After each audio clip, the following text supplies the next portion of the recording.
is happening in Liberia. Spoon gonna tell you what is happening in Morovia. Spoon gonna tell you what is happening in Africa. Just to spoon, you will know. The children crying for starvation, just to spoon. You want to get a news update, my brother, to spoon. You want to know what is happening more often, to spoon. Politicians want to make their decision, just to spoon. You want to know what's happening in the ministry, to spoon. Yeah, to spoon. Yeah, to spoon. You from Bonjama, Maryland, to spoon. Yeah, to spoon. If you eat get back, regular, my brother, to spoon. You got a spoon TV, you got a spoon radio, to spoon. Yeah, to spoon. You want to get a news update, to spoon. What? Yeah, Rastafari. Kilibamba, kilibamba, kilibamba. Kilibamba, kilibamba, kilibamba. What I want? Yes, but yes, but you got it.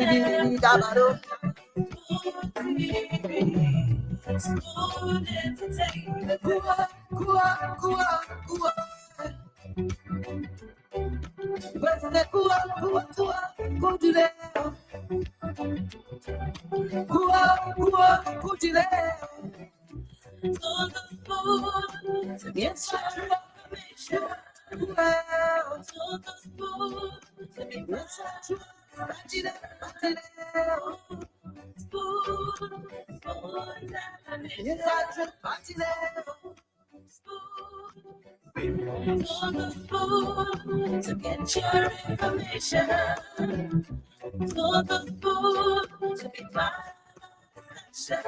spoon dimension,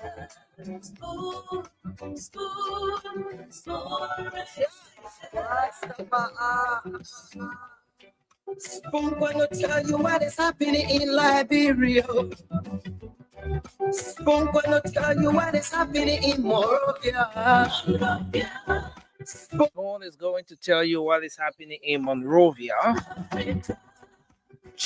Across the 15 counties of Liberia, what is happening in Banga, in Saniquili, what's happening in Rabaspo, in Bopolu, across the 15 counties of Liberia.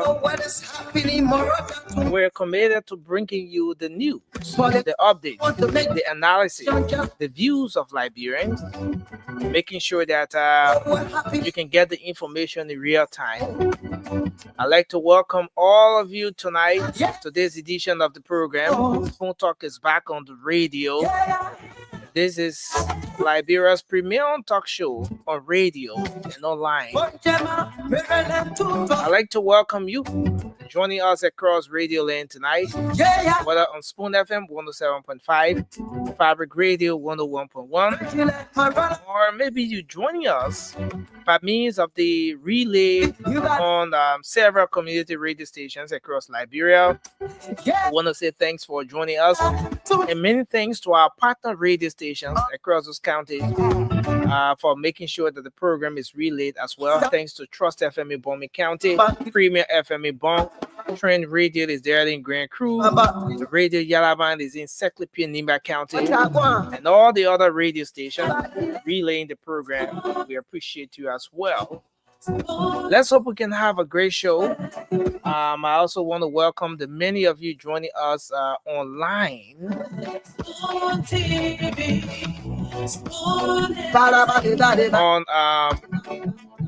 Spoon TV on Facebook, Fabric TV on Facebook, and Super TV on Facebook. We appreciate you for joining us tonight. It's gonna be a great show. A lot in store for you tonight. Kindly share the program as you join in, especially for our online audience. Let's hope we can have a great show coming your way tonight. My name is Nelson Collier, and as we always do, we're gonna take the first segment of the program to get your views, to afford you the opportunity where you can talk about the different issues of concern. What is it you want to talk about? Is it about health? Is it about education? What is that issue that is of concern to you? You're gonna have the time to do that tonight. As we always do here, the first segment of the program, dedicating it to all of you, our ardent followers, to see exactly what that issue is that is of concern to you. So again, welcome to the show tonight. We're gonna go to the phone lines. Let me activate the numbers now so you get to place your calls through. 0555-101075, 0555-101075 is the number to call, and you'll be live on the program tonight. Again, the number is 0555-101075. That's the number to call, and you'll be live on the program tonight. So let's take the calls. Let's hear your views. Just whatever it is you want to talk about tonight. Hello, you are live. Your name and where you call from? Good evening, Nicola. Yes, sir. I'm Oscar Ziben calling from Gamtas, Niba County. Oscar, it's good to have you on tonight. What's on your mind? Yeah, what about mine have to do with our lawmakers of our country? Okay. With the Fula, the government can put money into the budget for development purposes. But we observe that most of our representatives for our country, when they come to country reports for their they say the development is carrying into their district is for the half of their salary. Okay. He has been linking our people. When the government is doing well for you, tell the people say, oh, the government puts more in budget for the development of the district. But government cannot allocate 100,000 that this gun budget year. 100,000 was allocated in a budget for development purpose in every district, the 73 districts. But I observed that they see this some of our representatives from District 3 before when they come to that very report saying that all the development they carry in that district, the money is sorry. That go down well with me. So they are talking about what the government is doing for the people. They are the person themselves.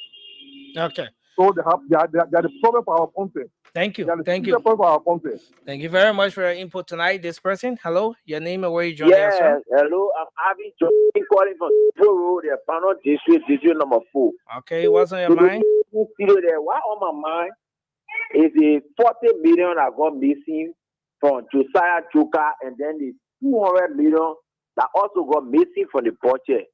Why people in the country can't find food to eat? Your own school FM, you can always talk about it. People in the country now get no food to eat. People children out of school. People even to get money to do something, no way.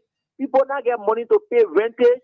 And then the people stealing the country money. You imagine the kind of going on? People stealing from the country every day. And the president sitting there, you don't know what's going on. The president needs to rethink. The president needs to think about the Liberian people instead of himself. Because you can't tell me say the money that are getting missing, the president don't know about it. No. The president is sharing the money with his official. Because nobody will see 200 million the president not in the know. Nobody will see 48 million the president not in the know. Thank you very much for your the country along with his official. The president got to come to the state to know how the country is for everybody. Thank you very much for your input. Hello, your name and where you calling from? Nancy. Hello. My name is Monkeypox. Yeah, Monkeypox, go ahead.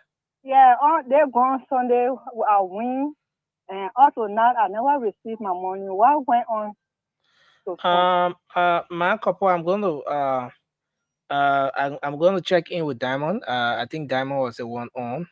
He's He's the one who has the details. But my information is that the winners have been paid. But I will check. I will check in with you. Said Mark Kopo. Is that the name you give to Diamond? Kopo Boyma. Okay, so I will check. I will check in with Diamond. All right. Thank you. Thank you very much.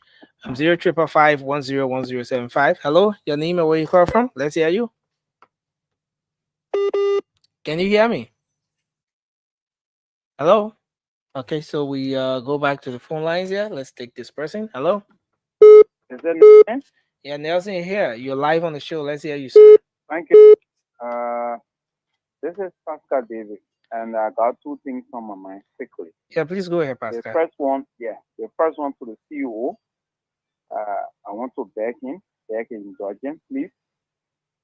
Let the panelists be afforded at least some good time to learn their thoughts. Normally, when they're in speech, get them off. I think it's okay. And secondly, as I conclude, we want to remind the government that we expect for the 17th of July, this protest will be the biggest, and we send a message to Mr. Boyka to remind him that he needs to be serious. Be the people of Liberia. You just listen to one of the callers. People are suffering as poor as he is. They are in less soccer, and he was supposed to sit there. Thank you very much for your input. Let's hold you there and take this person. Hello. Hello, You're live. Let's hear you, sir. Yeah, this is Patrick Biayi, and I call you from Ghana. Please go ahead, sir. What's on your mind, Patrick?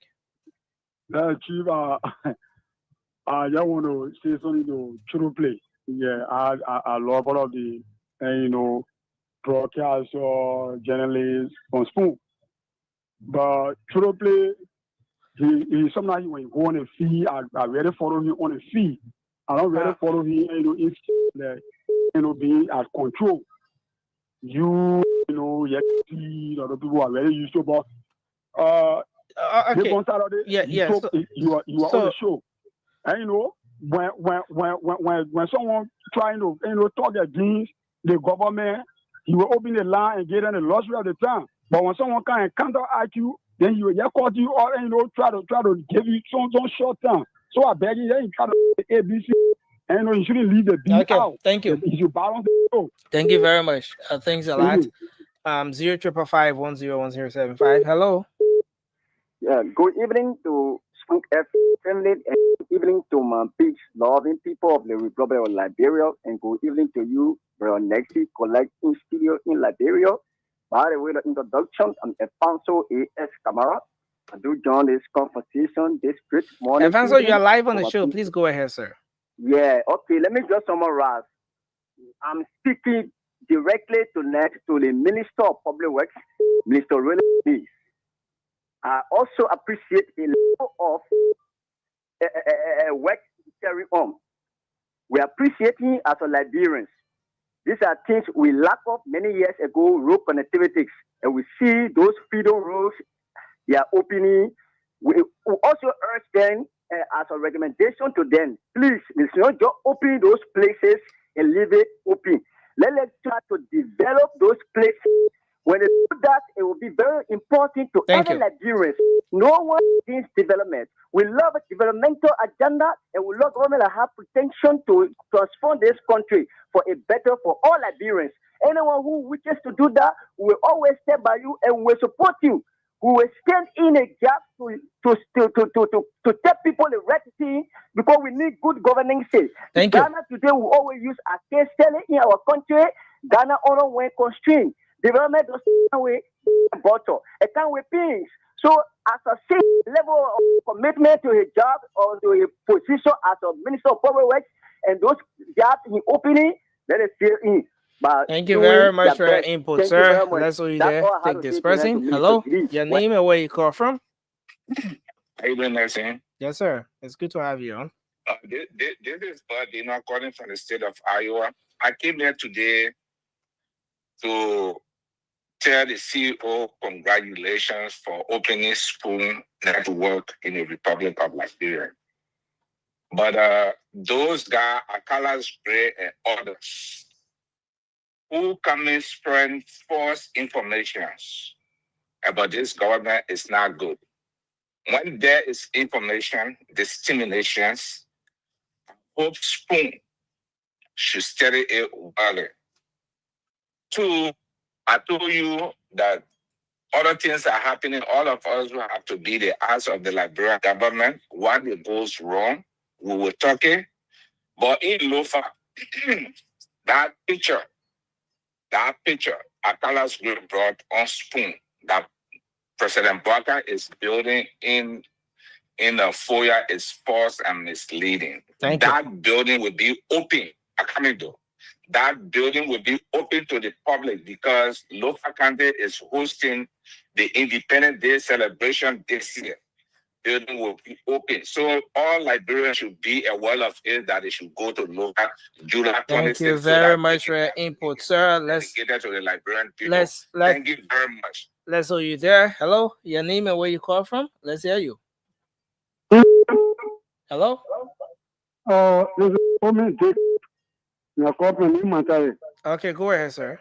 What's on your mind? I want to ask you, Satan, why you bring people that Akaya agree and say Jackson and those people there? Why you bring them up? So you say the people are against government, we are strongly against it.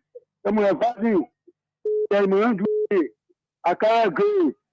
You know, government before the labor fee and being you are stealing the vote, you are a lot of fraud. You are making sure you are having 73, then you go out one that to be 173. That's real. Okay. Thank you. Thank you very much. Hello, you are live. Your name and where you calling from? Nothing. Good evening. Good evening, sir. Let me say good evening to His Excellency President Bagari and my favorite on the show, Ambula Mame. This is someone from Brove, the society. Okay. So, my intention is due to the issue of Molu, right? Who come from staying. We are not stopping anybody from protesting because we are aware of democracy. But he needs to define his role, whether he's civil society group leaders or he politician. I mean, so Mali doesn't lie on the police, they want to assassinate him, they're going after him. Nobody regulate the police or her worker in the country where to penetrate to have that operation, whether patient or whether they want to do, security managed operation. But the issue is, if people feel and think that they want to distract the government, I don't think the police will be intimidated, will be distracted. They will operate on a scope that is being given to them with that personal listen. Molu and his should understand the country belongs to all of us. Why your right start, there was somebody who became. So if you're going on the street to go protest, as the minister has said, you have to request for permission. If it's giving you, you can go and hire people assembly because we know when they say people assembly for from the CDC, we know what they do. So we are saying to them, go to the judge ministry, acquire why you're supposed to have the permission and go on the street. Anything less than that, I don't think you will be at your own peace when it comes to your own project or assembly you are Thank you. to be. Thank you very much for your input. 0555-101075. Hello, you are live. Your name and where you call from? Nelson, good evening. Good evening, sir. Nelson, good evening. Yes, sir. You are live. Let's hear you. Thank you. Thank you so much. I remain property defender, civil ambassador, and I join from district now, Montserrat County. Yeah, go ahead, sir. Nelson, I don't know what are the government they really mean business to the Liberian people. Yesterday, when President George Manneh, we are former president of this country, built a 14 military hospital, it was being castigated that JFK no hospital, no medicine, no hospital base for president. We are building hospital. Who going to go to that hospital? When the Imran hospital was built, on President we are. People can't say, but hearing from the government, who people said that they and Jesus Christ can eat together, they and Jesus can play everything together, that they want to build 100 schools across the country. Nothing essential and all that kind of way to me. Because yesterday when that thing was happening, you people castigate. We are MCSS school. This country, most of can have MOE school across the country. People very are there, no teacher, no stationary within MCSS right now. People are crying that no support, not on the test on the board, no stationary. When you want to say you pay school, don't go in there. Thank you. After that, I wonder what the government really they mean business to the number of people. But now the government lie. The people can lie. The people can say, make me and you to suffer. Thank you very much. All Liberian people, you that say you want to judge here, now the big government on all there will be inside of the 2029. Thank you very much. Thank you for your input. 0555-101075. We take more of your calls here tonight. Let's see if we take this person. Hello, your name and where you joining us from? Hello, Nancy. How you doing, brother? Yes, sir. I'm okay. It's good to have you on. Thank you so much. My name is Kaka. I do join you from around Tukuru. Yeah, go ahead. Yeah, what's on my mind is pertaining the police in the traffic. Nowadays, we are now ready, firstly in peace. Those guys, become the witch hunter now for them. Okay, so I'm currently asking the CEO to please go out here. Yeah, it's not really easy, on us, and with the, traffic runner. The police are so that kind of way now on us in the traffic.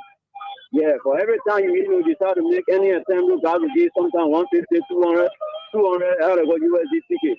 So we are not ready free, and everyone can work in government. It's not possible for for every citizen to work in government, and that's why that will survive your home. Okay, so I'm currently asking the president to speak on our behalf. Thank you so much.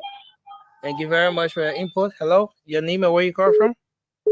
Yeah, hello. My name is Joseph Dolo calling from Market in Pacific. Yeah, what's on your mind? Let's hear you. Yeah, of course, we have a very sad day. I think you can see on the social media where a tire came ball from Secretary Bay today.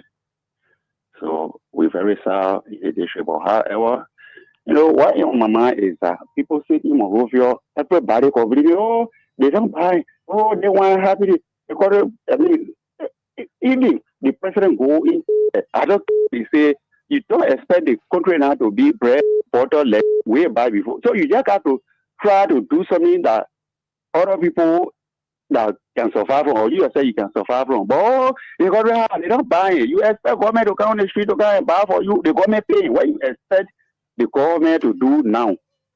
So it really surprised me at time when I see people saying it. Okay, thank you. Thank you very much for your input. We keep taking your calls. 0555-101075. It's the number to call, and you'll be live. This person, you're live. Let's hear you. Good evening, Nazim. Yes, sir. Tanewali P from 540 Congo Town. Okay, it's good to have you. Let's hear you. You know what on my mind this evening is that some callers always call and tell the CEO to remove some panelists from the network. They had some mind to remove panelists from the network. This is not that network. This network for Stanton and his people, and even down to the Liberian people. So if you feel say you want to remove people from the network, go and build your own network and remove the people from there. The people are part of the network. They take their input, and we reason with our input network. Enough for you to listen to it. If you want to listen to them, close your station and pay attention to different station when they're on the network. Okay. So this network is for Stanton and his people and the Liberian people. Thank you. Thank you very much for your input. We keep taking your calls. 0555-101075. Hello, you are live. Let's hear you. Hello, can you hear me? Yeah, Masale, I'm calling from Ayafachime. Yeah, Masale, go ahead. Yeah, go ahead. I want to give 1 minute. I just want to pray for the CEO and everyone of y'all that are working. You give me the time. Okay, take 30 seconds to do your prayer, sir. Oh, أعوذ بالله من الشيطان الرجيم بسم الله الرحمن الرحيم الحمد لله رب العالمين مالك يوم الدين إياك نعبد وإياك نستعين اهدنا الصراط المستقيم صراط الذين أنعمت عليهم غير المغضوب عليهم ولا الضالين آمين. Nancy, your thank you. I listen to you every night and I'm my heart just when I sleep. So I tell you thank you. I give you, and I want to see you to run on the 9, please. If you want for me to vote, I want to see you on the ticket. Otherwise, I will not vote. Thank you, sir. Thank you very much for your input. We appreciate you. Yeah, thank you very much. Hello, your name and where you calling from? Let's hear you. Yeah, I'm kind of calling from Force on Roma. You can't. Yeah, what's in your mind? What's on my mind is about the protest, the planned protest by the opposition. Yeah, let the opposition get, let them protest. We'll provide enough water for them. We even food. Because what the one to distill out the government, it will not happen. So let the government get in and go ahead and protest. Then last week, Sunday, I won a prize, but since then, the city have not called me and have not received any message. So yeah, I'll check in with Diamond on that. I think Diamond, yeah. But thank you very much for your input. Okay, thank you. Okay. Hello? Your name and where you joining us from? Yeah, go ahead. Yeah. Yes, we are live on the show. Let's hear you, sir. Yeah, for me, I just want to give my info this evening. Okay. Concerning the pending protest by Mobile Malu. For now, protest is not our problem. Protest will not solve our problem. So I'm currently asking Mobile Malu and his group, protest, they should pull her to it and then look at whatsoever the Almighty God will bring for us so that we will see it. Thank you very much. Thank you for your input. Hello. Hello. Okay, so let's take this person. Hello. Hello. Hello. Yes, you are live. Let's hear you. Yeah, how you doing? I'm okay, sir. It's good to have you on. Yeah, my name is Jacob. I do call you from Portland. Jacob, what's on your mind? Yeah, I just want to those are planning to protest. They coming July. I'm trying to excuse my youth there. So I shouldn't get on the street of somebody to lose you at the end of the day where you will not benefit nothing from it. The country for all of us. Those are protest that saying that we protest, let us children be in front of them when you see them before you can get on the street. So that's all my mind on that. Thank you for your input. So we'll take more of a call 0555-101075. This person, hello, your name and where you joining us from? Hello? Yes, you're live. Let's hear you. Yeah, see, what mama is that, y'all can encourage us to play this game. But when we win the money, therefore yesterday I won on the 17th. Yesterday, I did for Saturday. What kind of game? Hello? What kind of game? The win Liberia. Play on school, I won. But I won, but the medicine I only received one money.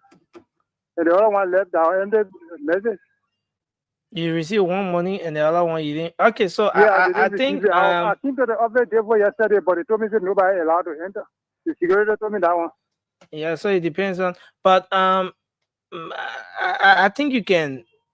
I don't know, but you can get in touch with the team that's carrying on the game. I really don't know much about the game, but the guys who are in charge of that, you can get in touch with them. There's usually a number they will announce once the game is going on. Yeah, you can call the number as well. The number you receive. And now 2 times. I want 2 times in row. Yeah, so you can handle that with them. We don't do we're not really talking about the game issue at this point, sir. Yeah. Yeah, but when again the last one here is when encourager will play and down it will just remain like that, no announcement. China guys coming from more than 3,000 I play, but no announcement. and the message key. We don't know Okay, what's so going on. I think we have someone from the team that will come on at some point to give more information on that. But at this point, it's about the national issues. I really don't know much about the game. But thank you. Okay. Thank you. Thanks for calling, sir. We appreciate you. All right. Let's take another person. Hello. You're live. Your name and where you call from. Let's hear you. Nelson, thank you so much, Nelson. I appreciate you. My name is Josh Moba on GSO Christian Community. Yeah, Josh, Nelson, what's on your mind? Thank you so much, Nelson. I appreciate you. All the media people, I appreciate you because it's not easy thing. Everything we listen to you. Nelson, you on my mind. Nelson, last night I went to bed. I just want to tell all my friends, police, people can call on every day, record call, and Nelson. Tony just tell me on spoon, you tell all the record call up. Everybody must be together. Yeah, what else must see us? Yeah, the police for that betrayal. They can call it lie. So we need to see all the record call on spoon on the phone. I will be calling to government see what any government camp. We want the government see what we want no betrayal. So we want to see, I don't want to see all the record call spoon where then we will see one of the anytime. Okay. Government will start talking about the good, the bad things. We'll still be talking. The government doing bad. We'll still talk about it. We want somebody betraying the squad time come. So we want to be together. All the record quarter for school network. Please, if you are listening to me, if you listen, whatever, what we need your support. If that's someone $1, okay. People to see the screen. So thank you so much, Nelson. Thank you so much. I appreciate you. Thank you very much for your input. 0555-101075 is the number to call. Hello, you are live. Your name and where you calling from? Let's hear you. This is calling from Congo. Yes, sir. My question had to do with the protest. Okay. Yeah. It is the citizen right to protest. No, guys, I don't have problem with them protesting, but they shouldn't vandalize people's property because when they are protesting, they will leave. They will focus their attention on running into people's property and taking what they want to take instead of focusing on what they want for. So that's what I got to say. Thank you very much for your input. We take another person. Hello. Hello. You are live. Let's hear you. It is Dominic Pierre, call from Doison, Lower Magivi. Okay. Yeah, I'm just trying to really figure out why do people keep saying or protest? You don't go on the street, you don't do this. So, the government are going far and there is no protest. But I think we are government. I think in the first, second, or third month, we saw I know we're going to back, working at 16 billion. So that we saw the BTS protest ever, June 7. We saw the one at Cali Junction. So why do people just keep saying, oh, you don't go protest, you don't go protest? For what? Why do people go protest? The people know about protest. Everybody know the law. There's a way to talk to your government. You do it the other way, and then you do it the other way. So we got so many ways. So if somebody choose their way to go to their government, leave them. But the people doing it, they say that can't come in the country and nothing coming in the country. We will be here until 2029. We go to the ballot and we cast the people out. Thank you, Nelson. Thank you very much for your input. 0555-101075. Hello. Hello. You're live. Your name and where you call from? This brother G Lahasin word tomorrow. Okay. What on my mind? Sometimes I concentrate on the problem of Liberia. And the election you had last night between Pastor Wilmer and CEO. It ran my mind to the problem in Liberia. Okay. Then in mind, we're talking about someone who ask question biblically. Pastor Wilmer is Dean Pastor. CEO is a commentator. He won't run competition with Pastor who should ask the biblical question. Okay. It like you see a guy McKinney, a position for McKinney, go play and tailor to put in the position. Second, look at election, corruption there in Liberia. Look what happened last night. It was just so funny to me. Between two of them. Thank you. I mean, yeah, it sounds so laughable to me that saying that a two-man election cannot be controlled, and then what about the whole country? Thank you very much for your input. As Liberian, let us please understand what our country and put Mama Liberia first. So just give me say two man election cannot go correct. What about the whole country now? Thank you. Thank you very much, my brother. Thank you. Okay. Well, that's what you were saying. I try to understand. You said what happened with your high election, you and Pastor Raymond last night. And your election didn't go correct. A two-man election didn't go correct. Man, but I want though, he's right. Pastor Raymond is a cheater. He cheated me, he filed for motion. He went to the Supreme Court. He had re-argument, but I'm a fair man, Nelson. I had a government of inclusion. So Pastor Raymond now is the prime minister. I will stay away and he would do the show. Yeah, we had Kev Hassan as the Chief Justice, and election commissioner boss, that Diamond Slanger. But we had fun. The people want the money. We're just going to give the people what they want. And he's right. Going the election with Pastor Roman a problem. He will take you to the ECOWAS court. Make no mistake. So yeah. To be frank, it's just kind of funny that he brought it up. But people pay attention, man. Yeah. Tipple speaking, Dempster, how you doing? I want to say Achimaki King is here. Rudolph Smith, Rudolph the Red-Nosed Reindeer. Kawhi Flomo is here in the house. Yvonne, Yvonne, how you doing? William Jala is here. Thomas Johnson is in his house. My sister Pierre Campbell is here. Prince Thomas, hey, do you know that, how you call him, Serena Simmons Sifos and Councilor Kabina Janet, they went as far as to the ECOWAS court to talk about the Guinean that was secretly taking out of the country. Presently, I think they are staying in Nigeria. They presented the Liberian representation failed to show up. The Guinean representation failed to show up. And we're discussing. Yeah. We're discussing the President Cabinet meeting that was held today. A strong statement from Yaya Nimle. He's from Grand Judah, right? A powerful statement from Senator Yaya. And today is Brahma Family that, he went through confirmation hearing. But what actually he was dismissed by Josh Manawea. We're going to dig deeper. And Josh Patton was there as well, the LIS boss. He was seated as well, and he went through confirmation hearing. Also, we got a lot of story coming your way. The judiciary branch got himself with brand new cars. Well, they are spending the people's money. And we got a lot of story. Again, guess what happened? What did the president say? The government is doing extremely well. The people are happy. President Baga said that, not me, right? President Baga said the people are happy. The government is doing extremely well through the cabinet meeting today. We're going to talk about the Monkeypox, the Monkeypox, right? Chris Toboyan, the NFIL director, he wrote a nice letter, did a good presentation. We will be talking about it likewise. Now, what's happening? Are we done with corruption in the country now, Nelson? That's it.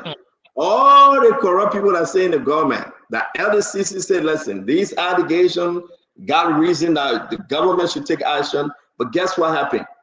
Are we done? My own Opa Josh Tarawola from Burlington. Josh Tarawola is right across the street from me, Nelson. Get right down the street from me. Maybe like 5 minutes. Josh, I can walk to his, no. Can I walk to his house? No, I can't. No, Nelson, I cannot. The man, maybe he 10. If I'm driving, maybe that 9-10 minutes, but I can't walk there. Because certain places you got to go, if you go to the wrong spot, they charge you for jaywalking. So I don't want to be charged for jaywalking. You know what is jaywalking? No. Do you know what is jaywalking? I mean, I think in context it means working in a place that you're not supposed to be working. Correct. Very smart. That's jaywalking. Walking on the side of the road that you are not allowed to be walking. That you know what, and the police can pull you over and tell you, say, please get on the side, please leave the side because of your own safety. You know, if you say no, then well, they charge you for jaywalking. So sometimes I will ask George Tyler whether I can walk to his house. George Tyler, whether I get a big house, and you know, down the street, just not too far. If people will say, hey, stand up, you want to call my address too? But again, I want to wish a happy birthday to Heaven the Weir. Heaven the Weir is our little princess in the church, and Caleb, the Caleb Jimmy James, the pastor last boy. All right, today is both of them birthday today. We want to wish them happy birthday. I'll put a picture up too. I want to say to you, Joseph Doloyan. Joseph Doloyan, how you doing today? Let me announce this, and I will explain this further. Nelson, somebody was using my name to collect money in Liberia from few agencies. They will carry my name and say, oh, I know Stanton Witherspoon. I'm a friend to the CEO. But you know what? If you gave me S, Y, and Z, I will talk to him. He will not talk about you. I'm going to give this announcement. I know nobody in Liberia should give anybody money. Say, Stanton send me. No. I had to dig deeper today, and I spoke, and thank God, when the announcement was coming, oh yeah, this is a, I spoke to the individual who names the call. He denied it. I spoke to his bossman. His bossman said that's not true. But other places they are doing it, but they are not doing it to this place. So I will be fair to talk about it today, seriously, because it's only important people use your name. That's the name want to use your name because you're hungry picking. And they can't, nobody will get their money. But when I does it, they can't need somebody will get their money. I dare somebody to carry any down the street. Wait, no, we can even open the phone line. If somebody right now, check your nursing name across the street and see whether you get Laba Bidon free. No, the people who carry my name is Nelson Stranded. Nelson Stranded, you see money. Nelson Stranded. Yeah, man, Ernest Carter. The people that carry my name and say CEO want money. I want no money. I'm begging you. You don't carry my name, but I will call up. I will expose them today. And they're actually doing it through WhatsApp too, because somebody sent me a WhatsApp screenshot asking if that number was actually your number, and I told them no, this is not the CEO's number. Then he said, "Oh, but this person called." But wait, Fubi, there you go, Fubi. But what will you believe, right?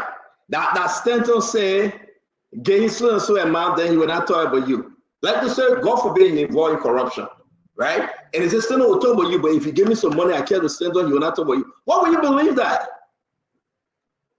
I know, seriously though. I will talk about you.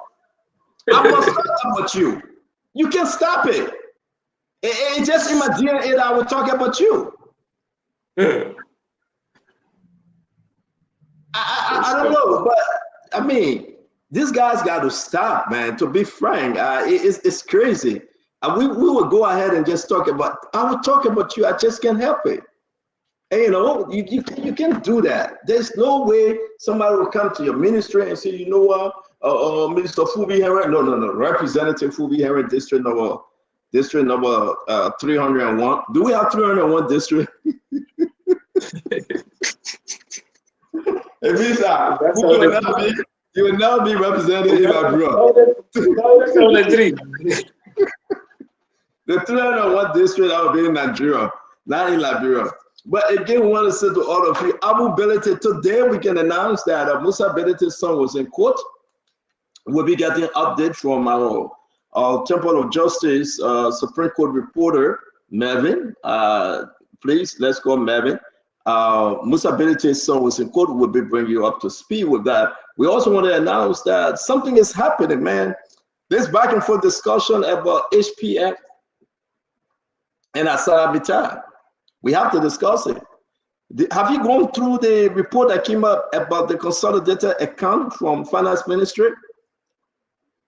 And Fubi? Oh, not yet. Oh, Fubi. You said not yet? Fubi, something serious happening. Oh. Something in our account they're hiding. They're hiding something. They are. Gafwan is seriously hiding something in our account. That account, thank God, mommy coming on the show. He gave me a hard time and trying to prove everything, but that account is not adding up. The account is like perfect key math. You know, perfect key math, there is no sum to the 1 plus 1. In addition, 1 plus 1 equals 2. That is sum, right? You guys are mathematicians, but there is no sum. Perfect key math, you never have a sum. It's all about perfect key. Nelson is sleeping on the show. Nelson, people say you are sleeping. Is that true? No. So we're going to say we'll take no calls. We got a lot of information coming to you, but I'd like to play this briefly about Yaya Nimle. He was powerful today. Nelson, did you upload it? The one that have the spoon logo on it? Can you please? I'll send it back to you, Nelson. But let's play Yaya Nimle. Let's play Yaya Nimle real quick. Nelson, you didn't put it up. There you go. Hey, Lord have mercy. All right, let's play. Okay, wait, Nelson, you didn't put it up. Can you please put it up? Yeah, we're going to announce a couple of commercials coming your way likewise while we start the show. We still got about 7 minutes to go. We're going to put all our advertisement up. Again, if you want to do your business, John Spoon. And we're going to start something strange today with new Win Liberia. Let me make this the first one. It's the Win Liberia jackpot. The Win Liberia jackpot. The Win Liberia jackpot on Spoon Talk. Spoon Talk. Yes, the Win Liberia jackpot is here. For just $200 Liberian dollars, you can win from 20,000 Liberian dollars, 50,000 Liberian dollars, 100,000 Liberian dollars, 200,000 Liberian dollars, 500,000 Liberian dollars, and up to 1 million Liberian dollars. For the Win Liberia jackpot on Spoon Talk, dial star 255 star 2 hash. That's star 255 star 2 hash. The more you play, the better your chances. It's the Win Liberia jackpot, the Win Liberia jackpot on Spoon Talk Live for just $200 Liberian dollars.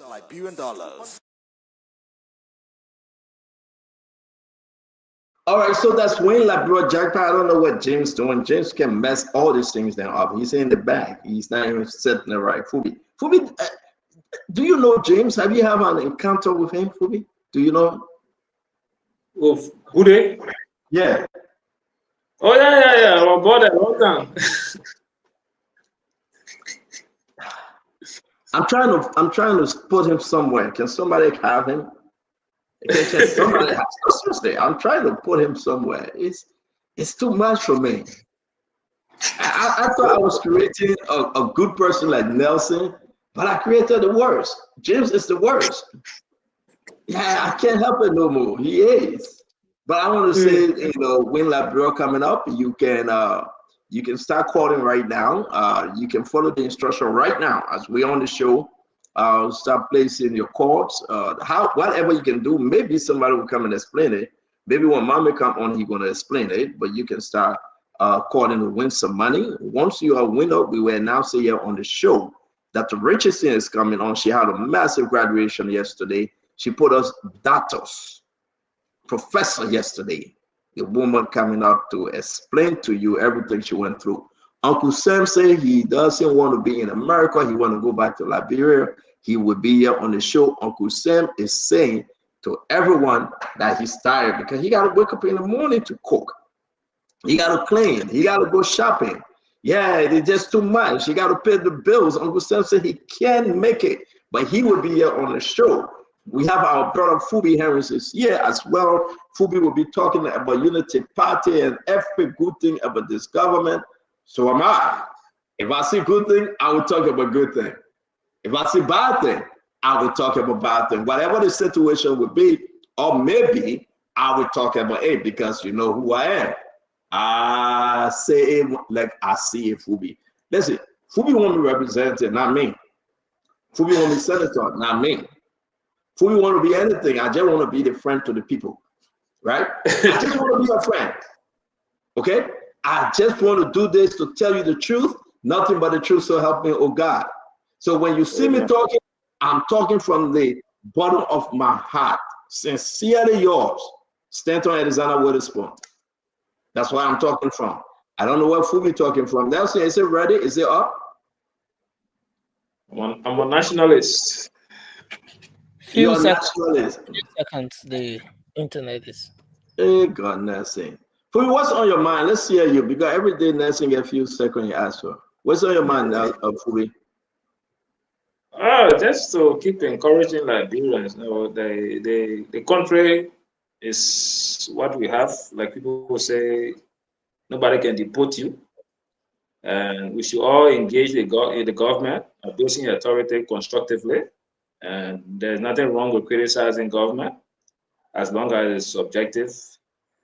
By the end of the day, you have to also do what you got to do to survive. And we also ask the government that don't overlook the voices of the people.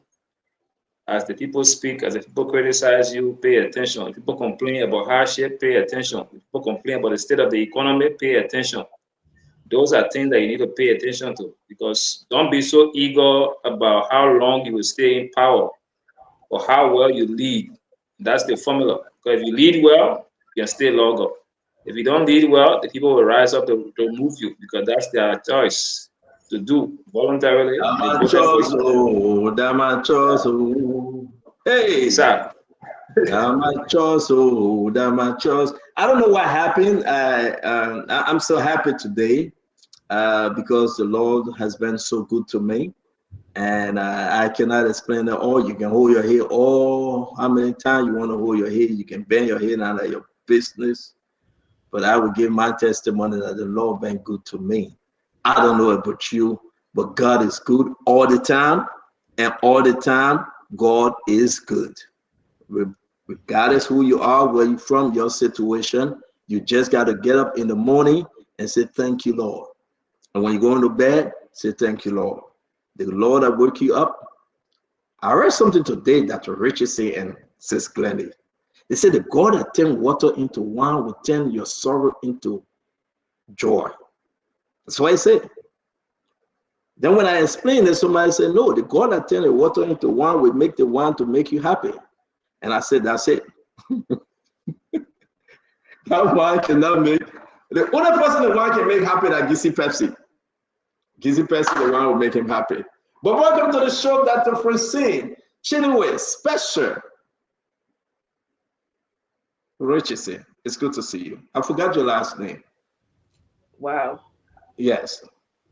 Thank God I didn't call the name I wanted to call. I knew it was going to be your last day on the show.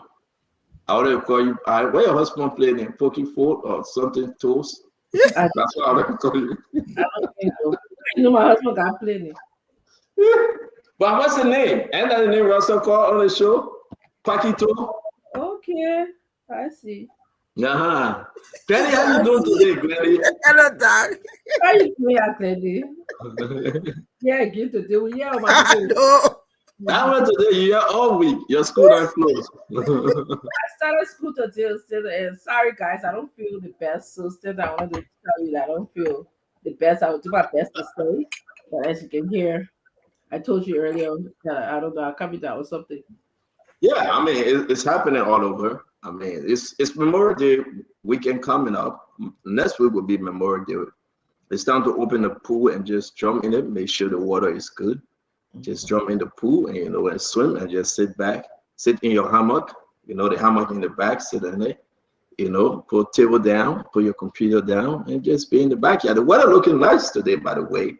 Yeah, those of you that's still working, and thank God, God has blessed us to have early retirement. Those of you that's still working, may God give you the strength to work. And thank God, we working from home. I'll say this. Those of you that are working from Burkina Faso or Ouagadougou, God bless you. It's no problem. Those of you that are working from whichever rehab you're working from, hospital, God bless you. And we hope that God will give you the strength to be patient with those patients. Okay? Don't take your thing from home and take it to the people's job. The opioid do nothing to you. They just want to pay medicine, and they just want to be. So I'm working there. I'm talking to thousands of Liberians that listen to me. Okay. Sorry, Ma. Sorry. Yeah, I'm talking to thousands of Liberians. Did I call anybody named James Davis? Did I call anybody named? Stay in flight, Papa. Stay in flight. Chesina Kone, Rodney Brown, Jacobs. Did I say anything about who or where? I am saying my own. You say your own. You work in the people nursing home, you work in the rehab, you work in the hospital, you work in the doctor office. You're a medical practitioner. Just do the people work with proud and humbleness. That's it. Don't get vexed. Give them the pain medicine and they will be fine. Lenny, welcome to the show. Well, I'm not talking about you, Lenny. Then when I hear you, you muted yourself. I'll mute yourself there. You muted yourself. Do it one time. There you go. You're good. Hello, everybody. It's good to be here. Happy Monday. New week, new day. We tell God, thank you. So we'll keep you on the call strength. Jesus is my plug. Jesus is my plug. Jesus is your plug? Is my plug. I plug him in the wall. Beautiful. Beautiful. Sister Dr. Richardson. How was the program yesterday? It was excellent. We had 2 graduations. One was for the undergraduate and one was for the graduate students. And I just like the orderliness of the program. You know, people were not all over the place. The guest speakers, we had 2, one for the undergraduate, one for the graduate. They were able to speak. You know, the first person talked about being bold, be brave, be different. So that was a good message for the undergraduate. The graduate speaker spoke about, you know, just respecting who you are as a person, no matter what, because she gave some historical perspective on Black nuns and Black people in the United States and how they've struggled. So it was really good because she was speaking to basically an all Caucasian white crowd. I hope that they understood what she was saying, but it was good. I started feeling sick this morning, so I don't know what happened. I felt okay. It was a nice weather, but then this morning I just started feeling sick. I just took Alka-Seltzer, so hopefully I'll be okay. If not, I will just, tell you guys I'm leaving. Yeah, you'll be okay. You're not leaving. You will be okay. No, you have to stay. You're not leaving. Wait. That's Rachel said. Great wearing kosu? Yeah, great. I'm taking wear kosu. Oh, sorry. I'm just asking a fair question. Yeah, a lot of people have not stayed in kosu since he left the house, so I just thought it was a fair question.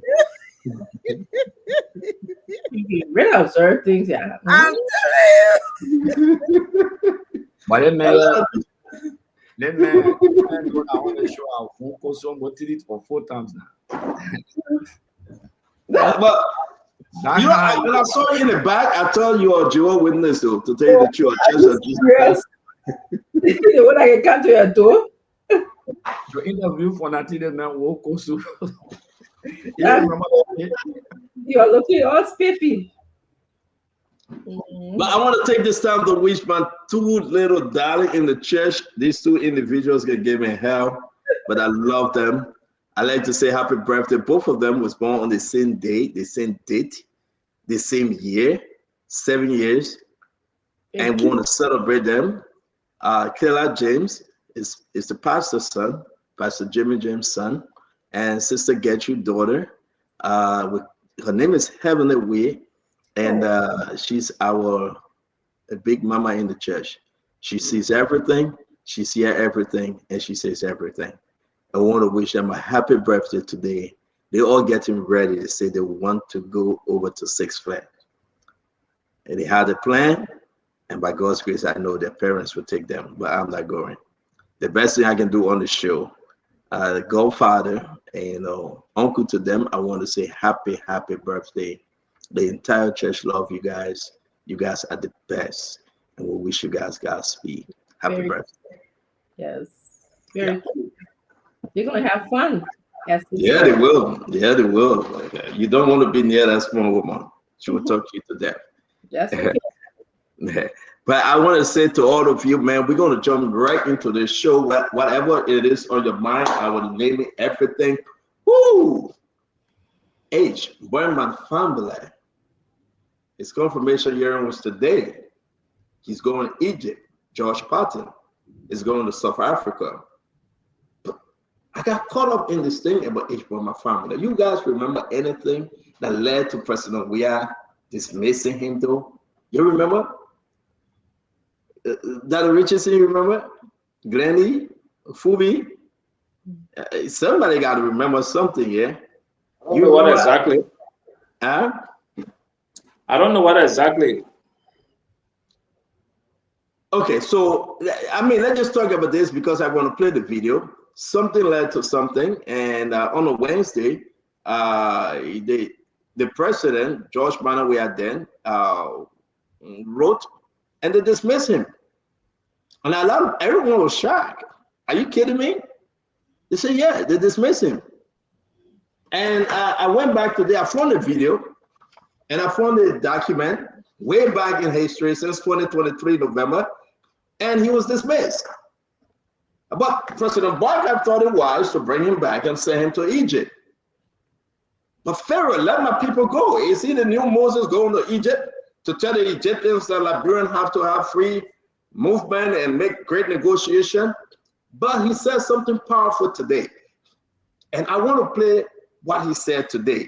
I hope, and I only hope that James put it one up. Hey, God, James. They didn't. It's not in the back. He said something powerful today, something that everybody have to remember. To tell you the truth, it was so powerful. I enjoy it. And I just hope that, all right. That Richardson, what's on your mind? Let's start the show while I put this thing up because I think that maybe James is cooking beans and he's not falling. But that Richardson, before we do that, I want to say to all of you, share the show. We love having you. Go on Facebook right now and share the show. Go in all of your chat rooms, your CMC chat room, your Liberty Party chat room, your CDC chat room, your ALP chat room, your ANC chat room, and just share the show on YouTube, share the show on your independent chat room if you are independent. We have to create our independent chat room, Glendy, because it looks like you're from far political party. So we just make you that independent blogger. You're from Liberty Party, now Unity Party, then you're independent before.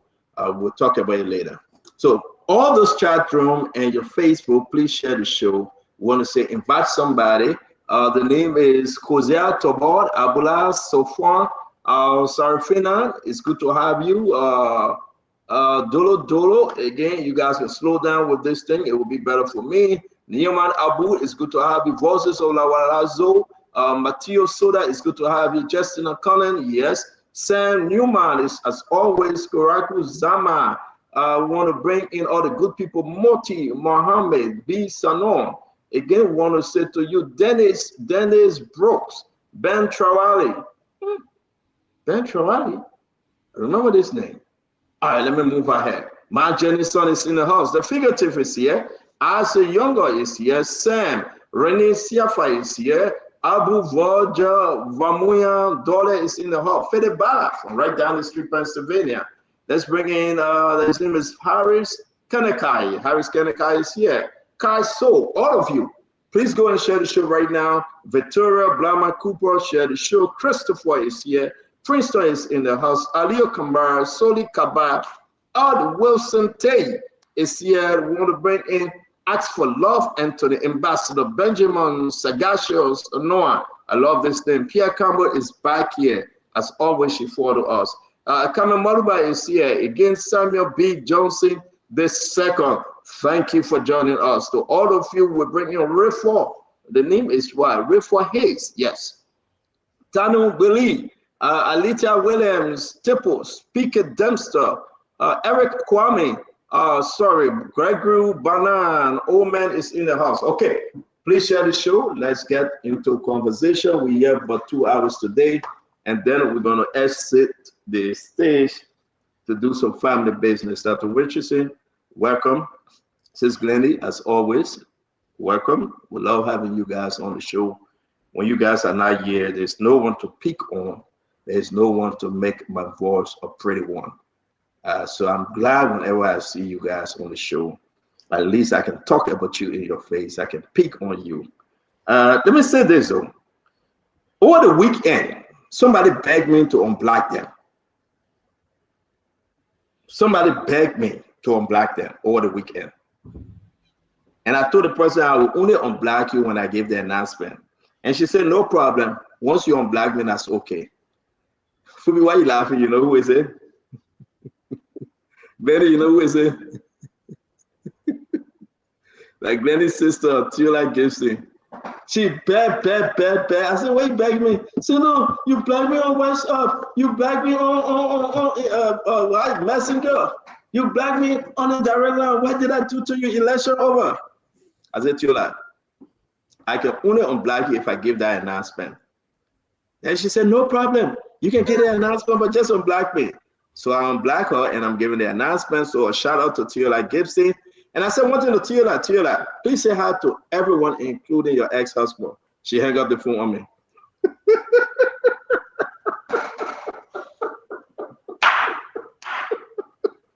Mommy, no. We're done, Mama Kosu. So Fubi want to laugh on this one. Tiola, please say hi to everyone, including your ex-husband. We still on Tiola's story? You and I move from the story? Tiola, my sister. Nobody can come between Tiola and myself. But I want to say, Mama, you in another Kosu. The reason why Mama won't Kosu because I can't still go Kosu. Oh, that's a bit that way you come right. Come talking here today in a Kosu. Oh, that's a bit that come here today. No, man, the thing is Tabata, not Tabata. Oh, the Tabata coming. You don't know how to pronounce the thing that she will call it.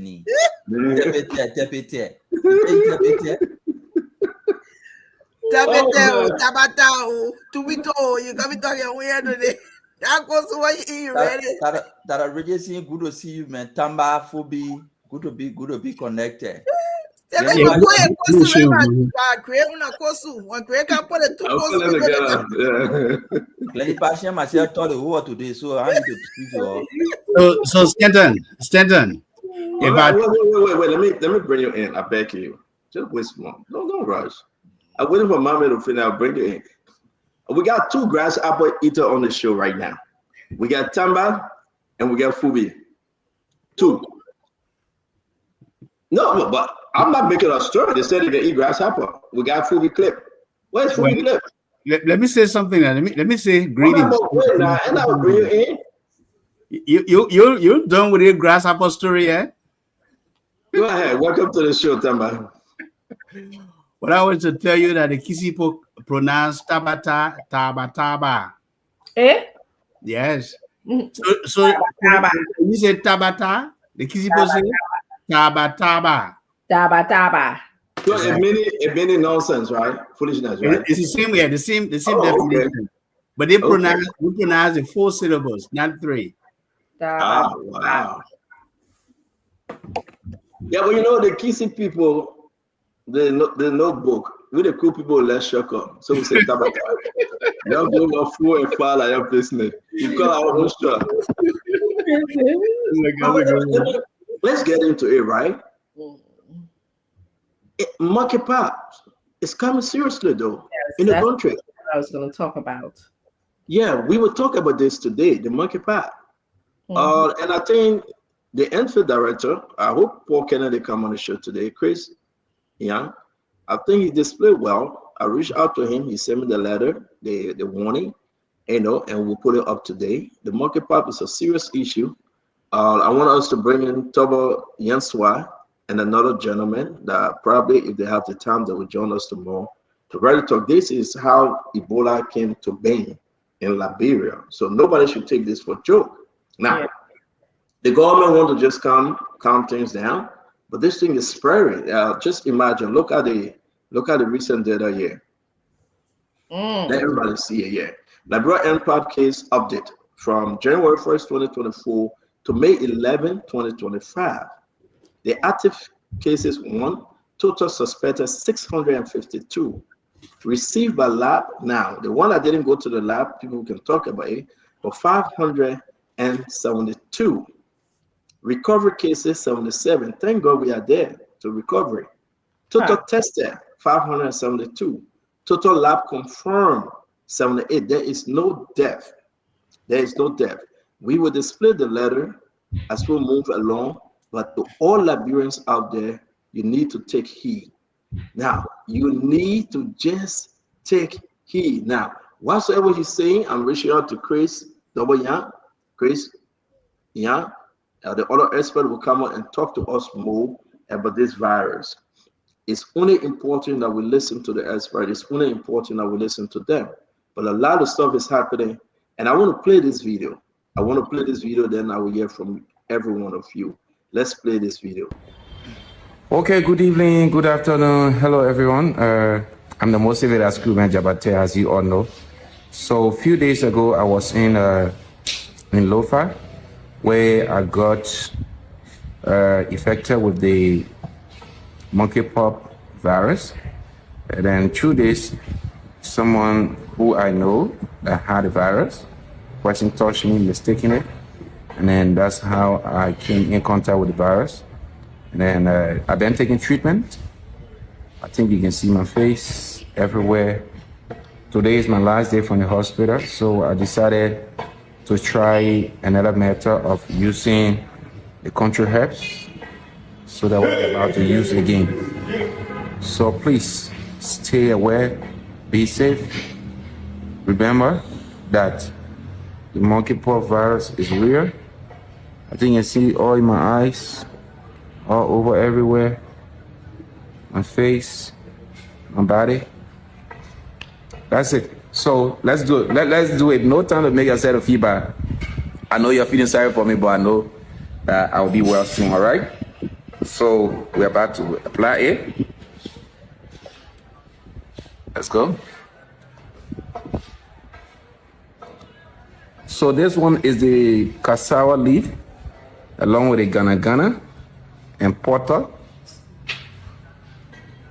Cassava leaf, gana porter, everything mixed.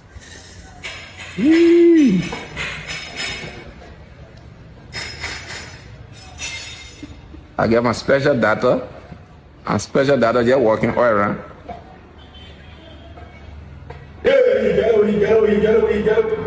So after you are getting Ebola, you don't get ready.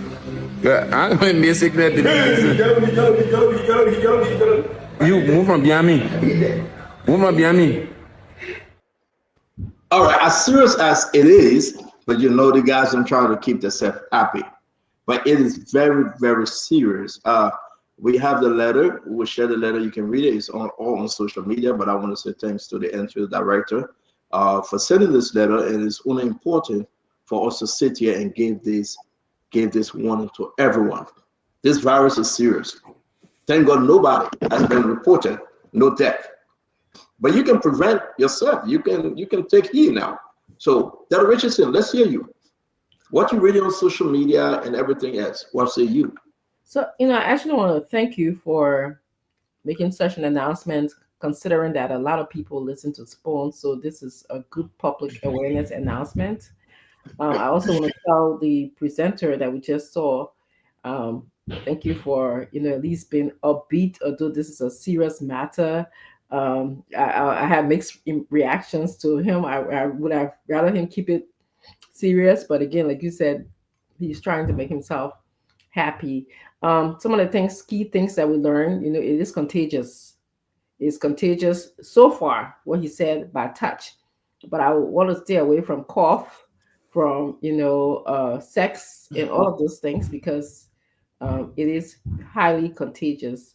At least based on the statistic that you show, the NFL page that you show, and at least we have not noticed any death yet, or they are not counting any death. But that's a positive thing, but that doesn't mean that people shouldn't take precautions. People should really, really take this very seriously. He said at this point it seems to be in Lofa, but I'm sure it has spread to other parts of Liberia. So I don't think that any part of Liberia is safe right now in terms of the impacts and you just letting down your guards. Okay, I think, or if no matter where you are in Liberia, you need to keep your guards up. That's what I wanted to add. So thank you, Stena. I think this is a good public awareness announcement.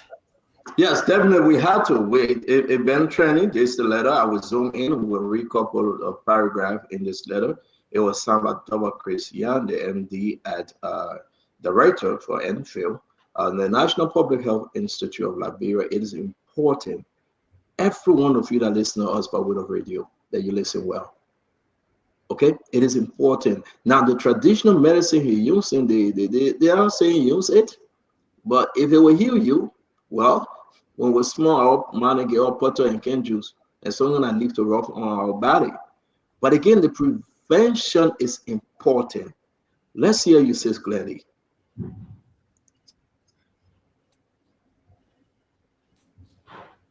All right, Glennie, wait. Glennie, let go. I will do it for you. Just wait. All right, so you're refusing for me to unmute you, so Okay. let go. Yeah, it's fun. Hello, everybody. It's good to be on.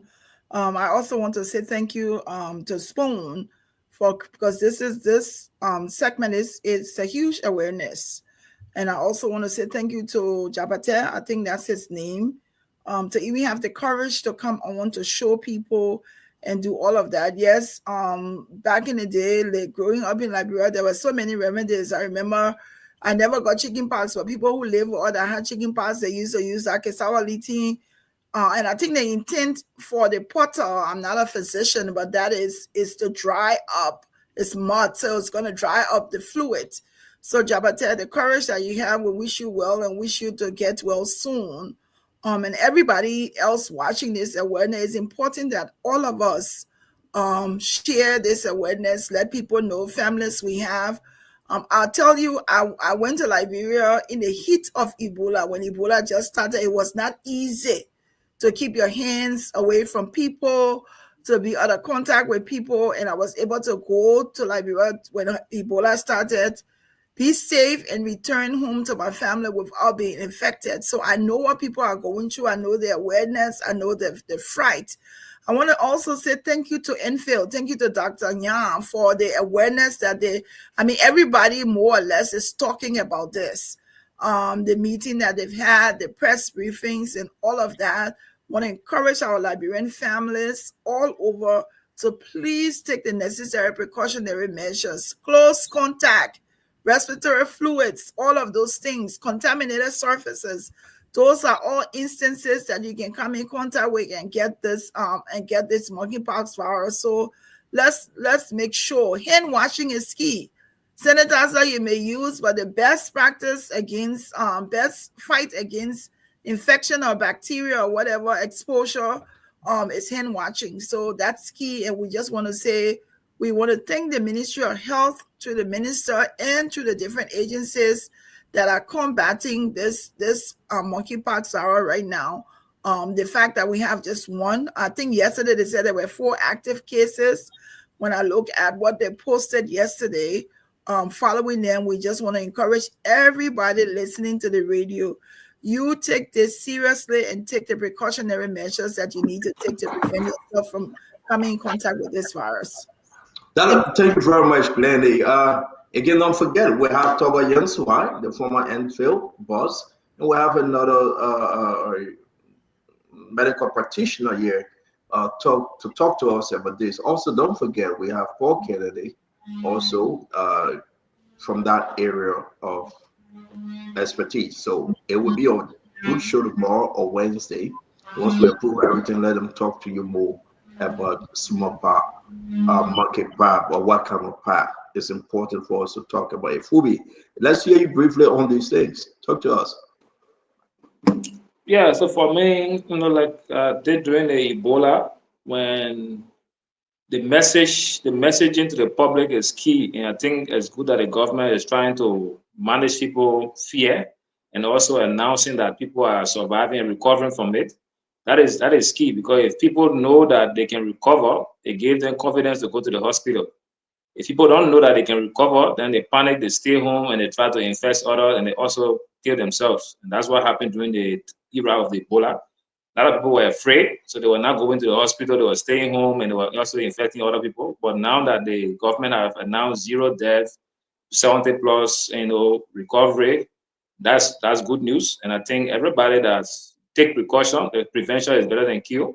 So the first thing you all need to take, follow the health measures given by the health practitioners, And also, if for whatever reason you have another symptoms, go to the hospitals, because they're where they are, equipped to take care of you instead of staying at home, instead of panicking.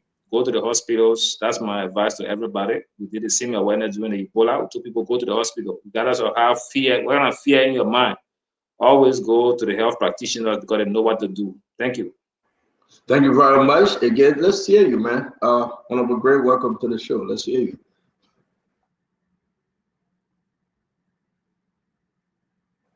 Are you hearing us, Honorable Gray?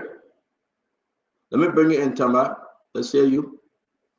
Yeah, thank you, Stanton, and good afternoon again, everyone. Glenn, it's good to hear that you were in Liberia during the Ebola for some time in 2014. So I had taken a job with Bragg, and I was in Liberia when the Ebola crisis hit. And this was not my first time dealing with emergencies, of course. But Liberia, the good thing here is that the MPhil team is taking a proactive measure. I think that's the very good thing. And awareness is key, as Fubi alluded.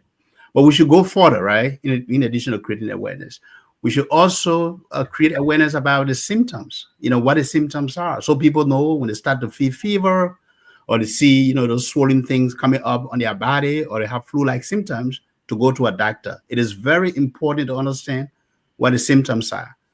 And I understand that they have also elevated their monitoring mechanism, so that is good. But they have to be proactive in getting the messaging, through the local vernaculars and also through the local radios. We have radios across Liberia. Our people listen to a lot of radio, so it's good to get the messaging out. But use the local medium and get the health workers, the community health workers. Bragg had a network of about 500 or 600 health workers. Tap into those local health workers and get them to get out there in the communities so that they can, deal with this early on. But great move by MPhil, and we encourage them to continue the good work. Thank you, Stanton. Very much. Honorable Gray, are you with us? Let's hear you on this monkeypox or smallpox issue. Yeah, the monkeypox issue, I think I'm amazed by the level of awareness.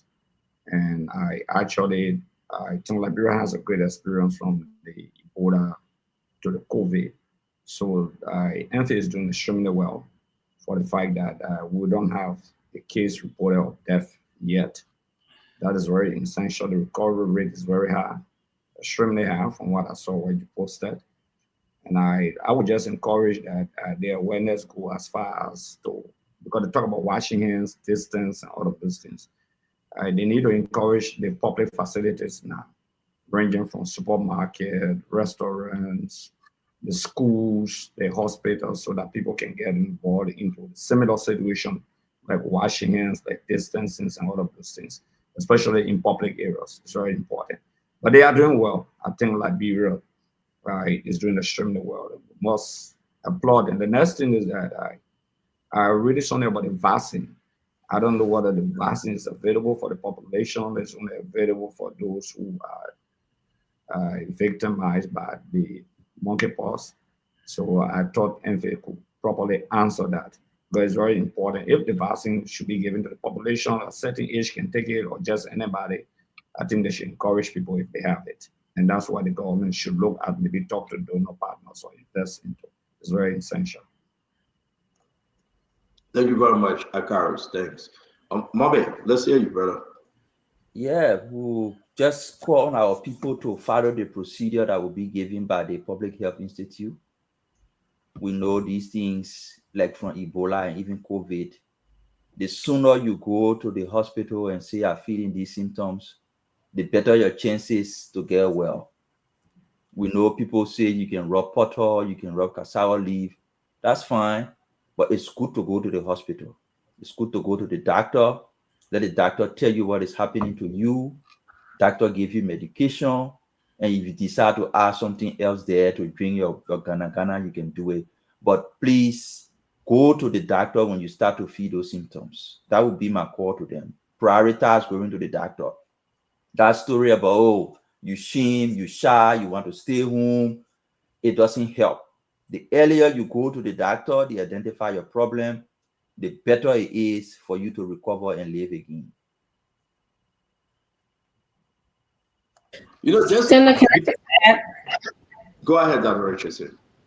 And probably Glendy, as the medical person, and you two Stenta on the show can speak about the symptoms. I'm hearing body aches. I think it's important that when Liberians or listeners to the show, we experience body aches. If you experience fever, chill, lesion in the skin, both people call it lesion, but it's a small sore on your body. If you experience, exhaustion, being tired, fatigue, those are reasons that you should probably seek help.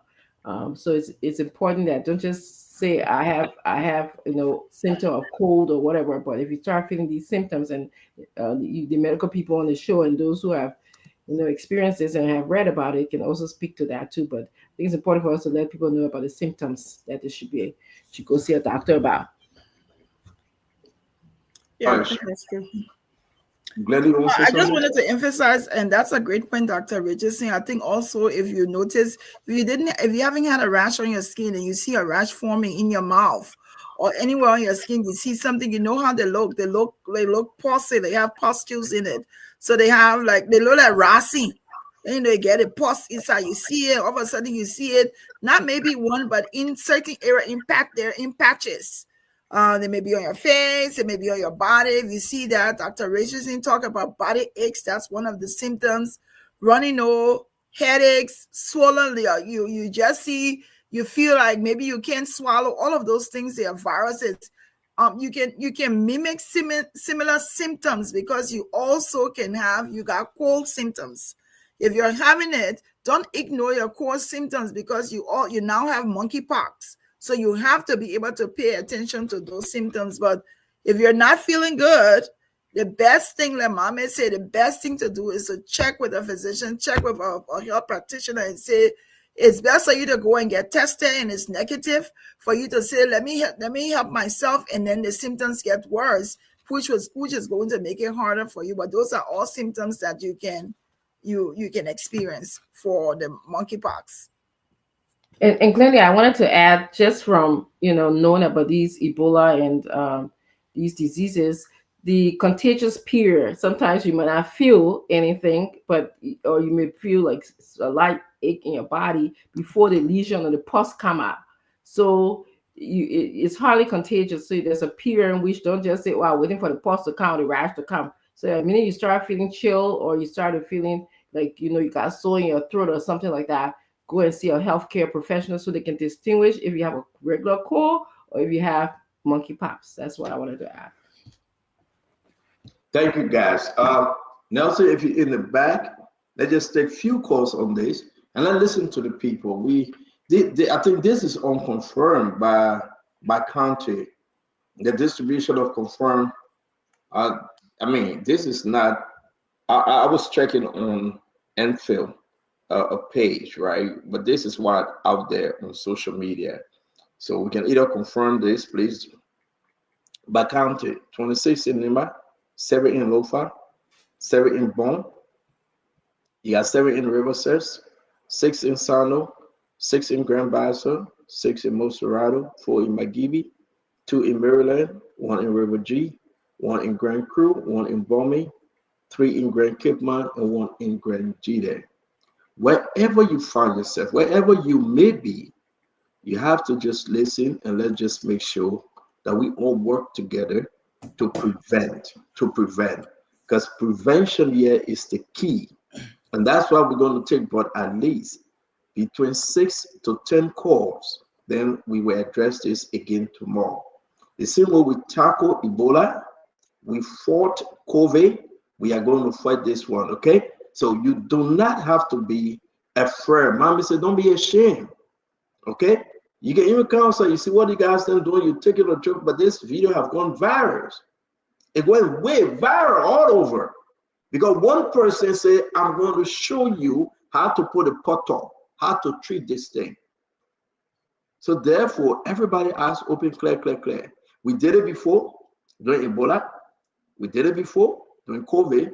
And we can do it again to stop this, whatsoever viral it may be. So let me play this video, then we'll go to the phone line.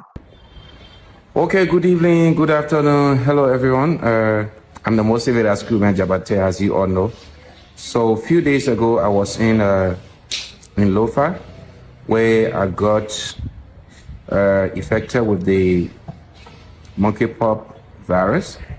And then 2 days, someone who I know that had the virus, person touched me, mistaking it. And then that's how I came in contact with the virus. And then I've been taking treatment. I think you can see my face everywhere. Today is my last day from the hospital, so I decided to try another method of using the country herbs so that we're about to use it again. So please stay aware, be safe. Remember that the monkeypox virus is real. I think you see all in my eyes, all over everywhere, my face, my body. That's it. So let's do it. Let's do it. No time to make a set of feedback. I know you're feeling sorry for me, but I know that I'll be well soon, all right? So we're about to apply it. Let's go. So this one is the cassava leaf, along with the gana and porter. Cassava leaf, gana porter, everything mixed.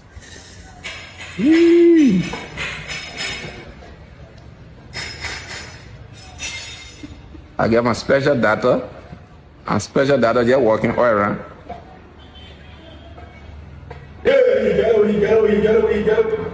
So after you are getting Ebola, you don't get ready.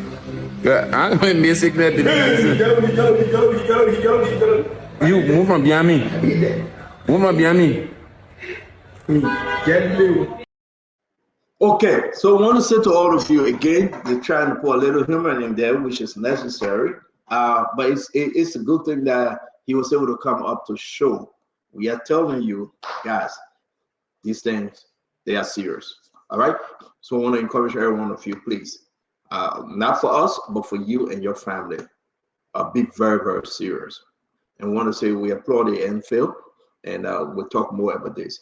So if you're out there, you observe anybody, please do not be a doctor if you're not a doctor. Do not be a medical practitioner if you are not.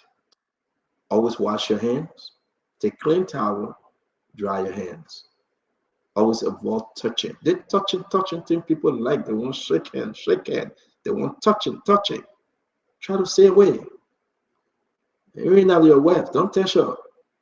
Just 6 months till the thing pass. The way you look at me for Tamba, Dr. Richardson was giving all the rules and regulations. He didn't listen. I gave my own rules and regulations, and Dr. Bubla look at me. Even though your wife, to avoid the small pop, don't touch her. Let she sleep in one room, sleep in the other room. Till the thing pass. How you reach to 6 months, Central? How you reach to 6 months? You're in 6 months, it must be you, and not you there. I mean, not be calling long time like that, man. Just leave you with the doctor then. The talk show doctor. No, man, you don't doctor again. Not be calling 6 months. 6 months. Wait, man. No, but you gotta be sure, man. 6 months, man. No if and a but. Man, don't 6 months. You don't listen to Central, you're not doctor. You don't listen to Central, you're not doctor. You're listening to Enfield. And I'm not a medical doctor, Stanton. We'll see, but please upload a video next week. Let's just move on. The guy said kill me already. You're a friend of 6 months. I know going to 6 months. You will not touch your wife for 6 months. But the local gentleman said, he said, don't touch your wife for 6 months. So Stanton, the incubation period is actually between 5 to 21 days. But in 7 to 8 days, you should be clear if you don't have any symptoms. Man, that's so don't. That's America. No, wait. That American standard practice as evidence-based. In Labrador at 6 months, I guarantee you that the broker will take the next flight to America. But we need to be serious about it before we spread misinformation. It is really it's difficult to determine what it is, because it has the same pustules and rashes that looks like chicken pox, but it is not chicken pox, right? So, and the Public Health Institute and the The Ministry of Health already started working, putting information, risk communication plan. They're reaching out to people. They are providing sit reps on the information on a daily basis. So reach out to them if you got any doubt or if you have fever or any kind of symptom that looks slightly like it. Thank you very So much. let's channel Paul them is a through that. physician assistant, I'm a and public that's health, why that's what he does as a public health practitioner analyst as well. or I advisor want at to the say moment. thank you very much, and we'll be joined by Toba Yenswa and another gentleman he's bringing to talk more about this virus. I want to welcome all of you on the show. I'm so glad that we're able to laugh and talk about this. People out there heard us, and we will do it continuously. Thanks to Chris Dowayan, the NFL director, and his entire team. All right, we want to appreciate a good work and a good preventive message. Uncle Sam, welcome to the show. Paul Kennedy, Dr. Rudolph Abople, Ambula Mame, the former representative at Karis Mose Gray, Dr. Francine Chinua Richardson, Sister Glendy. It's always good to have you, Fubi Harris, and Tamba. We're going to get straight into the conversation for tonight. One thing that is very special now, wherever you find yourself, I'd like to start with this. The appointment of Ambassador Fula. If you follow today's session of the confirmation hearing of Ambassador Fula, I want to please just briefly let me know what you know of him, and why was he fired November 8, 2023 by the George Manawea fired him, and then we can get into it briefly. Then we can pivot to other national issues. Let's listen to Ambassador Fula. The service of the country is a higher calling. And I believe that as patriots, as citizens of this country, irrespective of the roles that you will play, whatever levels you serve, you owe it to your nation to serve when called upon. It's in that vein that His Excellency Ambassador Joseph Newman Boakai saw it fit, because I've had over 2 decades of experience in the Ministry of Foreign Affairs. Rose to the ranks of research analyst, assistant minister for Afro-Asian Affairs, and briefly went outside to the Ministry of Internal Affairs and then the legislature. All of the experience that I've gained over the years will help to broaden my horizon and my understanding in articulating our foreign policy objective. So I believe that wherever I'm called upon to serve as a Liberian patriot with the skill set that I have, and I need to leverage those skills for the betterment of our country and people. Yeah, so let's get into it. I'm ready on this one. Let's start with you, Uncle Sam.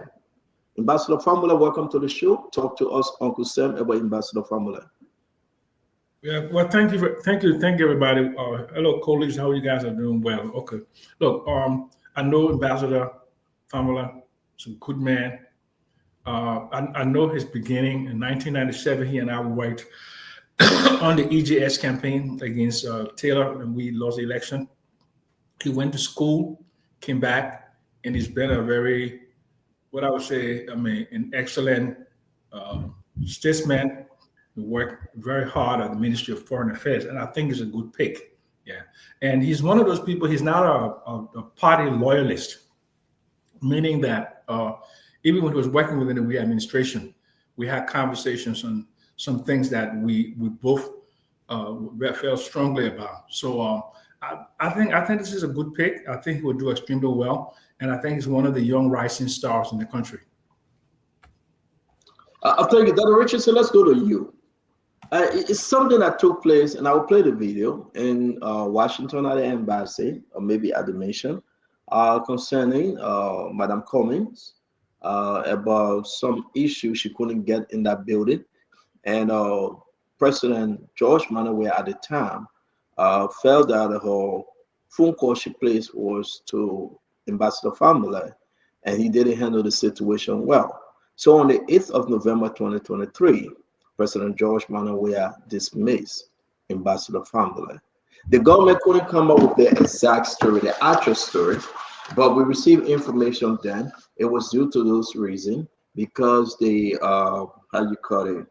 disrespect, the unprofessionalism towards the insubordination, yes, towards Kamaya, the president had to fire Ambassador Fula because it's suspected that he was a UP spy in the government. We had a whole story on this. Today, he is going to Egypt as Liberian ambassador accredited to Egypt. Dr. Richardson. So let me start by saying I'm having vague recollection of the story, and I appreciate you updating me. But he did say. Sorry to interrupt you. I just put it in the chat room. Everybody can take a look. Yeah. Thank you. He did say that he owed it to our nation to serve when he's called upon. I think that's a patriotic thing to do, to say. And he also spoke about his experience. It's one thing to be called upon, and it's another thing that if you don't have the experience for what you called upon to do. It appears that he has both. He's called upon and he has the experience.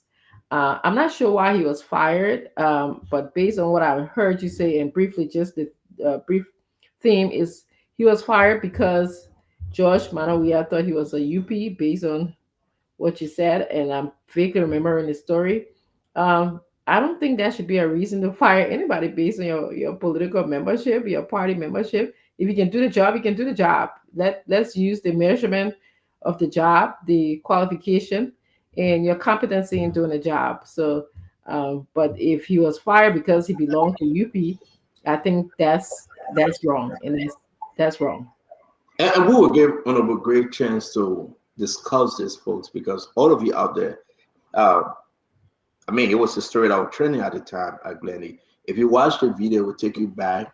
Glenny, what you say, Mama? I know the story. Yeah, thank you. So it would take you back, and that's why I put the entire 39 minutes video in the chat room.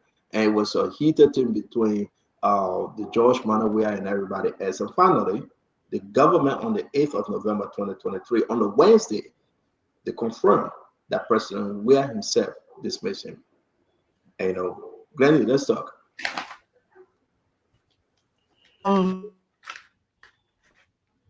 Thing is giving me a hard time. Okay.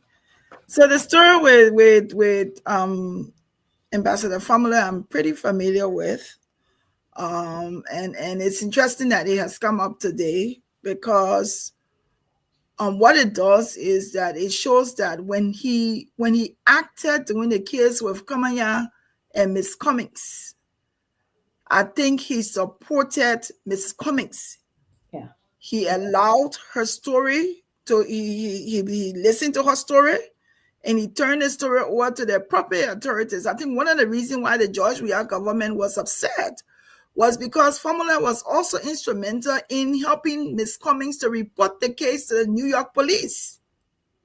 So then tell us about the case. What kind of case was it? So it was a sexual harassment case with the foreign minister at the time. And I think they were upset, Kamaya and President Weah or whatever were upset because they felt in their instance that Fula should not have been on the side of Miss Cummings to escalate this case. He should have sided with the foreign minister and not give it legs. And it's because he gave it legs and even supported her and I think his stance was, if this is an allegation, let it go to the proper channel. And so there was not a cover up on his side. And because of that, that was why he was terminated. So, I mean, to hear him come back today, and he may not be the best person for everybody, but in that instance, everybody can explain the story, but that's the side of the story I know. And I think it's because he did not side with coming here. He did not help to cover up the story. That's what happened. So congratulations to the ambassador. I will be coming to visit in Egypt. Fumi, let's hear this. Before it want to be okay. Let's hear the Fumi because I want to sing Akara Square here, and I want to have a balanced program. But yes, so it's in the chat room. You are listening to it.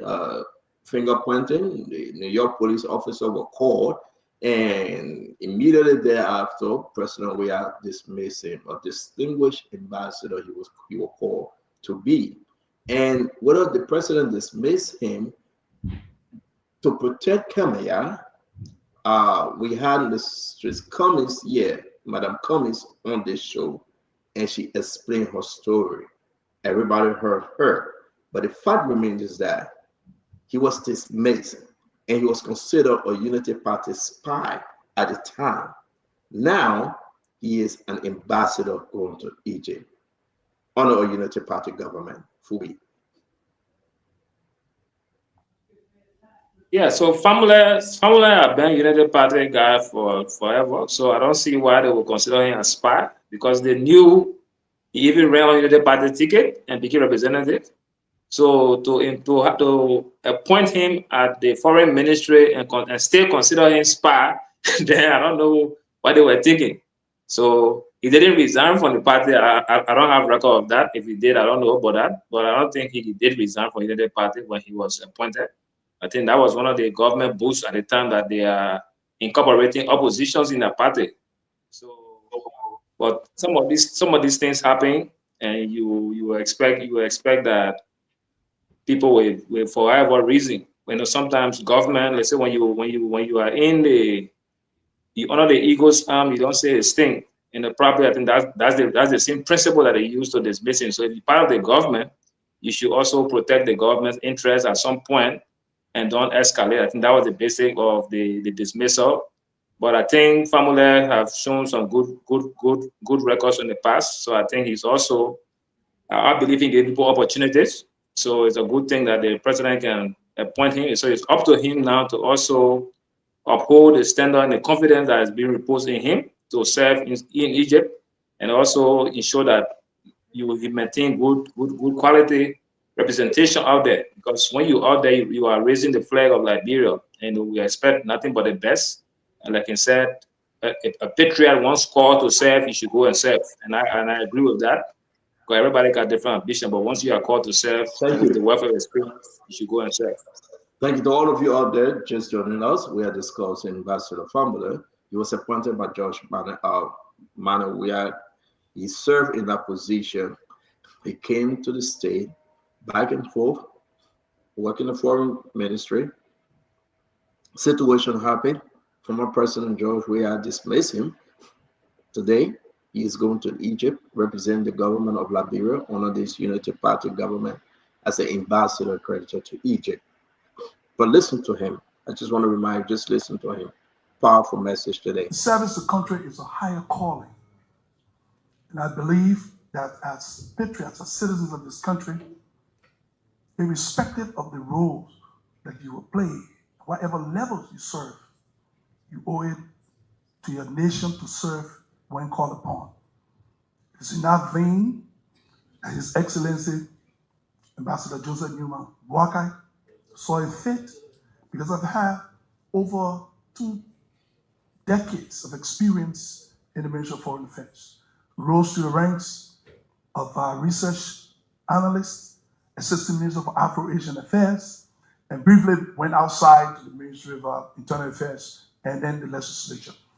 All of the experience that I've gained over the years will help to broaden my horizon and my understanding in articulating our foreign policy objective. So I believe that wherever I'm called upon to serve as a Liberian patriot with the skill set that I have, and I need to leverage those skills for the betterment of our country and people. Mama, let's hear you. We'll come to you, Tamba. Let's hear Mama, please. Yeah, I mean, Ambassador Famula, what I would say about him is he knows the job they've asked him to do. This is not a strange area that he's going. He highlighted it himself from a research analyst at the ministry, rose to the rank of assistant minister, came back became deputy minister. So it's a familiar terrain. We expect more from him, given his experience, given his track record. We hope that he will work with the current team to be able to push the foreign policy agenda of the country. And through that, we can rebrand our country. We know how he was dismissed. We know how he left the job. He stood up for an alleged victim of sexual harassment. If anybody can describe that as going against the interests of the government, then your interpretation will be, which I agree, it was a silent policy of that government to misuse women. was a silent policy. It was not expressed. When Madam Kumi was allegedly sexually harassed by Kimian, she complained. And the only thing Famula said, let's investigate. If she's lying, we'll establish that she's lying and we'll take punitive action against her. If the facts establish that she's saying the truth, then the president should be able to take action on the minister. But at that point in time, President Weah decided to protect an alleged sexual harasser, a predator, over his employee, a woman who was crying for justice. Famule cared less whether it was about Unity Party. He didn't care. All he thought about was a woman is crying for being sexually harassed. Let's investigate. If she's lying, we'll penalize her and expose her. If she's saying the truth, we'll ask the president to take action. That was his crime. The crime to protect an innocent woman who was allegedly sexually harassed by a big man. That was the modus operandi. That was the culture. A gang of men were in the town. They move around, they have money, they have power, they have authority. They use their money, their power, and authority to abuse women. And whenever those women complain, the bigger man in the room will come in defense and protect them. That's what Famula went against. That was his crime. Play this. Thank you very much, Mami. Let me play this before Tamba and our brother Craig can come in. Okay, I'm at the permanent mission of Liberia to the UN. Yes. My name is Winnie Cummins. That have been disturbing our meeting. This is Maggie Gibson Clay. She called the police on me. The bell. I'm a staff at the permanent mission of Liberia to the UN. Into the mission when she's not allowed. She's not allowed here right now? No. All right. Can they show you why I'm not, the document that say I'm not allowed, please, sir? She's not a staff here at the mission. Can they show you my termination letter, please, sir? Oh, here's the thing, man. Mm-hmm. You are. I work here I'm too. the deputy permanent representative. I work here too. Okay, she's. We all work here. She's the head boss here. No, she's not. Okay, well, she's higher than you. Okay. And she states that you no longer work here. I do work here. Okay. This is Maggie Gibson Clay. The Maswesa Kimaya is the serious sexual predator. I'm doing this for my very own protection. You guys call the cops. At the mission. Okay. It's not allowed. All right, ma'am. They don't want you here. Right Okay, now? I'm not. Okay, that's fine. I'm not at the mission. She can go. This is Maggie Gibson Clay. You remember her face, sir? This is the government of Liberia property. I work for the government of Liberia. Yes, I do. I do have the right to be here. Okay. I do have I was sexually harassed by the foreign minister who was the ambassador at that time. You guys have the report. Okay, I was sexually harassed. Okay. Okay, ma'am. Can you just grab your stuff, please? I'm gonna take this picture of the building. Ma'am, I'm not going nowhere. You have to pull me up. You have to pull me in handcuffs. I'm not going anywhere. What are you hoping to accomplish here? I work here. Okay. They took me off payroll. I asked them, please provide me a termination letter. They cannot provide for me because I was sexually harassed. I filed a complaint, and because That's it's fine, man. You can listen, file no, like you ask me a question, let me explain, please. Okay. I filed a complaint. They cannot terminate me because I have an open investigation. All right, so if you follow the story, it's 39 minutes. 39 minutes, you can listen to it. It's in the chat room. Very interesting story. We brought Madam Cummins on the show. But again, those were some of the reasons that led to the dismissal of Ambassador Fula, who is today. He went through his confirmation year. He should be going to Egypt. What say you, Tama? Yeah, thank you, Stanton. I have followed this incident. It was happening in New York, I think sometimes late in 2023. I saw the videos. And I also read the press release at the time from the executive mansion when Mr. Famule was dismissed, citing administrative reasons in a press release that came out that year. I do remember that vividly. But the issue that happened in New York being the center of the world today, it was a disgrace to our government. It tainted the reputation of both Ambassador Kimaya and the Liberian government.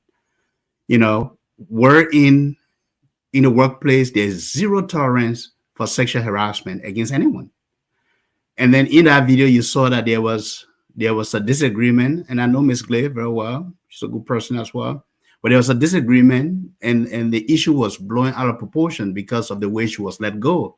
Mrs. Cummins in a video claiming that she was still an employee, but she's been removed from payroll, even though she's alleged sexual harassment and she was being denied access to the offices. But what I'm going to say is, first of all, Mr. Famler's statement today is really something that I would love to not only hear all politicians say, but to do it, right? Because service to nation, whether you are appointed or whether you are elected, it should be about your country. It should be about your people. And that's the highest calling anyone can ask for.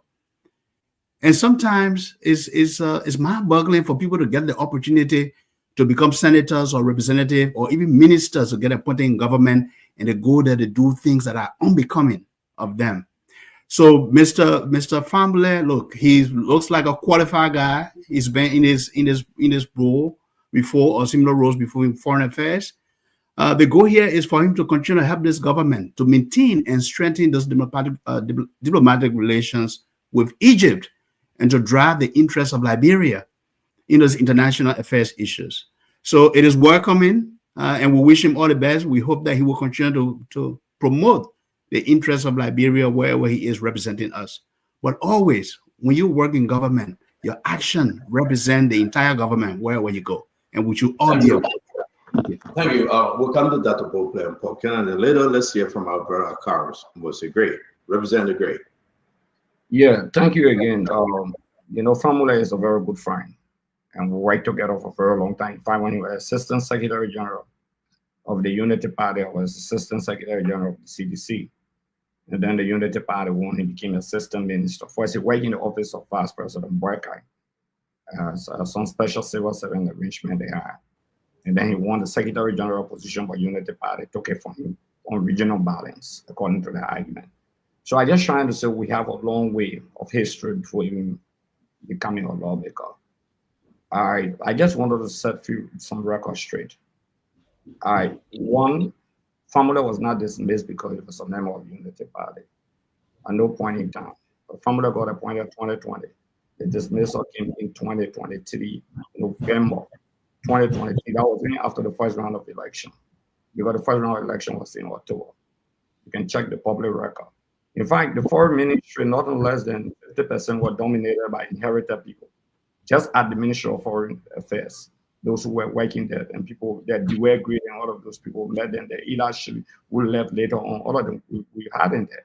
So, you know, in the diplomatic cycle, you don't just change people like that. Even the ambassadors across the country, we inherited them. I'm one of those who said that there was a need for a shake-up in the ambassadorial level representing Liberia across the world. Interestingly, another allegation that Famule told the woman to call the police. No, the lady who made the accusation never called the police. Go back to the tip. It's the deputy head of mission, who was the highest officer on ground, that called the police officer. Listen to the conversation between she and the deputy head of mission. So that fallacy about Famule called because of sexual harassment for the lady to call the police officer is a fallacy. The records are there, just play the tape. It was the deputy head of mission who said, yeah, your job has been terminated. You should not be in the vicinity of this area. And she insisted that she has filed complaint to the police against Kimia of sexual harassment. Okay? And Kimia, at no point in time, you know, America doesn't joke with sexual harassment. We all know that. Whether you're ambassador or whosoever you are, in fact, they will spare you. It's not a joke. They will prosecute you. So there has been no evidence abuse at any court of the United States of America or Kimia was charged for sexual harassment in the United States of America. I got to be careful so no one play with people character. But family dismissal came from series of things. Some I would not want to say, but family have been warned verbally on many occasions. He and his boss had not had it easy Forget about that lady issue. That lady issue is just an issue that coincided with the final dismissal. But he had a lot of issue with his boss, a lot of disagreement. You know, the foreign ministry has its own handbook, it has its own regulation. It started as far as based on how the master Kimia came. So that a lot of issues. You give out one reason why he was dismissed. One of the reasons when it comes to the issue of breach of protocols. Okay. The breach of protocol, what protocol? Let me explain. For example, the head of mission, the deputy head of mission is there. And the deputy head of mission says, this woman doesn't work, it's not in our employee in. This is the instruction that have been given by our boss.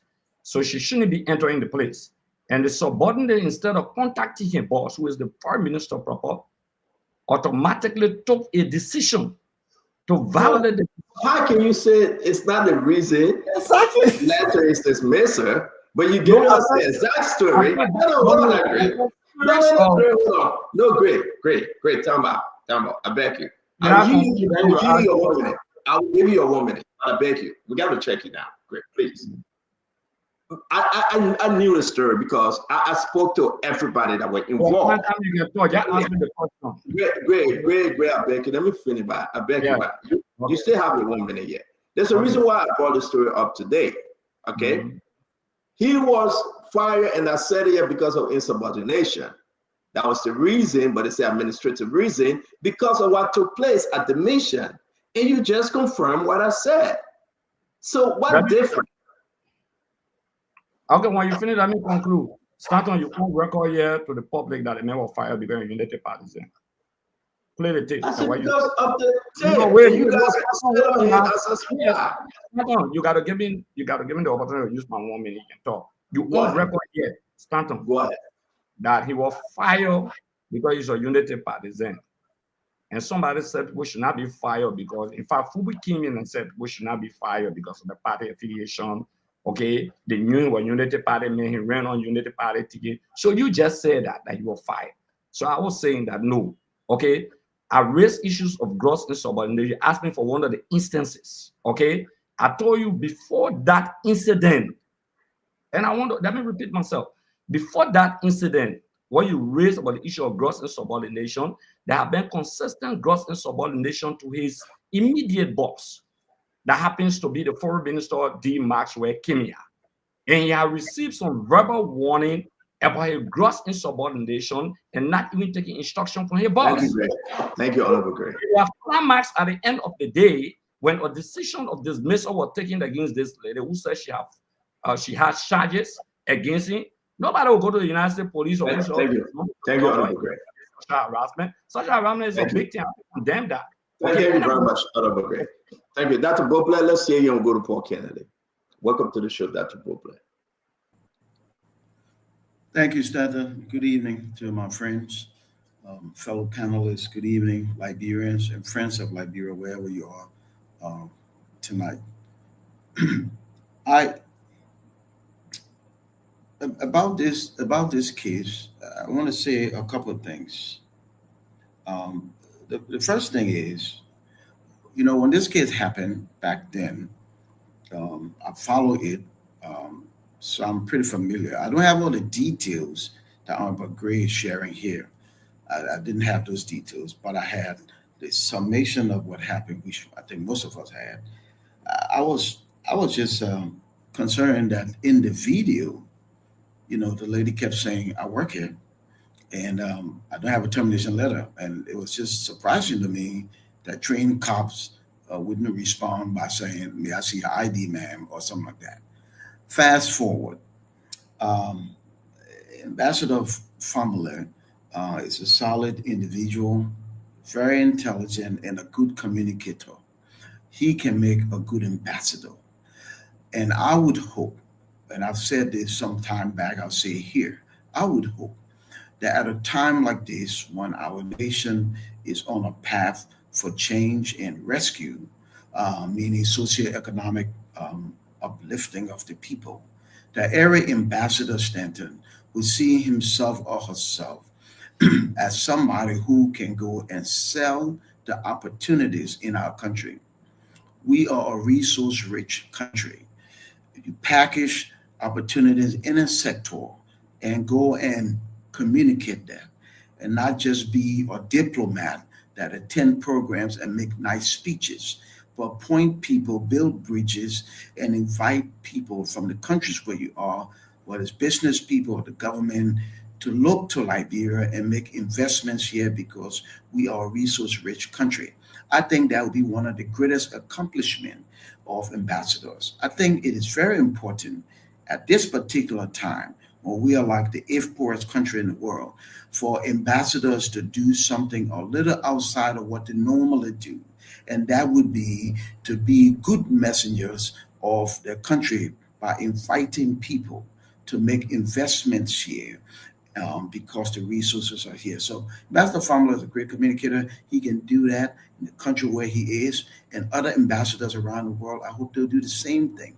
I think it will help to accelerate the interest in investment in Liberia, and from there, the level of participation. That would be good for socioeconomic development of our country. That's why I say. Thank you. Thank you very much. We do appreciate. Paul, take us home on this topic. Yes, Stanton. I would like to extend my congratulations to the Honorable Fula. He's an acquaintance. I don't know him very well. We go to the Congo Town Back Road Church. But like Dr. Brople said, an ambassador is appointed. The church doesn't have a name. The church in Congo Town Back Road. At the first Baptist Church of oldest Congo Town. He doesn't go to the church, but we meet around, several areas. The church team, I've not been in that church for 2 years. You can't even call the church there. Important go to church. No man, I think I've been in that church since 19. I'm not going to argue with you on this show, but that church been there. You're living. You're going there. Going to watch out. Go do. So listen, the ambassador is a representation of the country outside of the country. So I agree with Dr. Brople. People who are going to be ambassadors are people who actually should understand what the country's strategic priorities are, so that they are able to articulate it to our partners, to those countries that they are going to those places that they are going to work with. Every country now is focusing on themselves, and we have a country like Liberia that is really challenged on resource. Having a well-seasoned, well-diplomat to be an ambassador is a good thing.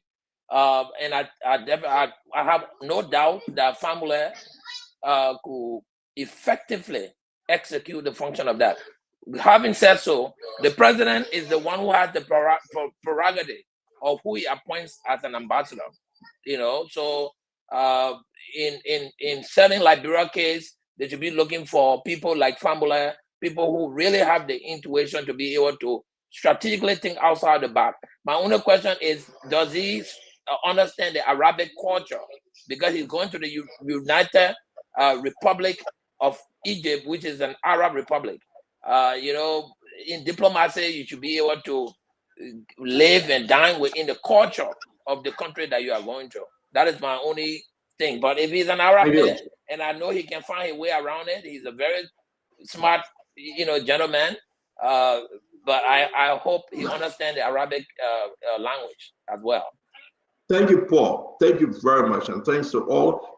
I mean, it is just so said. We all agreed today, including Honorable Gray, that those were some of the reasons why, he was dismissed. But again, Ambassador Fula, congrats to him. We hope he serves with dignity and pride. And that will only be shown once he take office. I want to say to all of you, something was said also today in another confirmation hearing concerning the Liberia Immigration Services. Then we'll come to the budget. Then we'll talk about other national issues from the cabinet meeting, the view of President Bouakai towards the people of Liberia.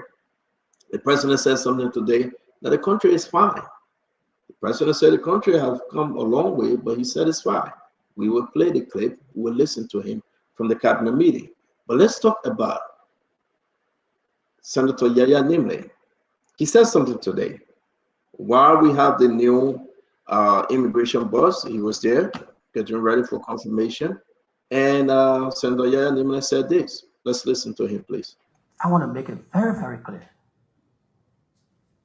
The issue that has to do with Burkina Faso started 20 years ago when President Ellen Johnson Sirleaf took power. Burkina Faso took 3,000 hectares of land, and the AFL left and went there and left them there. Today, the people are harvesting cocoa. They have taken that piece of land from Liberia. It has now become Cote d'Ivoire. Senator Marshall Dennis in this chamber pushed that issue. They said immigration went there, they collected money, and they walked away. I'm not saying alleged because I'm here to prove.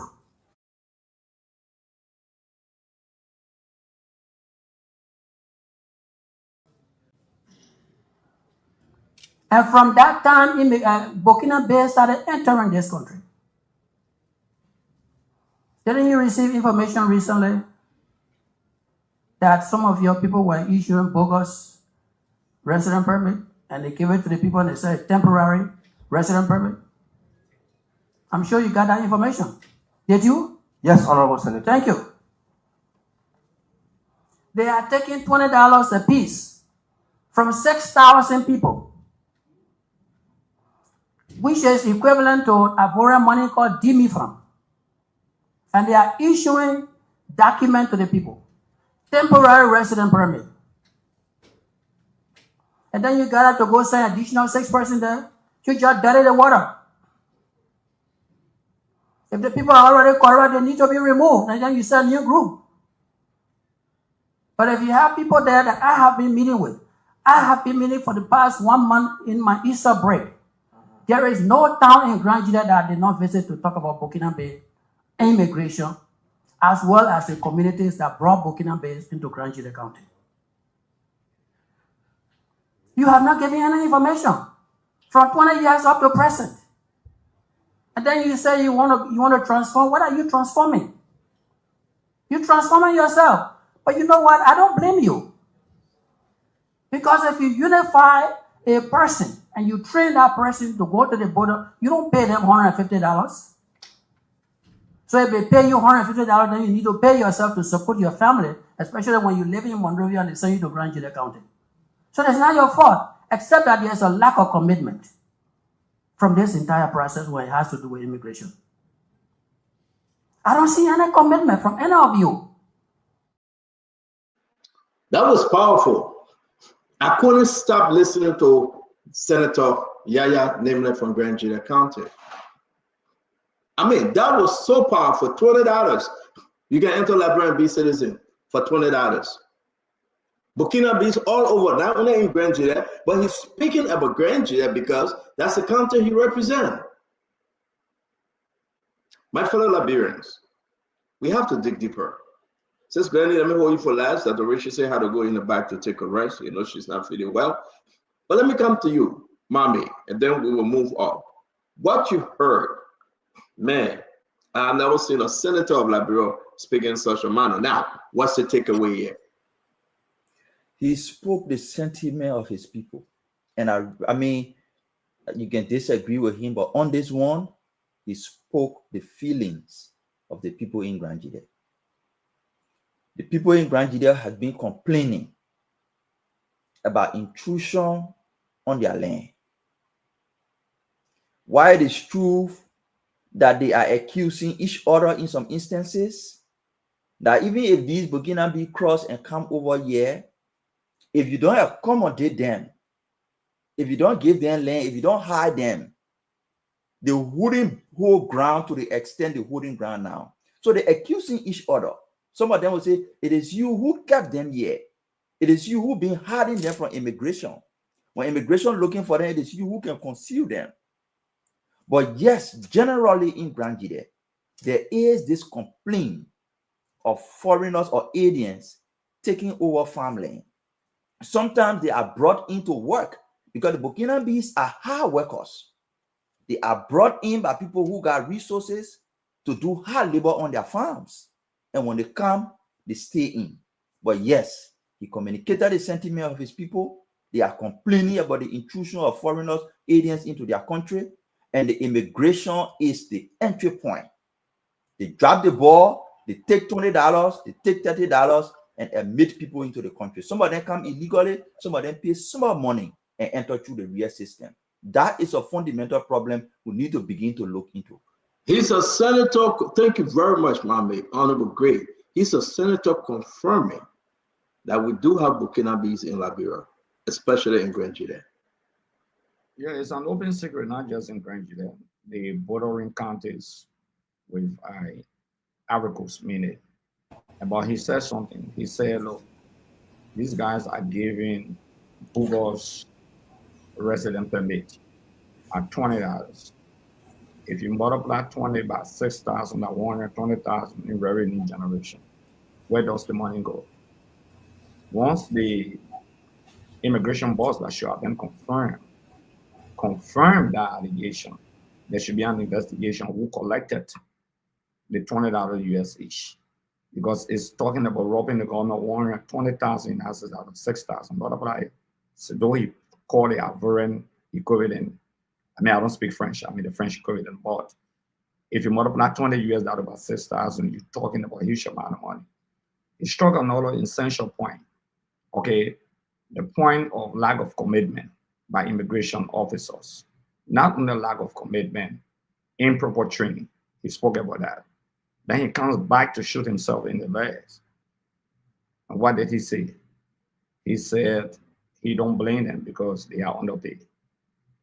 Those are the two significant points that I pick up. So if the immigration officers, the police officers, and other people are underpaid, and that's one of the cardinal reasons for which people argued about civil servant salary not being increased. Okay, if these people are underpaid by 100 and some other others, and that's what they would generate in revenue for the country, they are susceptible to bribery. He said he doesn't blame them for that. So I think the senator should lead the process of increment in the bid of these people who will be collecting revenue or in the know or collecting government revenue. The issue of investigating the 120,000 United States dollars for giving permit is very important so the government cannot be robbed. But like I also agree that he spoke as a senator on behalf of Granjidans because they are concerned about Grand Juda. You talk about, I think, 2,000 acres of land. It's a huge acre of land you're talking about. Thank you. Hectares of land. The government should investigate that. Then these are some of the things that can be cross borders attack. This agreement, Liberia has a history of losing some of our lands to Ivory Coast, to Guinea, and to Sierra Leone. So it's a huge. Thank you very much. We'll come then. I bring in Uncle Sam Jackson. Uncle Sam, let's say you're on this one though. A big thing about immigration, but listen to what he said, right? When Senator Yaya Nameless called on the incoming boss, or he's the boss now because he's at it, right? Or LRS. He admitted, he said yes. He admitted to him on the clip, Uncle Sam. What a problem we have in Grand Juda, and how strong was Yaya on this one, Uncle Sam?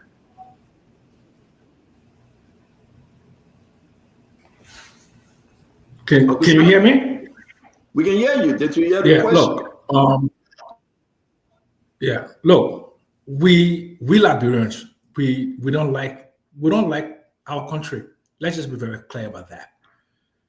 There is nowhere in West Africa where you see the kind of infiltration and the complete domination of the economy, a lot of the industries by foreigners, and you're the 8th poorest on the planet. That doesn't happen anywhere. It shouldn't happen in Liberia. And I'm not against Burkinabes. I'm not against other West Africans, okay? Because I know when we're refugees, we went to different countries, right? But as refugees, they did not give you for full assimilation in the society and to take over their economy. It's how we treat ourselves. Mind-boggling. My mother was Fanti. My son in Ghana, I had to go back 2-3 generations to get documentation for my son to be accepted as a Ghanaian in Ghana. I'm sorry, I could send one up. Let's hear you, Fubi. Yeah, for me, I say, look, the feedback. Yeah, for me, my point, I always say, look, we in West Africa or Africa, we're not serious. We say we ECOWAS countries, but we'll be restricting people from coming from one point to another. We say we African Union or one African unity, but we're concerned about visa entry to different African countries that you're not part of. So we're not serious in Africa. And, I don't see any problem with people working in different countries. My point, the point I would raise from Jaya Nimran's statement, I raised it before the last time. The minimum wage. You pay people minimum wage of 150, and you expect them to live in Grand Jide, Lofa, leave their family in Monrovia, and go to those faraway places, and you expect them to uphold high integrity. You're not ready. So government needs to address all of these things. It's a holistic package. You don't just macro manage things and expect it to fall in line. If the man will stay in Grand Jide or Lofa for a whole year on a salary of 150, he got 5 children in Monrovia going to private schools that he has to pay, house rent, hospital bill. You definitely will expect that man to be corrupt to some extent. So government needs to fix that part of the tunnel. I always stress the building of the private sector. And the issue of Burkinabe and Grand Jide, these are farmers. People bring them to come work on their farms, some partners. So it's not about illegal entry. So the whole issue of West African countries, we need to address that part. If we're serious of having unity as Africans, then we must also address the part of visa entry. And last time when the ECOWAS Union, the African Union people were talking about, It's about taking the people's land, Fubi. It's not only come and go. No, I don't think they are taking people's land. I think there are people that bring them to work on their land. So I have a farmland and I bring people into work. They're not coming there they're not invasion. I don't want to believe that. It's not invasion. They're not coming from Burkina Faso to go and take people laying Grand there. I will not agree with that statement. So listen to the Senator for clip. We'll come back to you. It's on Spoon. Go and listen to it. You talk about them taking people land. He didn't say farmer coming to farm and go back to the country. I guarantee you, no joke. I don't even want to give that joke. Bring Mexican through Mexico and say can't find go back. He will not go back. Then you not lay all back. You cannot throw something. You will not go back. I mean how it is. The people that they are there, they're not farming to go back. It's not they took the land. Yeah, they're taking the land. That's what Yaya was talking about. Glenny? I will not agree with that. Okay. Yeah, Glenny, let's hear you, please.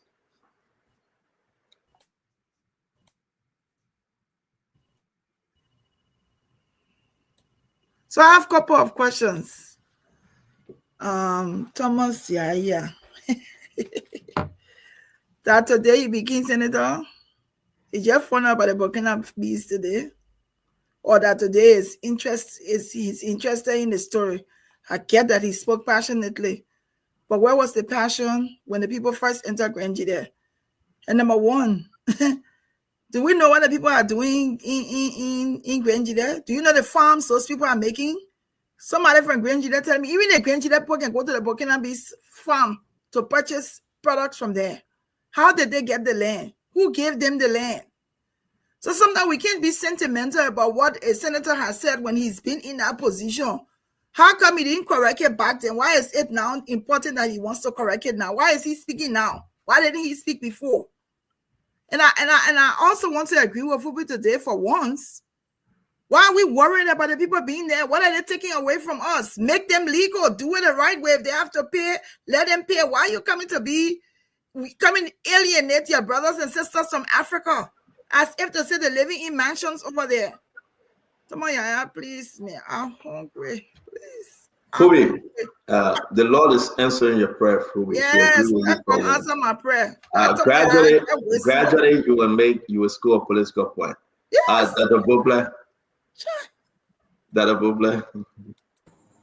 Thank you, Stanton. So there are many issues, right? There are many issues.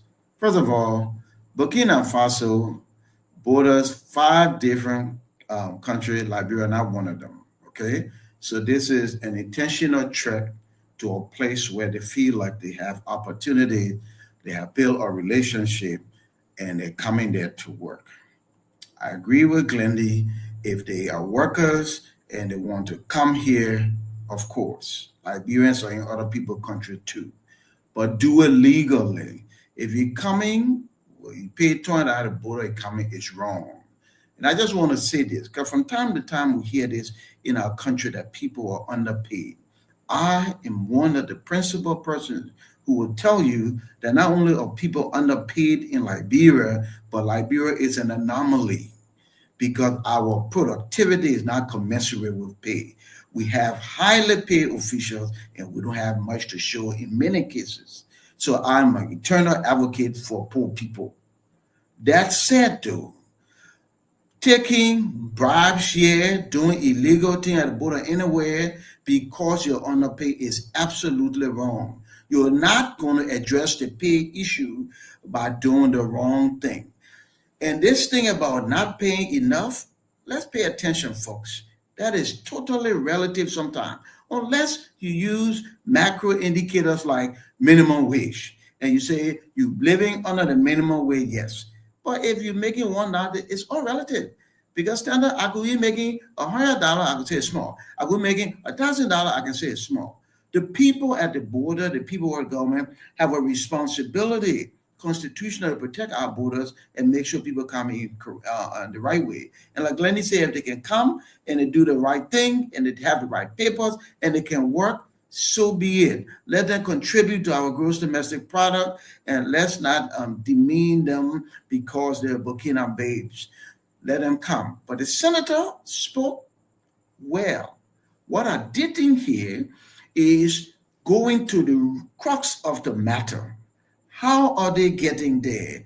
Is there a cartel? Is there a group of people? Who's behind it? And the truth is, the senator can find out if you do an investigation right there in Grand Judicial. People will talk, and then you will know, because when you know the source, then you can solve the problem. So speaking passionately about it is great. It's better if you go and investigate and find out what's really going on, and then you address it from a solution standpoint. Thank you. We're going to be leaving this story because we got about 26 more minutes to be on the show. We got one powerful one. I'm just going to give one to Roberto Vendetta Patrick and Gibson Jerry, who have not spoken. I beg to skip Paul Kennedy and come back on this one, please. Vendetta Patrick, you go. So, CEO, I listened to the senator, and of course, as a key stake actor and a representative of Grand Judicial County, of course, he has to speak in that direction. But I'm concerned about the owners of the farms that we are talking about, Burkinabes working on them. I'm sure those farms are owned by Liberians, not foreigners. I'm also optimistic that those farms are specifically owned by Grandidians. So if a foreigner leaves another country and come in Liberia, specifically in Grandidian, and the owners of the farms that are Liberians intentionally and willfully opt to exploit them because they can work hard, because what I'm getting here is that the people can work hard and they can take anything. Almost like what Trump and the Mexican, at one point he say, oh, the people should go by the post, but using the people to build and your mansions. So what I can say is that we should not be blaming those people. If we try to fight illegal entry in our country, the first groups of people that are supposed to do that are Liberians. Look, you can leave from different countries, Cote d'Ivoire, Burkina Faso, Ghana. You enter Liberia, but if you are not accommodated because of fear that this individual is violating the laws of the Republic of Liberia, that person will not have a place to be. They will feel very uncomfortable. But we open our arms to them, and these people come here. We are Thank talking you. about 10,000 persons. CEO had to tell the world with the National Investment Commission in 2011, went to the Putu Mountain. We toured some parts of Grand Jide. I can say this to you, that Grand Jide is very rich. Very, very rich. If we can just... Thank you. Let's try to squeeze it in, but then I beg you. I beg you. So I agree with the senator. Yes, illegal entry, but I think the real people that are supposed to stop or fight immigration process is the people, the people of Grand Jide, because they own the farm, and illegal entry, they should be in a position to tell, the immigration officer that these people don't have paper. But if they use them for personal gain, then that's it. Thank you very much, VP. Let me bring in our brother Gibson, and then we will talk about the map from Representative Enders. Some kind of map from. I didn't conclude. I beg you. Give me 30 seconds. Augustin, please do. Take 30 seconds and Gibson will close us. You remember people who went to Abidjan and Cote d'Ivoire? Remember carte de séjour? They ran behind you for carte de séjour. Those of you who are refugees living in Cote d'Ivoire or trying to live in Cote d'Ivoire, they ran after you for that. Liberia, it is not about the $20 or the fact that the immigration officer gets paid $150 and he's far from Monrovia. It happens right in Monrovia. This is a national malady where we don't respect our flag. We don't respect, we are not nationalistic. We don't love our country enough.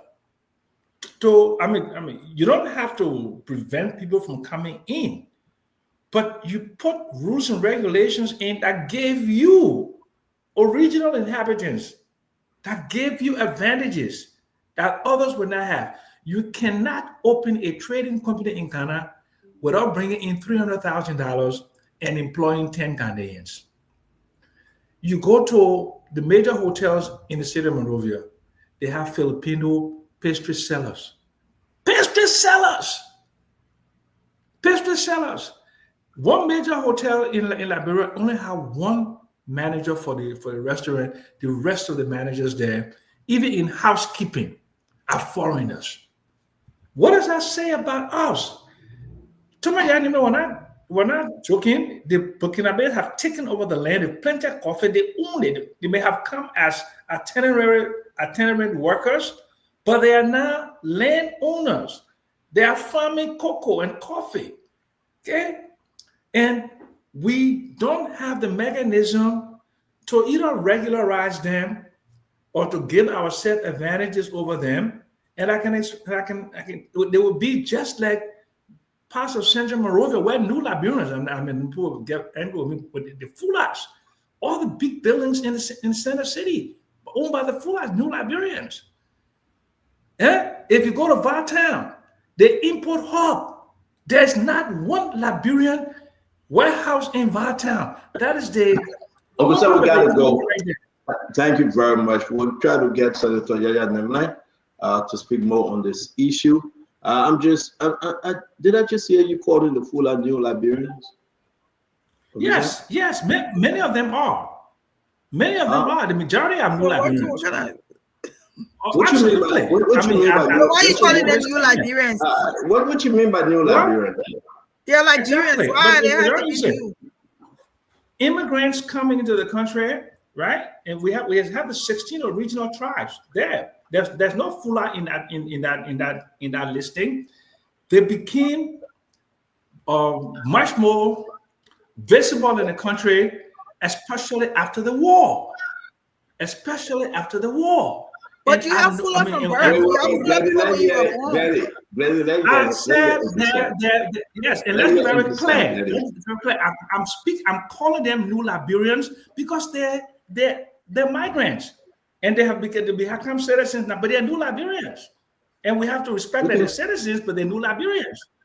Okay? And if you want to challenge me on that, look at what Donald Trump is doing in America. America first. Thank you very much. Thank you. America Let me bring in first. Gibson, Jerry, let's hear you on this Yaya Nemlai, and then we'll move ahead.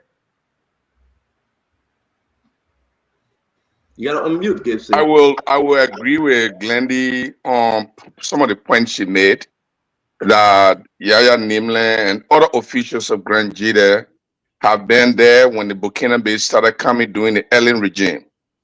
I was also part of the advocacy to get them out.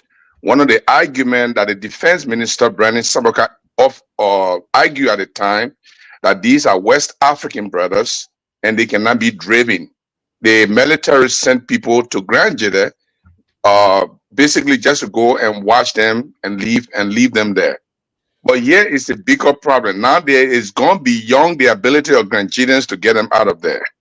The bigger problem is the same thing I'm going to say right now, and I'm going to say it so everybody can know what the problem is. I was with the Los Angeles Times, and when Harrison Conway launched an investigation into the land issue in Nema County, and the Los Angeles Times sent a reporter with me, and we went there. One of the problems they had was people claiming land on the basis of promissory notes. Oh, okay, I owe you $10, I will pay you back. And then people stay on the land. As a result of that, it has brought a lot of problem in Nima today. So Nimbayans believe that certain Mandingos not supposed to own certain lands. Some Mandingos believe that there are certain land, their fathers are being on the land. And so they claim ownership to the land. It is the same thing that is happening right now in Grand Jide. The people, some of the Burkina Faso, our information is that some of them are trying to even get citizenship. Liberian citizenship is very easy to get. I think 400 or 500, if I'm not mistaken, and you can become citizen. And then they are getting into marriage with our daughters. They are taking these land very, very soon. They will become voters. So the problem now is in Ivory Coast. Let me tell you what happened in Ivory Coast. The president, who is the president, Alassane Ouattara, when he was prime minister on Ofouet-Boigny, he introduced a program called Carte de Séjour for all aliens who enter Cote d'Ivoire who are not citizens. You have to have the Carte de Séjour that identifies you as an alien, but you are living in Ivory Coast. That particular document does not permit you to vote.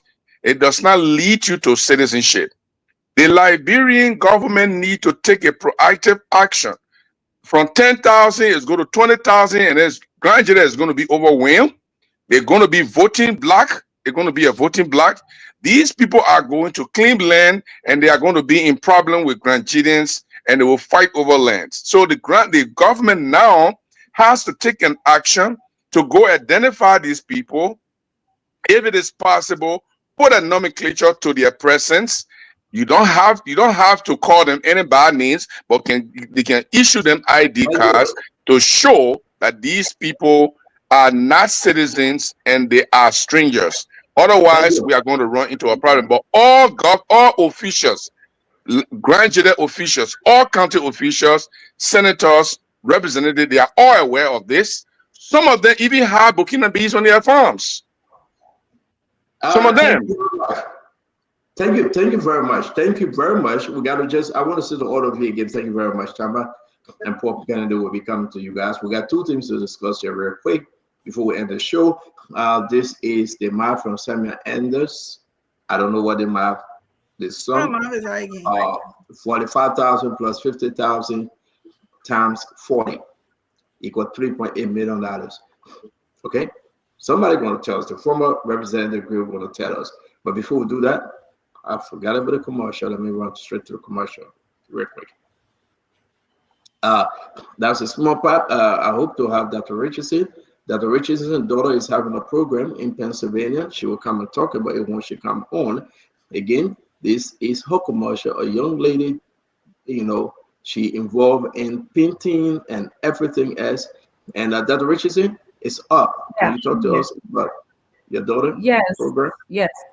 Thank you. On Sunday, May 25th, I'd like to join you to join my daughter art exhibition. She's going to be introducing art to our culture, and it's going to be a combination of comedian, a live band, and also she's supporting Kings and Queens. Many of you in Philadelphia area know that restaurant. It is a Liberian restaurant, so she's going to be displaying Liberian food as well as I think it's called Cheesecake Bar. It's another restaurant.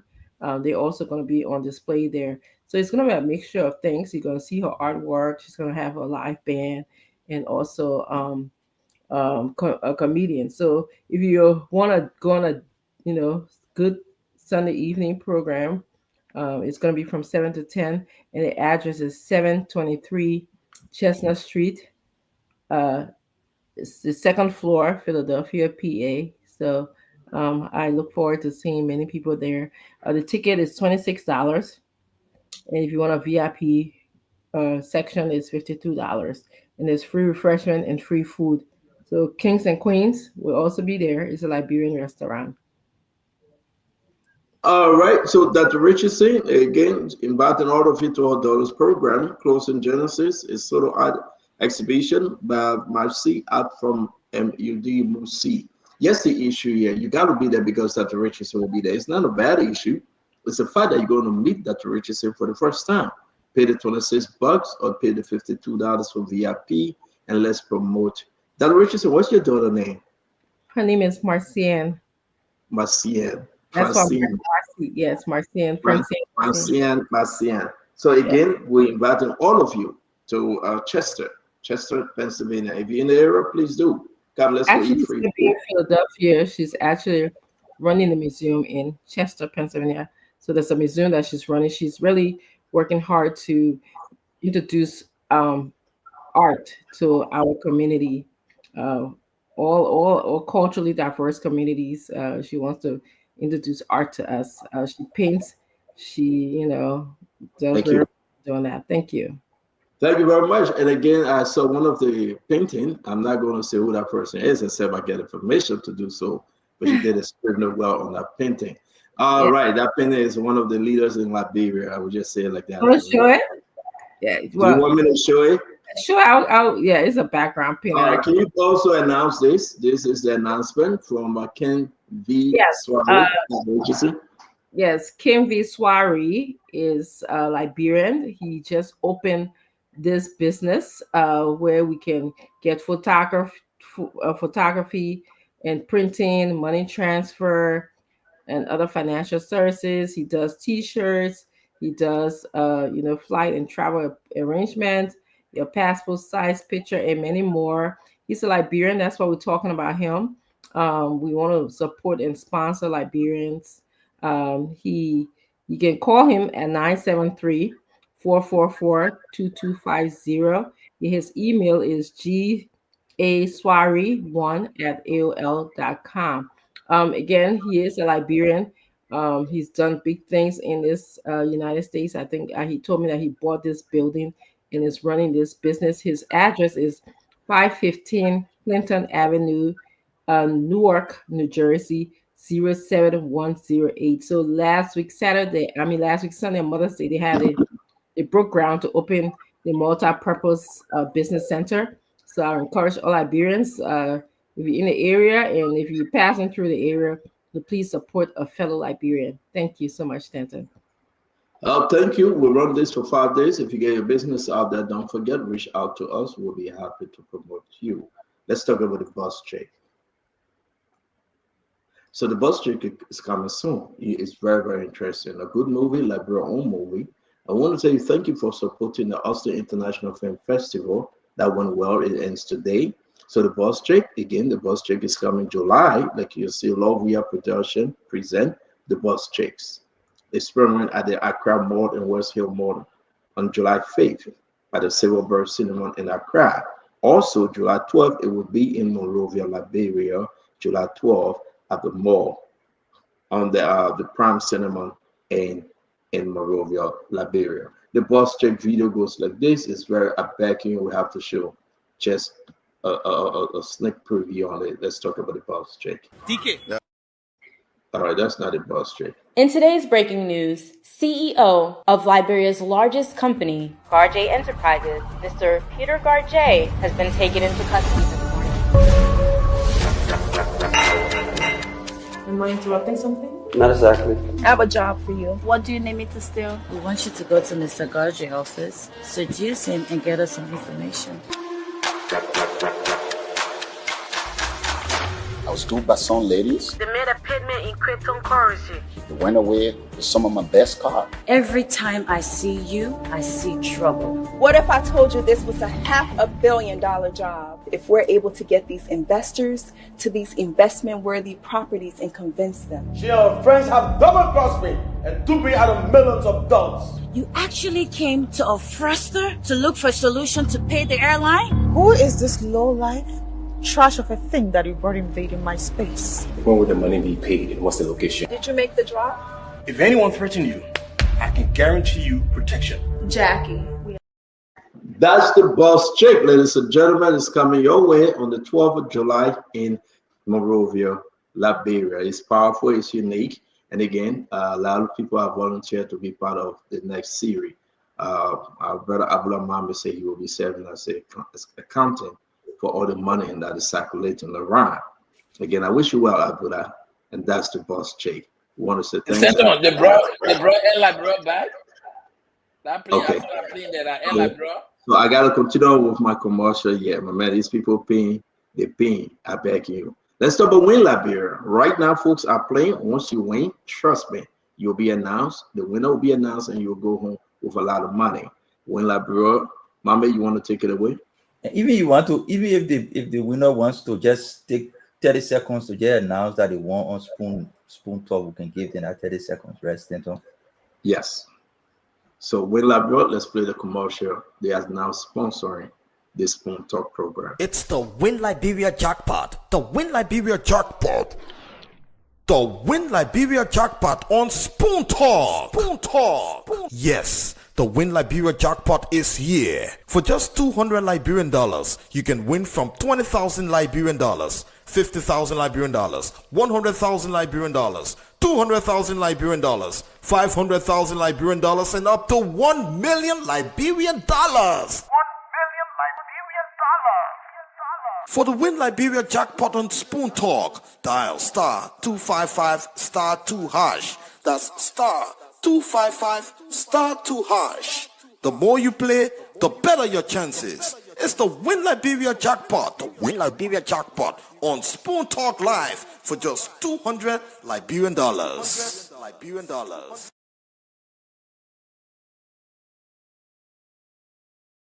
And then go ahead, Mame. Is it ongoing right now, right? People are still playing currently? Yes, it's ongoing. We're getting indication people are playing, except that we don't have a winner yet. If there's a winner, they will signal to center and then they will announce a winner. But I think yesterday last week they announced like 4 different winners. It's transparent, open license by the National Lottery to be able to operate. It will be interesting. Maybe beginning tomorrow, you will see the *255# or *2552#, whatever the number is, you see it on the screen. And maybe by tomorrow, we should be able to have 1 or 2 different winners coming live on the show just to talk about what they won. Thank you very much. So people are winning. A lot of big wins going Yeah, out there. people are winning, except that we didn't bring them, but people are winning. We want to say to all of you, let's get you back. Just look in the right corner. If you have your computer in front of you, in the right-hand corner of this photo, and you see who Marcian is the name. Marcian is painted. Take a look. So that's Dr. Richardson's daughter. And Yeah. Dr. Richardson?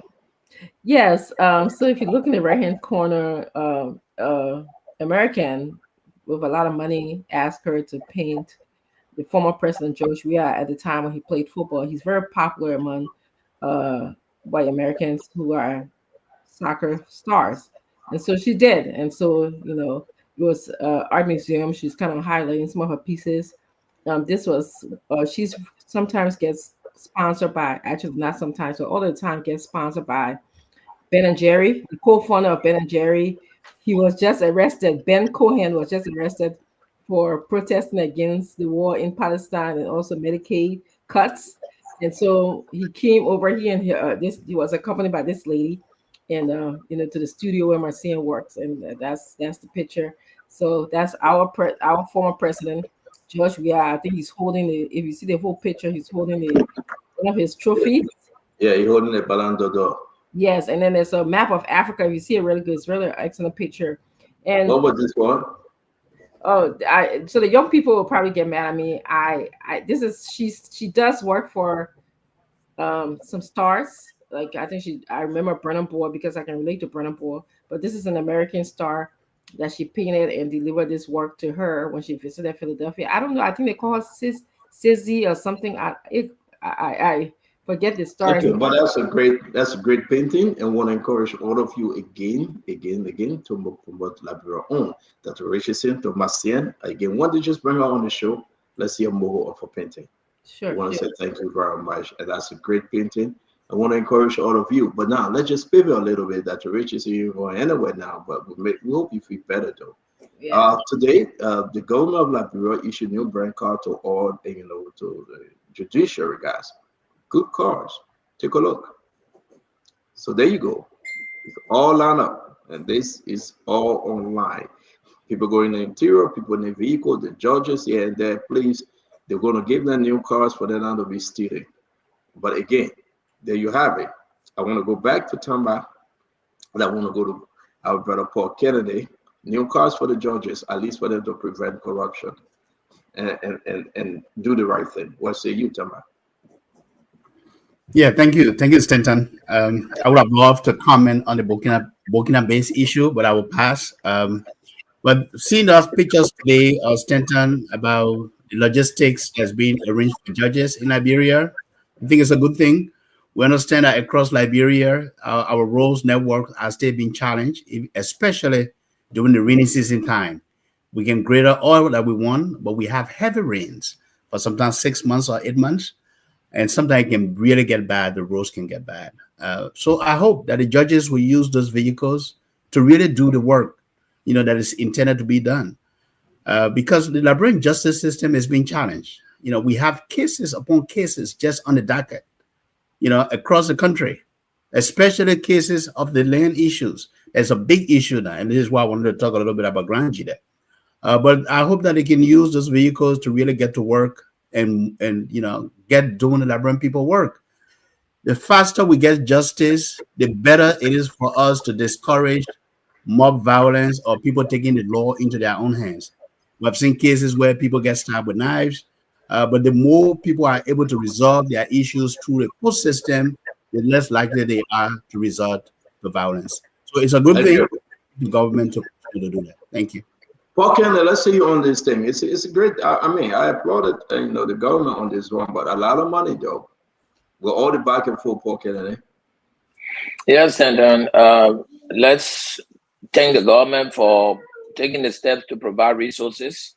There is actually this is not the first time that the government has provided a vehicle for the judiciary. In fact, it came a time that all of the county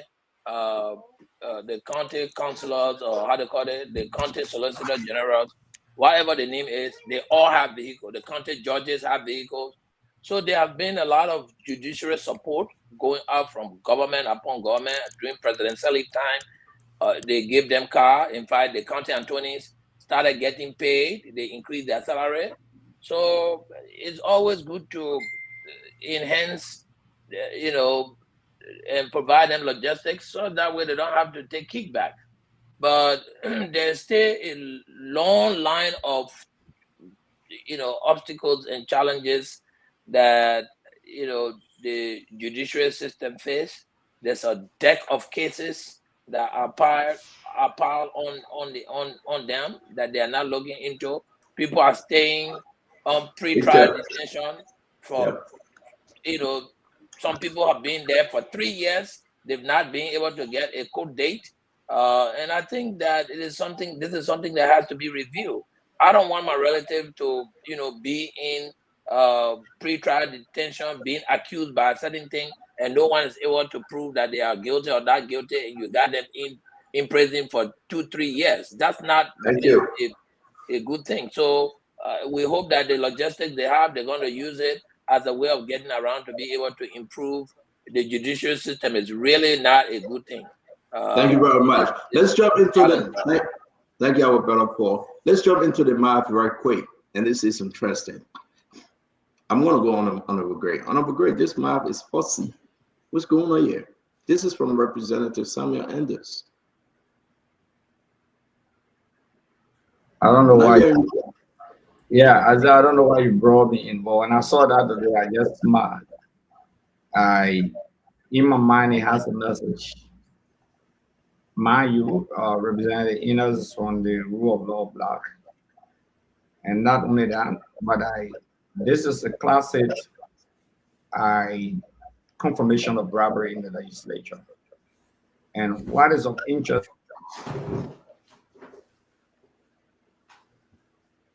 Okay, let's go to Mame. Brother, the brother is first. So Mame, let's hear you. What kind of math is this? Now, before he went off, he said confirmation of bribery. Mame, what say you? I mean, I just seen numbers here. I mean, 45. I don't know what is that. 45 times 45,000 plus 50,000 plus 50,000 times 40 equal this. I don't know what it means. I don't know whether this is the amount he used to get reelected. Amount. I mean, I don't know. I know Endo got some money, he got schools. I mean, Snow had to run away from him or before he beat Snow ran away and went to bombing. So I don't know whether all the money he has spent to get elected. I mean, I can't tell. Wow.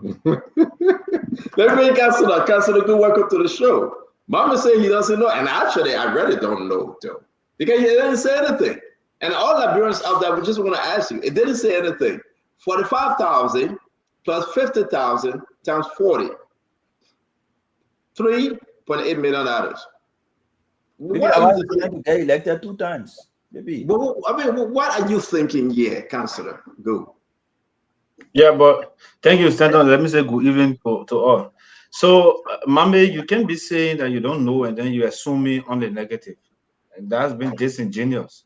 You don't know, you just don't know. Don't say, oh, I don't know whether he did it. Somebody say, oh, I bribe. You say you don't know, but you don't know whether the money he used to be elected. I don't know.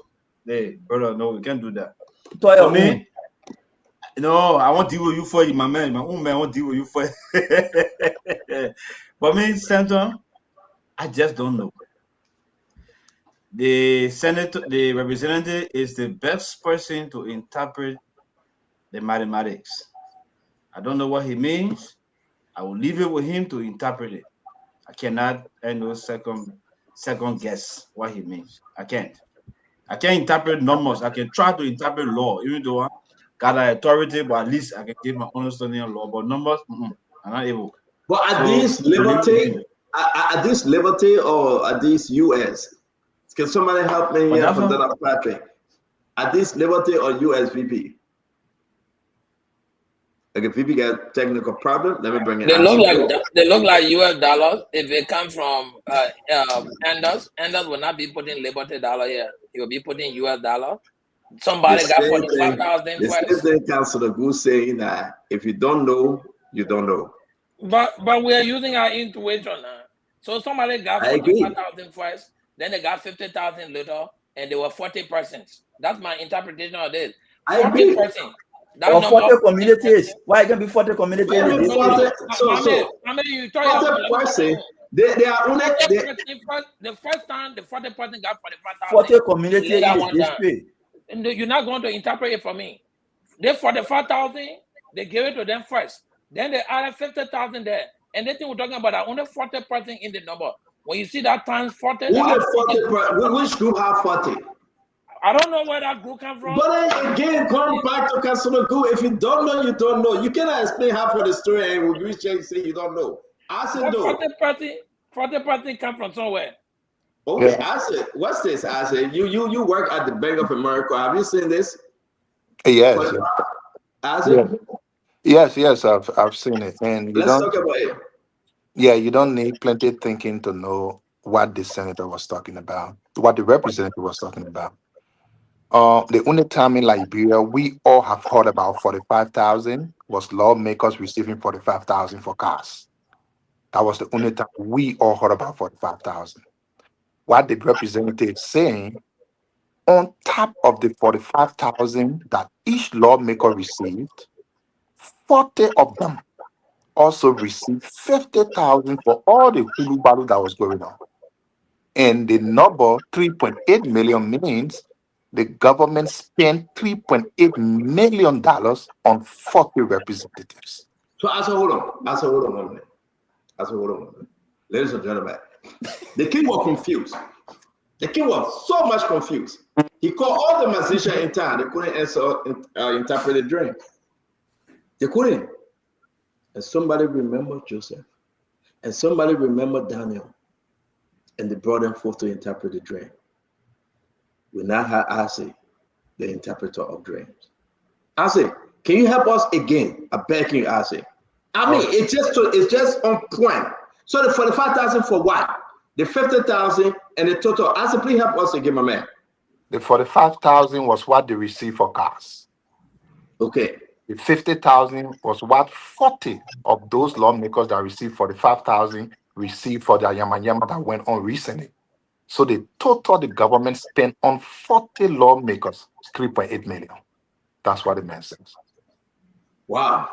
Any disagreement from the other party? Yeah, disagreement, plenty of stand on. Okay, Mami, go ahead. So the lawmaker in the House, they're not 40. That's one. The majority of black lawmakers are not 40. If you're assuming they're not 40, they're more than 40. So the 40 number now who? No, man. Because wait. You bring out a stronger argument. What's talking? No, yeah. So, Isaac, make that correction now. We are confused. Yeah, they are not 40. It's true. The lawmakers, they are 72. But 40 of the 72, they are 73. 73 rather. 40 of that 73 receive 50. So what he is saying is, of the 73, the government spent 3.8 million on 40 of them. I'm not sure if it is hard to understand. The 40 received 45 for 40 received extra 50, and the rest of them did not receive that 50. So the 40 of them received $3.8 million. No. The math is not adding up. I said that hold you right there. 73 lawmakers. If you take out the speaker and deputy speaker, they are 71. If you say 45 times 71, I'm coming to you, brother Vendetta. 45 times 71 plus the 50,000, that number should be more. No. It's not it. What he is saying is that of the 73 lawmakers, 73 of them may have received 45,000, but 40 of that 73 received 50,000. So his math is 40 of the, not all the 73. He is only multiplying the 40 times the total amount each of the 40 received. So he is correct. He is 100% right. And that is not a perfect key math. That is not a Gafan math. That's a real math. So yes. I said, let's leave Vendetta. Let's go to Vendetta for a bit. PP. If we agree, guys, this is a very serious conversation now. 45 plus 50, that's 95,000. That's 95,000. Then 95,000 times 40, $3.8 million. But then, I say explanation is contrary to what the math is saying out there, though. VP, I'm not understanding I say interpretation. CEO, it is said that only Bilego Uno can talk Kasaoli story or Kasaoli Palawa. I'm not interpreter of dreams. The man who wrote 45,000 plus 50,000 times 40, 3,800,000. I think we can invite him here to kind of explain himself better, because I think he's an owner of a Billy Good in the House of Representatives. So only he has the right to discuss Kasaoli Palava. But be it as it may, if what it is alleged to have happened, given the interpretation given, by Acid Do, well, the people told us from day one that the House of Representatives, it has two methods. they operate on the constitutional method, and they operate on the political method. The few people, I don't even want to waste my time on this. Even if it was 100,000, the very people that were arguing, oh, it's a political method, yeah, it has its own dividends. So what you expect? They executed a very good mandate, so they have to be rewarded. For example, yeah, I mean, Mame, you got to understand also, among the 73, maybe the government was interested in 40 persons that go or come down. They trust these 40 persons. And because they were committed, they showed some level of commitment, so we'll give you additional 50,000. I'm not saying here I believe this mathematical something that we saw here. No, I'm just trying to participate in the discussion for the sake of intellectualism. But I have no reason to believe that this thing happened. Thank you. It means they executed a command and they deserve to be rewarded.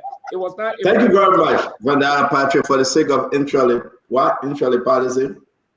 Okay, so Fumi, let's hear you. Let's end with you on this great math. This math is a perfect key math to me. It's not adding up. I'm talking the math I was tent on. Yeah, understand you will. I disagree on this math. I disagree. I got to go to the last one, which of course the president says something. I want us to end on it, but the math is not adding up.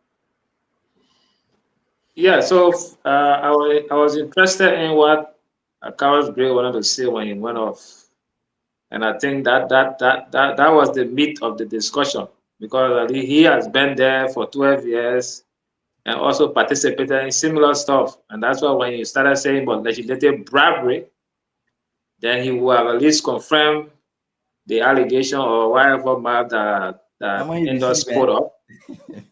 Yeah, so he because he himself participated in removing speaker, and he was one of the main leaders. And during that time, what kind of math they performed for him? Well, he and those that supported the removal of title. And, so I really wanted for him to conclude, but the internet didn't allow. But as it says, at the legislature, sometimes there are some stuff that take place there that you can't question much, because when they say lobbying, also lobbying is a legalized form of bribery. So people do a lot of lobbying to get things done, and it is accepted internationally that lobbying is a form of bribery, but it's legalized, and a lot of people do some of those things. But industry explain more, so that at least we can get to know what happened. Because I think they played at different parts, and they all got at different costs at different level. So this time probably he didn't get a share. So now he vexed, but he been getting a share with other activities, like the 30,000 they put there called legislative engagement fund. That also is a form of stealing from the budget. But this time, and there was some industry posting about that. But now that he didn't get a share of the 50, so he vexed. So now he's nothing of mathematician. Okay. Thank you. Augustin, can you close up on this? We got to play President Mubarak video, and that video we have to discuss it. Yeah. I don't want to read Representative Ender's mind, but I just want to speak to the general thing about the 103 lawmakers. And I mean, the amount of money. Martin Colley put some figure the other day. It was like somewhere like $692 or $592 million since 2006.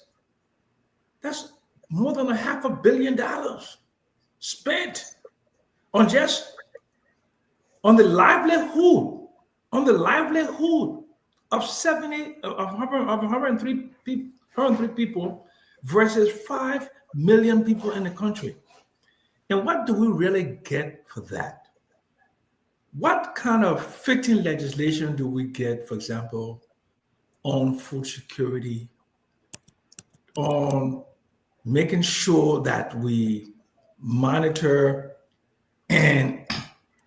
the concession agreements, that they will invite in the Bureau of Concessions so they can tell us what have they done with all the MDs that were signed, the monitoring mechanism, what are they doing about linkages, what are they doing about the fact that bee mounting takes out about $700 million worth of gold every year, Metalsty hundreds of millions, and they are not taxed.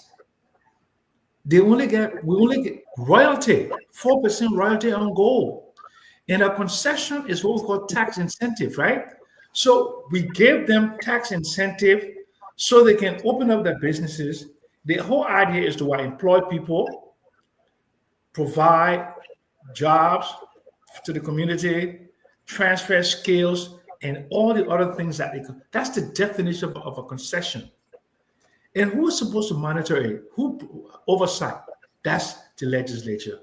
Who has oversight over the economy? Right now, the rate is going up. Do they know what are the contributing factors? Why we have the rate going to 205? Are they structural problems or problems of foreign account? These are things that we elected them to do, for them to set up structure, to have a think tank in the legislature that will bring in some very smart young men and women to advise them so they can. Thank you, Uncle Sam. Uncle Sam, let's leave it at because we got to go. We got a few more minutes left. I want to say thanks to all of you. It's only important that this map is not adding up, Uncle Sam. I will not speak to this map. The math is not mathing. It's not mathing. It's like Prophet Key math. Seriously, there's no way you can explain this map. This map is pure. Why you not bring the man on to ask him, Stanton? May I have 30 seconds on this? So the people that always talk about the comprehension are the real comprehension time here now. Okay. Thank you. Not the time when somebody you say comprehension. Thank you. Thank you, Stanton. Real comprehension time here. Thank you. I think when I look at the map of Representative Ender's map, there are two takeaways for me. I think first of all, it's a political formula he used to arrive at his $3.8 million. That's a political formula. It's not a mathematical formula. So I agree with you, Stanton. The math is not mathing. But then the second takeaway for me is that when a representative posts, assuming that bribery took place, that money changed hands during the recent legislative impasse, it speaks volumes about the seriousness of the legislature we have in this country. These people, most of them, or the majority of them, they are the true vampires of the Liberian economic system. They get paid to do nothing. They get huge salaries, fat salaries. They are the highest paid people in the land, and they are stealing from the people. When you talk about using lobbying to change law, they are not using their own money. They don't have a think tank that's supporting them to lobby. They are going right back in the budget and they're stealing the money to change hands among themselves. They are using it as inducement to support a speaker here and remove a speaker there. I think it's disingenuous, it's deceptive, and we have to call them out. This is why the Liberian people have to vote them out. 30 seconds, please. Okay, let's go to you. Let me try with you, Councillor. Thank you. Thank you. So, Stanton, I couldn't interpret, but we have a dreamer, like you said, Joseph and Daniel, who has given his interpretation. So let's hold on to those interpretation, and let's see whether the math, makes sense. So those says that 40 persons out of the 73 lawmakers that received the 45,000 for vehicle received 50,000 addition for the yama that went on with the removal of the speaker. Now, if you look at the logic, how many persons voted for Representative Kuhn to be speaker? 42 persons. If you take out Representative Kuhn, who's the speaker, he has his own budget. If you take out Deputy Speaker Fula, he has his own budget. How many persons is left? It's 40. So if we look at, if we take it for 43 persons. No, 43 that voted for the speaker. We gotta go. Can you make your point, sir, please? So we can look at it from one person. No, yeah, I know I agree. No, the guy thought it was 42. But again, I'm taking on 2 persons. So I'm still coming back to it. I'm taking on 2 persons, right? So one person may be maybe Fula formula or where they drink they have a different operation and so they for one of them. Thank you very Maybe. much. Thank you. Yeah, we just can't assume that that what happened. That's all. Yeah. Thank you very much, Councilor. I think what is happening here, the representative put out a red flag, and everybody can interpret Because me I as they see. only one thing differently. You can give my own 30 seconds. All of them think the same. All right, go ahead. So my understanding of the number is there are primarily 40 communities in that district. But I thought that you the first person who said maybe the man went 2 times and his money is spent. How come they give you time again? Oh, you went to Mommy got to speak. Let Mommy speak. So there are 40 primary communities in the district. My understanding of the number is during the first election, he spent 45,000 on those districts. During the second election, he spent 50,000. So he has calculated that for the 2 times to get elected, that is the amount of money he spent. He's contemplating now whether he should spend more money in the next election or he should use his money from the budget year and the next budget year. I do believe that the councillor is putting out serious issue that he didn't get the 50,000 probably. He didn't get the other money, but you added out the government spent 3.8 million on that. Something we want to know. Mommy trying to put spin. But you know what? The representative over there, if you're ready to speak, he will speak. Don't be afraid. You want to talk, then you go on Facebook and put my formula together. You're ready to talk yet. And you ready to talk, you will talk. We talk our own, you talk your own.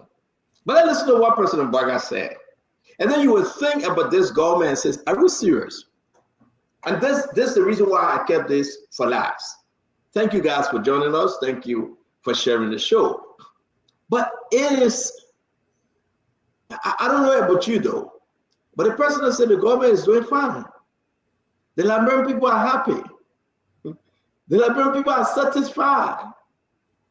Don't do anything. Don't worry. Everything is on cruise control. Everybody, they have eaten. They're sleeping on the plane like Uncle Sam was sleeping on the plane. And the plane is on autopilot. President Baga said, don't worry. The president said the country is not hard. I don't know. And thank God for social media. Do not insult, do not get vexed. But President Baga said, as you go into bed tonight, everything is fine in the country. The government is doing well. Do you believe it? Do you sincerely believe that our country has reached a place of massive development and everybody get jobs and everything is fine? Do you believe it? And you really think that President Baga is living in Liberia? Do you really believe that President Baga is living in rehab? He's at rehab. You know, where President Baga lived and where you find George Weah, Fonati Kofa, then right around there you find another, somebody called, really supposed to get a crib right there too, and Asado and Mambe, and everybody get a property there. But do you really believe that President Baga living in Liberia? The president said everything is fine. He applauded his ministers and directors, his cabinet members. He said, you're going self well, you guys are doing extremely well. Then I begin to think, President Baga, no more suspension of corruption, no more. Mama said that the president wasn't going to do anything. The president closed that book. He folded it, he closed it. He's not suspending anybody no more for corruption. Are things of the past. He will pat you on the back. He will encourage you, do better next time, but continue to serve. No more corruption. What happened? That people were suspended, that Army Moda reserved, that El Triple RC was suspended, Nuka suspended, Emma Glasgow suspended, and everything. Right now, no more suspension. Everybody will remain on the train. So this is what the president said today. Lord have mercy. Let's listen to the first one, President Joseph Yimabwaka.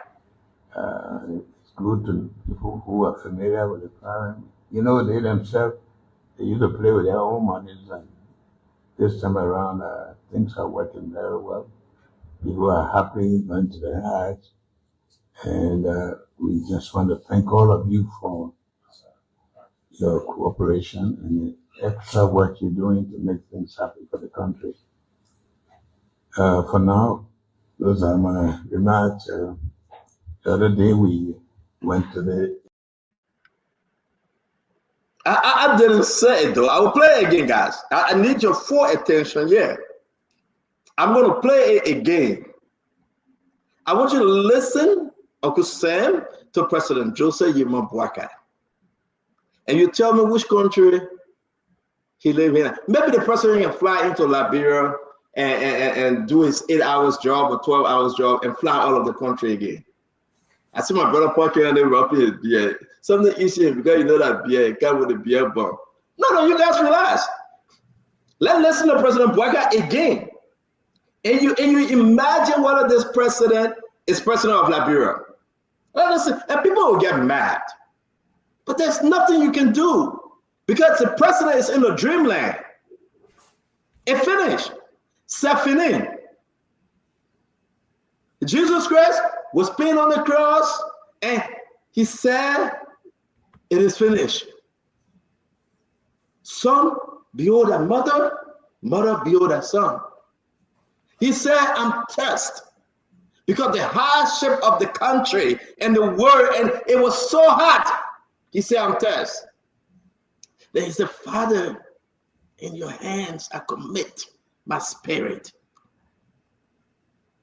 Listen to President Parker and listen well. It's good to people who are familiar with the program. You know, they themselves, they used to play with their own monies, and this time around, things are working very well.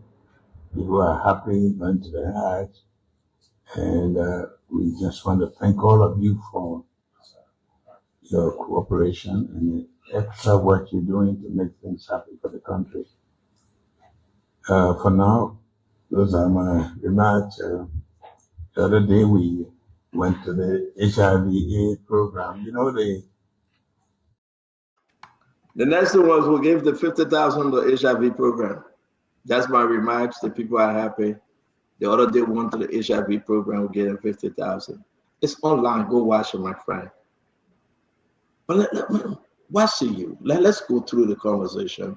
I'm going to go to Uncle Sam. Uncle Sam, what are you hearing for President Barker yet? We didn't return to budget yet today. We will talk about it, but let's talk about this serious issue. That's very normal in the Liberian presidency, because the president lives in a bubble, lives in a cocoon. I mean, I was Minister of State for Economic and Financial Affairs for Charles Taylor from 2002 to August 11 when he left. Presidents live in a bubble. Even when Lord was in Toggenburg, ministers and sycophants around Taylor were telling him that he was winning the war. And when things were bad in the country, he was believing otherwise. That's how presidents, that's Liberia. Sycophancy, dishonesty, and people who want to feather their nest. And of course, he has his surrogates. Some of them looking at me right now. They tell him that he's doing well. They try to undermine rational thinking people when we talk about this is what's going on. They say, oh, no. He's doing better than George Weah. Doing better than George Weah. So the benchmark, which I think is not a very hard bar, is what George Weah did. This is it. But the thing is, like, presidents should have advisors who have their ears and their noses to the ground, right? And they may not speak in a cabinet meeting, because a cabinet meeting where they have cameras, you have to uplift the government and you have to politicize it and make sure. But are there people who can tell President Boyka that your arrest agenda is in trouble? Are there people who can tell him that all of the promises that you made, the CTN, the MedTech, the Western Cluster, all of those things you say you're going to change, your asset recovery, that you're going to recover assets, that you were going to do this and do this, the GSC audits, you're going to prosecute people, and you were going to have a program specifically targeting the proverbial Mawata that I speak about on a daily basis. When was the last time you spoke to Mawata or somebody close to Mawata from the marketplace? The Liberian Marketing Association, I don't know the last time the president went and sat with Joseph Yuma Boyka, or the Petty Traders Association, or the Liberian Chamber of Commerce, or the Liberian Student Association, somebody from SUP or what have you. But that cocoon where he lives in, that is preserved for the presidency of Liberia. That's why this country doesn't make much progress, because the president is not told the truth. They always told a bunch of lies. Uncle Sam, thank you very much for bringing Fubi Harris. Brother Fubi. Yeah, so I would like to agree with Uncle Sam on the point about setting low benchmarks. And, Liberians are complacent people. We don't aim high, so our benchmarks are always low. So people are always satisfied. And so, but for a fact, I can say the government is doing better than George Weah government. But that should not be the benchmark for success. And that should not be the benchmark for success. Yeah, the benchmark. The man repeated the benchmark again. Yeah, that's that the should not be. And that's what's destroying our country, Yeah. Because the only place you will turn your eyes to is George Weah government. It's not about the forward march. It's not about the improvement in the Liberian people's lives. It's about the fact that you are doing better than George Weah. So therefore, guess what? The country is doing better. Mommy and my son were going over the budget, the options and everything. George Weah had 112 million a year. Joseph Boyka had 110 million a year. So as much as George Weah spent 2 million more per candidate, it means that Joseph Boyka is okay to celebrate. But go ahead. I'm not going to take your time. Go ahead, sir. Yeah, so, but the benchmark is low, but they are, like, I encourage the government, and you also write that the president, also, the people that are around them will also tell them that, oh, things are okay, don't mind the people that just noise they're making. And if you are president and you listen to those advisors around you and you don't find time to also listen to the radio, I will encourage the president to listen to the radio sometimes, listen to the voices of the people, like that interview that was done by Spoon, the actual voices of the people. And that one is not something that you say is programmed, like you have this regular caller United on the radio, I'm pro defender or arrest defender. That's not the kind of call I'm talking about. Like that impromptu interview, and you hear the actual voice of the people expressing their dissatisfaction. Don't take those voices, on seriously and think that the government is doing well. The economy is not okay. The private sector is not okay. So the president needs to find time to pay attention to some of those things and step the benchmark up. I always say the top government were far better than all the government that succeeded in. So government need to go back in time and say, look, how can we get our schools better than what they used to be? Go to Tottenham, for example, in the 70s, and Tottenham now, the gap is too wide. UL in the 70s, UL now, the gap is too wide. And all these different things are paid. JFK in the 70s, JFK now, the gap's too wide. So there are a lot of things the president need to review and see how we can correct and increase the benchmark and not be satisfied with the low standard that we have. Thank you very much, my dear friend and brother. Again, before we go to the next person, President Boyka said the country is fine. Everything is easy. Let's listen to this. For talking to Spoon TV, yeah, man. Okay. All right. So, all right. You want to talk? Okay. Why your name? My name is Fula. Okay, Favor. Okay. So, what you want to say to your government? The country is so hard for us and our parents. we are done going to school or children, we are saying, but this time, my mother said 20 o'clock for it to finish, it can be hard. My mother not affording for me for her to send me to school.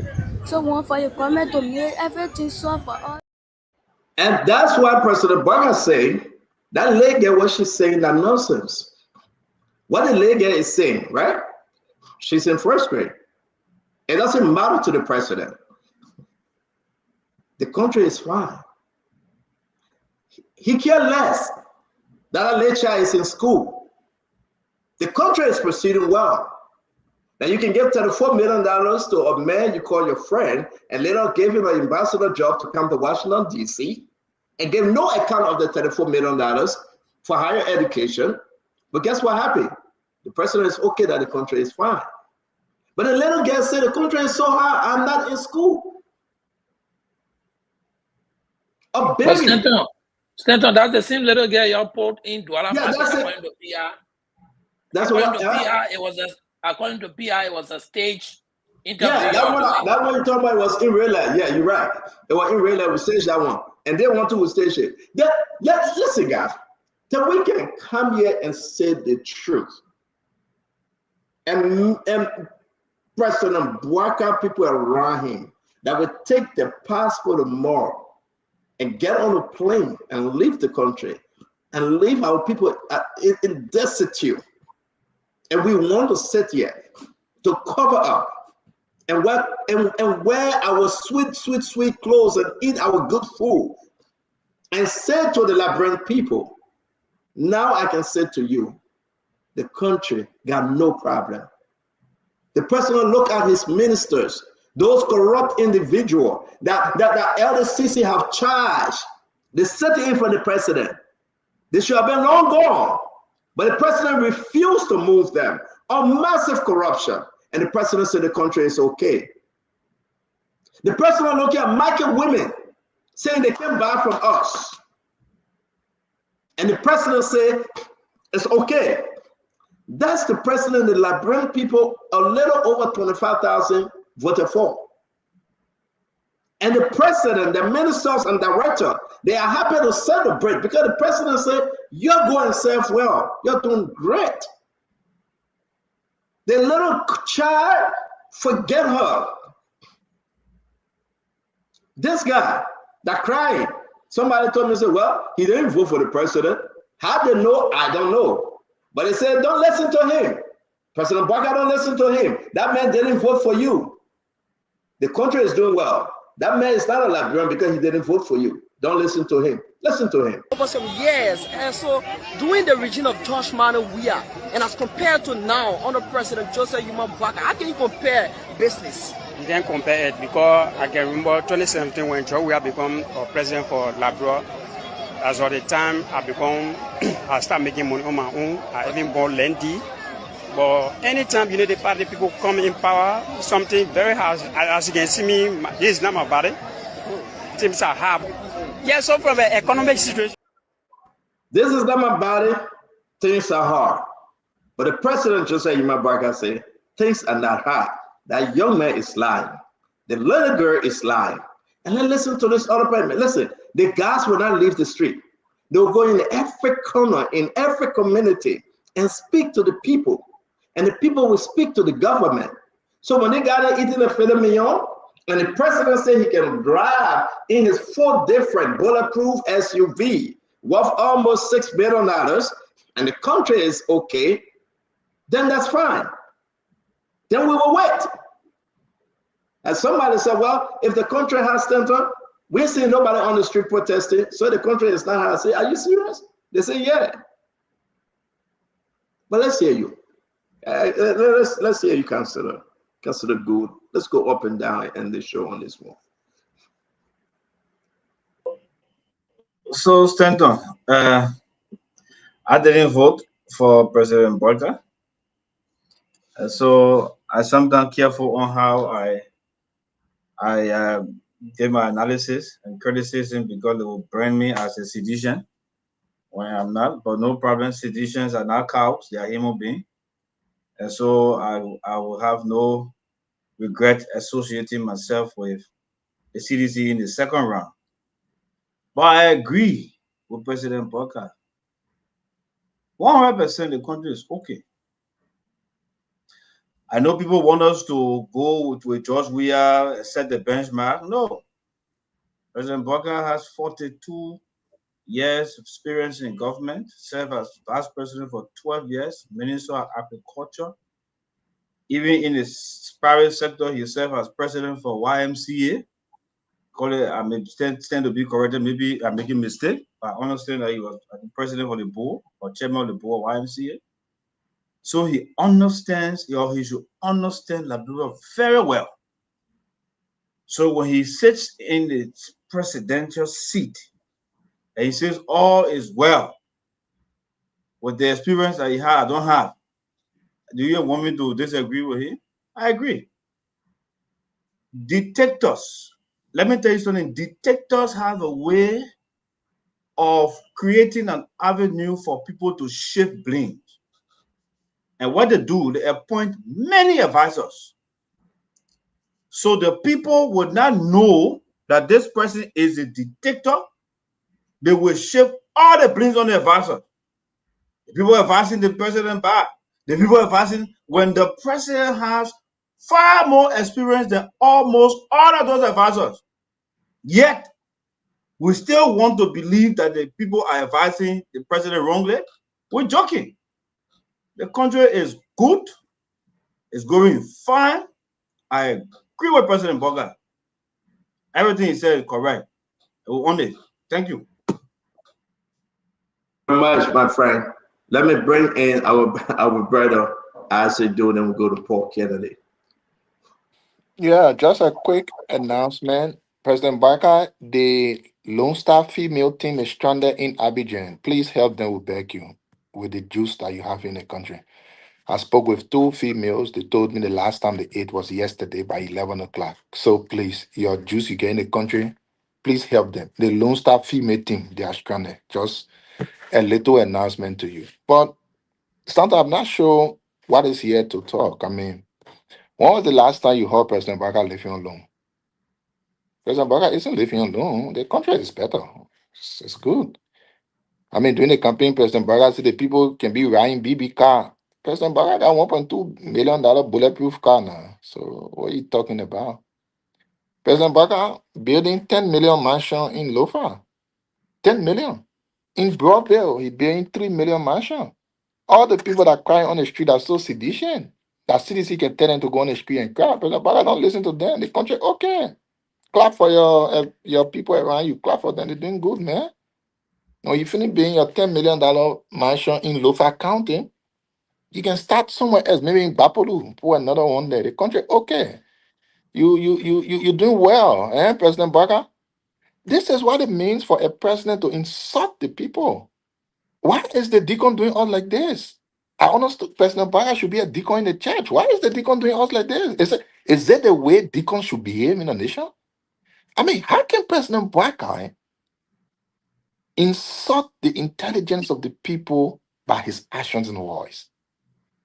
Even if you are doing, they're doing better than Joe, we are okay. But you will sit over there and say the people are happy, at least now they're dancing, they're enjoying. Yeah, man, what you doing? That what her name or your man Henry or Fubi. Fubi can leave Liberia and go to Burkina Faso to hustle. The man hustle in Burkina Faso. Then you telling the man say Liberia better, Papa. What are you doing this? Padicon? So start on my brother. Nothing much to say.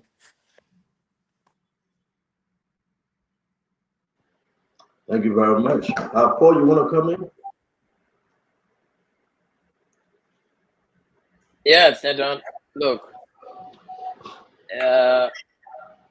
we need to look at which perspective the president is talking about. There are people who are from the Unity Party side. At the moment, you ask them the very question whether the country is doing well, they're going to tell you yes. If you call now, if you open the line now, Stanton, the very Liberian people who cannot afford food to eat tonight, they will call you only because they are trying to substantiate the president's claim as it being a right thing they're going to tell you the country is doing well. Let's give the president a chance. So who am I? I'm in and out of the country. Whether the country is doing well, whether the country is not doing well, I really can't feel it as a person. But I'm sure if we talk to people in my village, they're going to say the country is not doing well. But in that same village, if we talk to some people there, they're going to say the country is doing well. So the way I see it now, I like Councillor Gusa, I just like to sit down and listen to what they tell me. If they tell me they're doing well, then I say, I think they're doing well. Because I, as a person, have gone above the mean now to say I can really feel the pinch. I mean, I can feel the pinch. When I come there, my air conditioner on, the heat give me hard time, and then they're not doing well for me. But to some other person level, once they find their food to eat, is doing well. So we need to figure out at what level are we actually sizing to know whether the country is doing well or not. Because one bad thing we keep doing, we keep trying to set the country benchmark on the past. On the past. We can't set the country benchmark on the past if we want to progress forward as a country. So when I see people trying to sit down and say, oh, because Georgia didn't do well, so we're doing well, then I just know that we are not a group of people who want to progress. To be honest with you, you really don't need to. The World Bank have made everything really easy for every country. They got indicators, they got benchmarks that every country can look at to know whether your people are doing well or not. You don't even need to look at your own country's performance anymore. There are neighboring countries in the region that you can look at to know whether you are comparatively, at their level. And if you are not at that level, for instance, the World Bank says, listen, if you have your people living on less than $2 a day, then the poverty index is really high amongst them. How many Liberians can afford $1? $1 is $198 now. How many Liberians can get? There are people in Liberia, Stanton, who can get $198 all week. But if you come to these very people and ask them, are you doing well? They're going to tell you yes. So this, as I said from the beginning of my statement, I think it's actually depending on the perspective or the perception of the person who you are asking, right? And we as people who are just commentators in the media should actually listen to the Liberian people. One way we can do is open the line. Let Liberian people tell us whether what the president is saying is right or whether what the president is saying is wrong. But from our perspective, I can tell you whether the country is doing well or is doing bad because I'm doing well. Well, Kevin, sometimes it's very hard to understand you, but thank God you're the physician assistant. But let me ask a question though. The people spoke, and the president said this country is doing well. Which side are you on? We went out on the street. You got 6 different individuals speaking about hardship in the country. So don't worry about if you would discuss this about Paul Kennedy, knowing what you knew yesterday and what you know today. That's what 5 million people. 5 million people. That's six sample size is negligible. Don't do that. Paul Kennedy, you're always in Liberia. Take your microphone, go in your neighborhood, go in your village, and speak to the people. And then you can do the sampling size. That will help you. Yeah, you know what this remind me of? You know what this remind me of? It reminds me of the election. Everywhere we went, people couldn't call another Kennedy name. And we began to say this thing on the show, and the people say, what's your sampling size? What's your scientific methodologies? What this, what that? And guess what happened? I'm not going to call you the result that person got, but you knew the result the person got. And that's the same thing happened when Samator will come and dance and say, the economy is doing fine, and everybody, and McGill and the whole sedition, you don't listen to that thing that Jeff Vlad, the people are doing fine. Fubi said it on the show. What happened to President Weah? He have gone down in history to be a one-term president, probably never to come back. And that's what happened to this government. Everything, people will give you $10 and say, oh yeah, my man, you're going to say the good talk. You'll say the good thing, you're around the papel. You'll say good thing if you're around the minister. But the country is hard. Now, let me hear you, Brother Tamba. We got to close the show. It's disappointing. It is. Thank you, President to sit down, no matter what he say and how he say and where he say, To just say the country is doing well, man. Thank you, Stanton. And I'm going to say my own because I live both in Liberia and I've lived in the US as well for many years. But I know the challenges of Liberia. I understand the challenges because I live there and I experienced them. When I listen to that statement, first of all, Stanton, I don't think it did favor to the president today to just blanketly say everyone is doing well, the people are happy. It's a blanket statement, right? And as Paul said, I would take away from that. If you look at the sample size, and that is statistics as well, I'm not a medical professional, but I understand math a little bit. If you look at the sample size that we are taking, Monrovia example, Monrovia have 1.7 million people. That's a big number. So we should look at the sample size, what location we are looking at, right? To really understand. Are we where we are today, what we want to be? I don't think so. Do we have work to do as a nation? I believe so. Look, I'm not going to shift blame here to say the president advisors gave him wrong briefing, but they have to prepare the president to be ready to give briefing when he wants to give briefing. That's their role. That's their work. When I watch movies and read books about Abraham Lincoln, he was one of the American presidents who gave very short speeches. His speech sometimes would take 2 minutes, but he would always come prepared with a statement, and he read his speech and he's done. And people are waiting for Lincoln to say more. He's done. A president, whether you are having a cabinet meeting, whether you are going out to meet your people or to go to a program, you have to have a prepared speech. Now, when I look at the World Bank report, and I'm happy to put the overview in the chat room, Stanton. When we look at the poverty has increased slightly. While it is still persistent, it has decreased slightly, rather. It have decreased from over 40% to about 21% right now, right? From 40.9% in 2019 to about 24.8% right now, and it's decreasing. So we've seen some progress in terms of poverty reduction. And these are the World Bank numbers, not mine. But we still have challenges. We don't have jobs. We don't have enough jobs. But also, can you put that in the chat room? Yes, I'll put it right now. I got a screenshot. We got to look at the years now. Yes. 2019 up to now. So make it 2019, by 2022, 2024, it began to decline. So when you're looking at a country, you look at the improvements of poverty, whether poverty rates are going up and down. And $2 point something is not still enough for a Liberian in this day and age to survive on. So we should recognize, even if you are a drug addict, we should recognize that there's a problem. And through recognition and acknowledgement, then we are able to get to work to solve those problems. But the problem today with Liberia also is in our legislature, is in our Senate, where these people are paying themselves exorbitant salaries and they can create jobs in their communities. Why they are sharing for 5,000 and 50,000 to remove a speaker or to support a speaker. They are not bringing industries and creating jobs for the people. And that's the travesty of Liberia. Liberia is not poor. Liberia is poorly managed. And that's the problem we are having. So I think there's work to be done. This president and his cabinet have to recognize the challenges, the progress we've made. If you were to take the George Manning We Are Government as a baseline, then we can say, okay, maybe we are doing better. Are auditors dying in the street? I don't think so. On a government watch today, it's not happening. So the conditions have changed. Maybe the security is better. The roads are being opened up. I have been on the local country road many times. I've shared videos with you.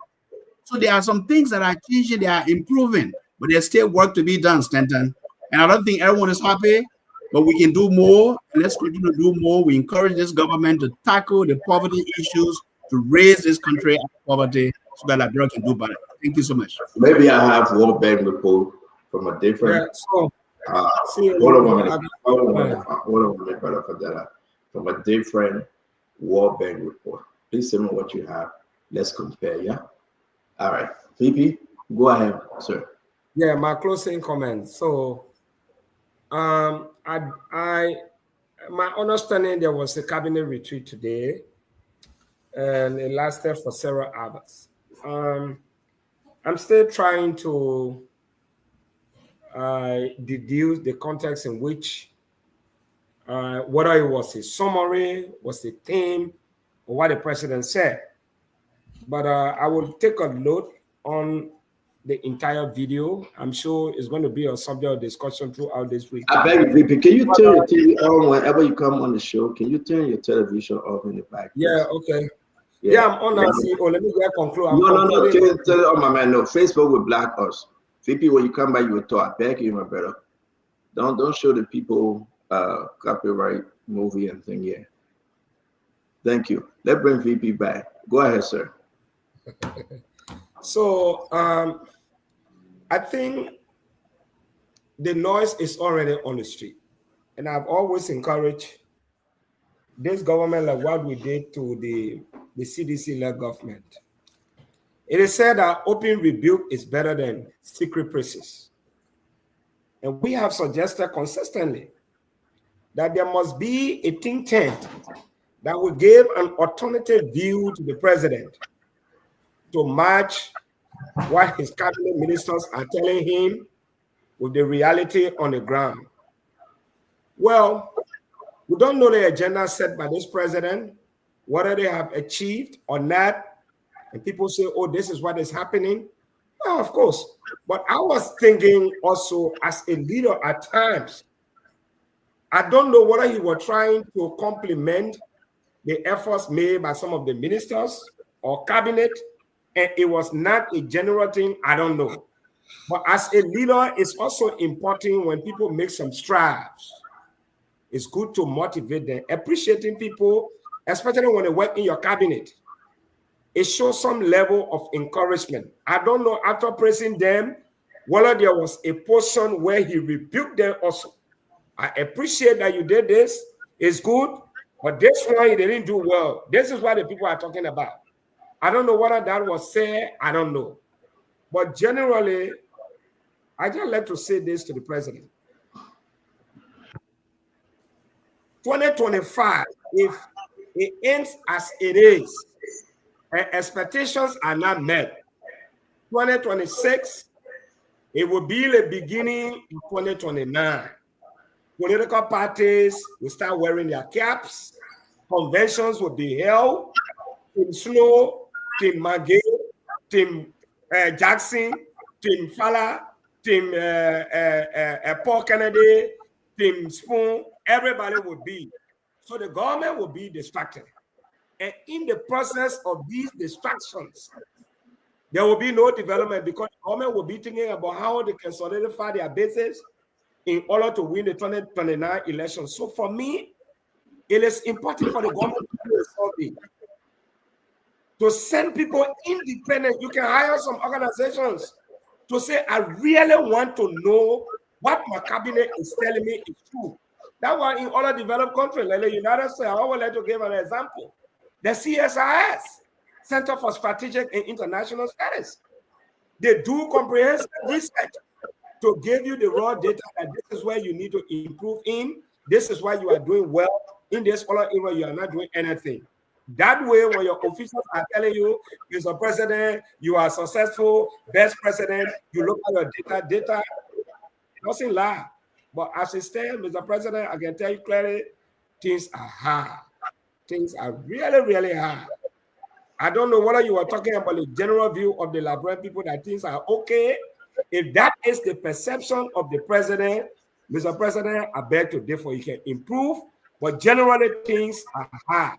It does not suggest that you are not doing well some area, but generally things are really, really hard. I can say this. Sandra Patrick, thank you. Thank you very much. All right. We're going to go to everyone has spoken, but one day, Abula Mambe and Karis Gray. Mambe, Gray is not here, so you go. Then Gray will go last. I listened to the president's statement. The president made a lot of comments. He highlighted that there are challenges in the country. One of the specific words he mentioned was there are up to 34,000 people challenged that need attention. That is our largest load to take. He was emphasizing the challenge in the health sector, bordering around people with HIV/AIDS who need attention. So he's aware that everybody is not happy in the country. He's aware. The president is, in fact, that the reason why he convened a cabinet meeting to be able to sit with his cabinet ministers, discuss the problems, and reassure them of his commitment to go and solve those problems. Cabinet meetings are not intended for point pageantry. Cabinet meetings are not banquets. Cabinet meetings are held to discuss problems and find solutions.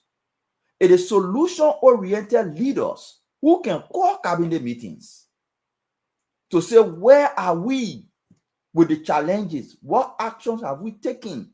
That's what cabinet meetings are called for. So the fact that the president called cabinet meeting, the president is aware that there are challenges. And in that cabinet meeting, he highlighted some of the challenges. But yes, in the midst of those challenges, some people are happy. Some people are not happy. There are thousands of young people without job. The burden of unemployment is being carried by this government. Young people graduate from universities and high school, no job. They are struggling around, depending on people for handout. That is a burden the president is aware of. Those are some of the reasons why he convened his cabinet. Farm to market roads are not connected. That's why they're prioritizing that. But to paint a picture that because one person or 5 person out of 5 million people say we're not happy, we're not going to school, we'll not get a job, then it means the entire country is not happy. It's a false narrative. To also paint the picture that because one person say, I'm happy, I get job, I enjoy, so it means the whole country enjoying, it's a false narrative also. The balanced narrative is people are happy, people are not happy. We push our government to deliver for the people. And the cabinet meeting is the foundation on which the president assess and guide his minister to deliver more. So President Boakai, I will say on this platform, people are happy, people are not happy. We're calling on you to push your cabinet ministers. Let them deliver. Key performance indicators, track them, jobs, salary for people, health care, insurance. Insurance is one of the ways by which the president, the government can directly touch the lives of the people. When somebody walks to the hospital and say, we'll treat you because you get some form of insurance, you don't need to pay all the money, the president, people say, no, their government is working for them. So yes, people are not happy. People are happy. Call on the president to push his cabinet to deliver. While he's doing that, in leadership, it's important to say, yes, we're facing problems, but at least thank you for the little progress we're making. Big challenges ahead. Nobody should rule all that. And we're saying it here. Corruption, persecuting people. Let's talk about it. But showing one video or 5 videos to paint a picture that the entire country is suffering is wrong. Showing one video that everybody, one person is happy, like the one from Bupolu Road. The man is shouting. He's celebrating the road. It doesn't mean everything is well. That's how I would put it. But the president is aware that people are suffering and people are also happy. Mame, you came on Spoon Talk. You said the president would not fight corruption like he promised. You said folks in you said folks in government. And as we all can see today, they are saying government, those are related to the president, especially those that are for Lofa. You, Mame, you condemn the president's action. The president said, let's wait for the investigation. Recommendation of LDCC, we waited. GAC report, we waited. Recommendation from LDCC, pointing all those allegations of massive corruption. As of today, the president have not taken action. You say the president is aware why he's not taking action. Mame, don't you think it's important to see a 7-year-old on the street out of 5 million people and say, business are hard, things are hard, I'm not in school. But we're giving millions of dollars to people that register to be responsible for those children to be in school. No investigation, 34 million went free to Ambassador Mohammed. And guess what happened? Go see the University of Liberia today. Mama, you know the issue that is in the country. You do. As much as you want to balance this thing up, you know the pain the people are going through. I want you ask the Spoon people, because you get access to them. You can call any one of them. And I will announce on the show, Mama is part of Spoon to get the right access. I will announce it. Tell the guys to go in any community to do sampling sizes. Direct them. That's your area. That's your field. And let's listen to some of the good things of this government. Send it to Bapalu. Let them open more Ali Pong and let's see what comes out of it. Send them. Send it to the finance ministry. Mami, your brother Gafan, the investigation on Bill Margate Jones, where is it? You put it under the desk. LTA investigation. It's in class side. What happened to Abdullah Kamara? The recommendation was made by the board on James Momo for MCSS. What happened? He stayed there, Mami. And you know also who part of that? Gafran. What happened with the recommendations of all these different areas? Mami, it's time for us to speak truth to power. Before Honorable Gray come in, I will pray to God in heaven not to bring CDC back. But CDC shouldn't be our benchmark. Sure. If anybody turn to CDC and say CDC ate $10, but we are eating $8, so we are better, then I say, no, you are not. The benchmark should be the Liberian people. This comment, this statement of President Bouaka today is not a leader, and that's not leadership. That's not leadership. But Honorable Gray, man, you go ahead, we'll continue with this. You go ahead, Honorable Gray. Thank you, Stanton. Look, we have serious problem. The greatest threat to the developmental agenda of a state, the current state of affairs. That's what I call the Bouaka Defense Force, the BDF. The Bouaka Defense Force are heartless. They are cowards. They are deceptive hypocrites who will defend anything about the government. Not just that they don't have the spine. They use past administration as an escape route, we should call logical fallacy. President Bouaka was vice president for 12 years under President Sadi, but the road to Lofa County was not paved.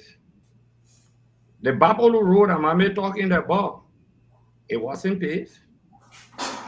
They didn't build basilicas across the country.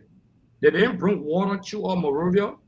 They didn't bring electricity to or Morovia or Monserrato County or entire country. If we want to make comparative analysis, then we take 12 years. What kind of deception is this? What kind of hypocritical argument is this? The statement today by the president is autocratic.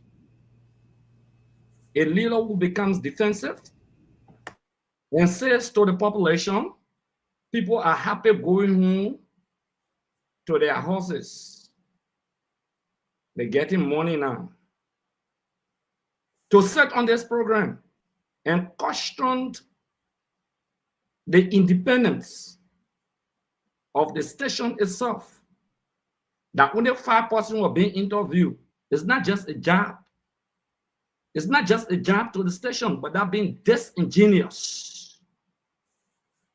You've questioned the credibility of the station. Let us not run away from that. Nobody's stupid here to say the sample view that 5 persons, that 6 persons. Who did the interview? That Spoon did the interview. That Spoon been going to the Barker Center. They introduced it. And you discredit the market people talking. But when they spoke under the past administration, you held them. Was it not the same 5 and 6 persons that they were talking to? Was it not the same sample of the population? What kind of argument is this? Why are we being callous? Why are we being deceptive hypocritically? The president's statement undermines the sincerity of the suffering masses of the people of Liberia.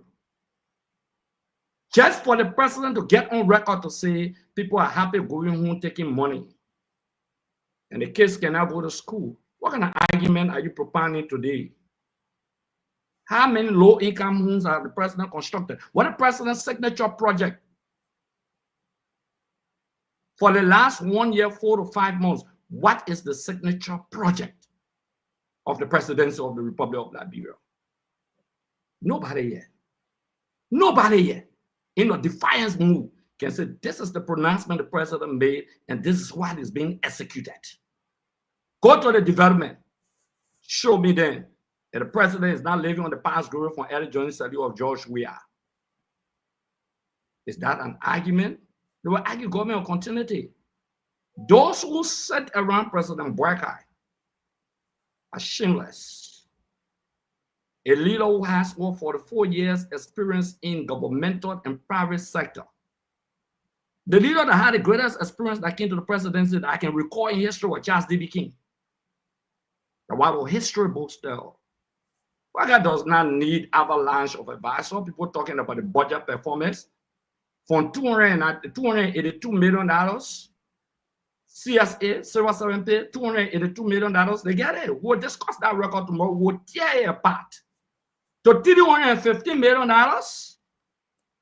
in a budget projection from the executive branch of government, $350 million for CSA from $282 million. Really? Is this the country you intended to run? Is this why the people jump in the feces water at ATS? The president talked about people riding BB cars, air condition. What is the president riding today? Nobody in the government house is spam. Nobody. I agree that the executive members cannot differ with the president. But what happened to Unity Party lawmakers? Which one of them has stood up? Thank you, to say, Mr. President, we disagree with you. Yes, we are on record. Don't ask that question and Google it now. We disagree. Thank you.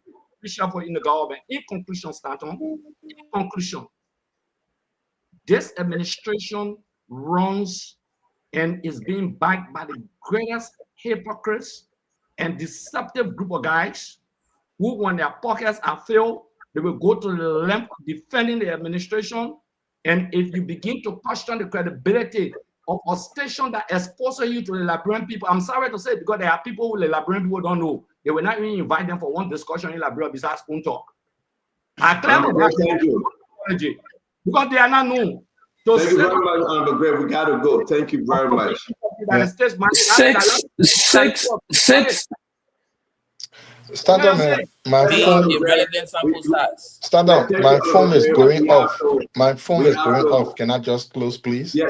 Hold on. I say we got to do this. It's very important, guys. And let me end on this note, and everybody you can close. We'll start with Uncle Sam, and everybody will close. It's really important. I said everybody have to close, guys. Hold on 1 minute, please. Okay, it's only important to say this. I say you go first. Hold on 1 minute. It's only important to say this. What are that one person we talk to? What are that 6? What about 2? My people, take your phone, go out there and talk to your one of 1, 2, and 6. It's only fair. If you get some UP people eating filet mignon, go talk to them. Mohammed was fair. He brought a clip. Somebody was looking at the road to Butuo, celebrating and say, hey, I get Dusty Road. Joseph Boakai is doing good because he gave me Dusty Road. That's fair. But don't say, you sit on the network, you say 6 is not enough. So Mogo get 100 sampling. Mogo get 200. Are you serious? I will remind everybody here, we're doing the 6 and 5. And somebody get but a few percent. We have to think, this is serious. Spoon Network belongs to everybody. Pick up the phone, call Madam TT. Can you guys go to Wallace? Can you guys go here? She will say that, free. But you know why? Some of us don't like to hear the truth. And we can be playing double. The government for 16 to 17 months, yeah, people will say the government have achieved something. I yet to see though. You say auditor death, nobody dying now. Well, we in power. If we accuse the CDC of killing auditor, we have the power now to persecute them. Why are we not prosecuting that? So that argument is flat. You say no auditor dying again, but President Boga refused to prosecute them.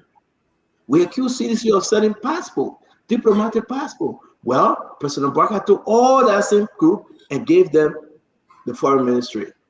So that argument is dropped flat there. That Uncle said, we accuse CDC of being massively corrupt. The MedTech, the CTN, the AP is something like terminal in Freeport. We come and change it. On the one, we change it. Get what happened? Today, CTN is still CTN. MedTech is still doing MedTech job. The APN terminal is still the APN terminal. So what's your argument?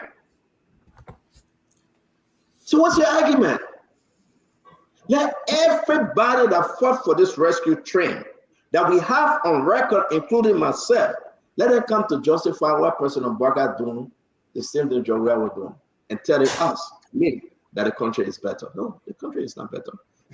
The country is hard to believe that the country will be better under President Boga. It's extremely hard to believe, Uncle Sam. It's extremely hard to believe that this country will be better under President Boga. Because it seems as if the president is not in control. It seems as if the president is not living in Liberia. It seems as if the president is somewhere else and somebody else just running the country. Get mad with me. I will tell you the truth. Be not deceived, my fellow Liberians. Don't take the $10 and the $5 and celebrate because somebody say, come meet me to my office, I give you $25. Then you happy. No, don't do that. Ask them what become of CTN. Ask them what become of MedTech. Ask them what have become of Western Cluster. Ask them what have become again of Asala. Ask them what's going on between the HPX and Asala. It can never be solved. 2 years now. Where is the 5 billion? Where is the 3 billion? Ask them. But I tell you what, they will come and say, give the president more time. We enter 2026. They will say, no, it's not enough. Give me up to 2027. We enter 2027. They say, just give him a second term because it wasn't enough to do unpack in the first term. Be not deceived. This government is failing the Liberian people, and the government is failing the Liberian people so fast. Something that even Donald Trump can believe. Because what Joseph Boga won. But what he won, you turn it to name brand. Lexus, what you won? You promised the Liberian people that you don't have to drive it. You promised the Liberian people that you can eat your donut and go to bed. You promised the Liberian people that you don't need the money. You've been in that same house for 50 some more years. What you want? Just do what the Liberian people ask you to do. And we hear all pretending, finding all kind of reason to justify the president's comment. May God save our state. I said, though, you go first. If you close the show, you won't leave, you can just leave, or we all will leave together. But let's close. And I respect all of you. It's nothing personal. I respect all of your views. Yeah, I will just be short. When I close, my phone may go off for even what I'm talking, no problem. So yeah, Liberia got 5.5 million people. We need 5.5 million videos for us to know if the country has. So everybody that here will come and divide the country. We are 1, 2, 3, 4, 5, 6, 7, 8, 9. Divide 5.5 million divided by 9. Each person should bring that amount of video. We need to play all 5.5 million. You know, sometimes this is not funny. So the country is hard. It doesn't make sense to say 1, 2. 1 can be a good sample size. 2 can be, 3 can be, 4 can be, and it's okay. Unless what we need to come on the show from January to play 5.5 million video of everybody talking that we can't do tell Baga. I say, oh, President Baga, Padikon, the country how because 5.5 million people just talk. Now all my closing are finished. One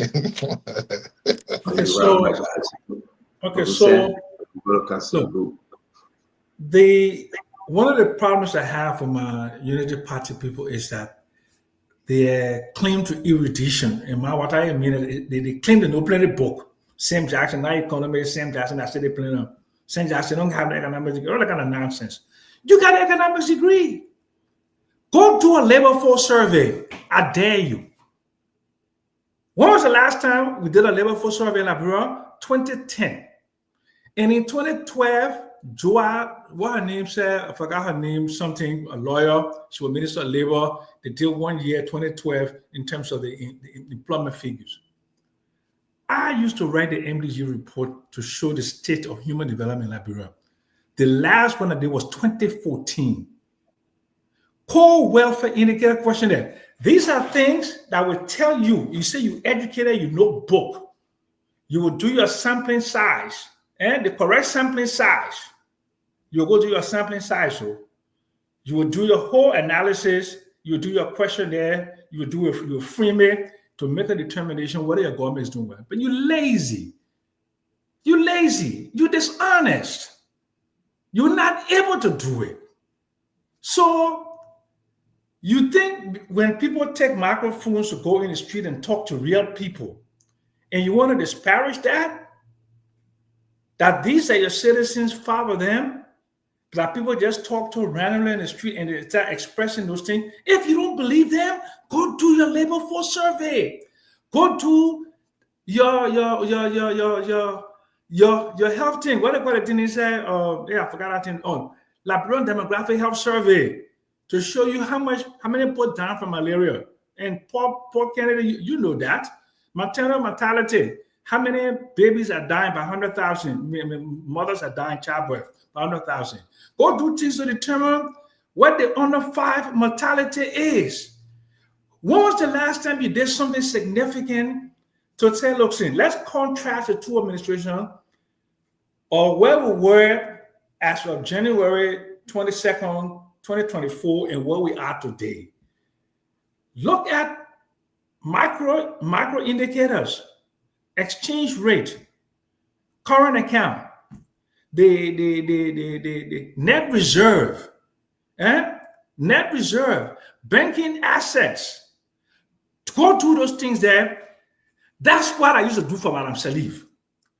Go look at the social economic achievements of the Elling administration. That's what you're supposed to be doing. Instead of running your mouth, instead of being in all the chat rooms, in all go do your survey and contact Liberian people and put in a simple English that during Jowia time, we had so many people employed. But guess what? We increase it. During Jowia time, we produce X amount of tonnage of rice. But Joseph Boyka time, we produce so much tonnage. That's what intelligent people do. They don't talk about muff. They talk about evidence. Everything has to be evidence-based. So I'm free to speculate whether the people are doing well or not, because you are not. You have the resources to tell us what you're doing. You're not doing it because you're lazy.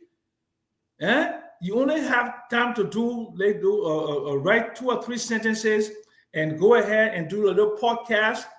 That's not how countries are run. You say ladies will not do anything.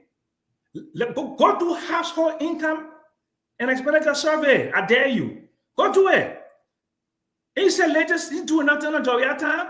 You got ladies now. Why aren't you doing a household income and expenditure survey? Why aren't you making ladies a proper statistical agency to give us quarterly figures on the economy?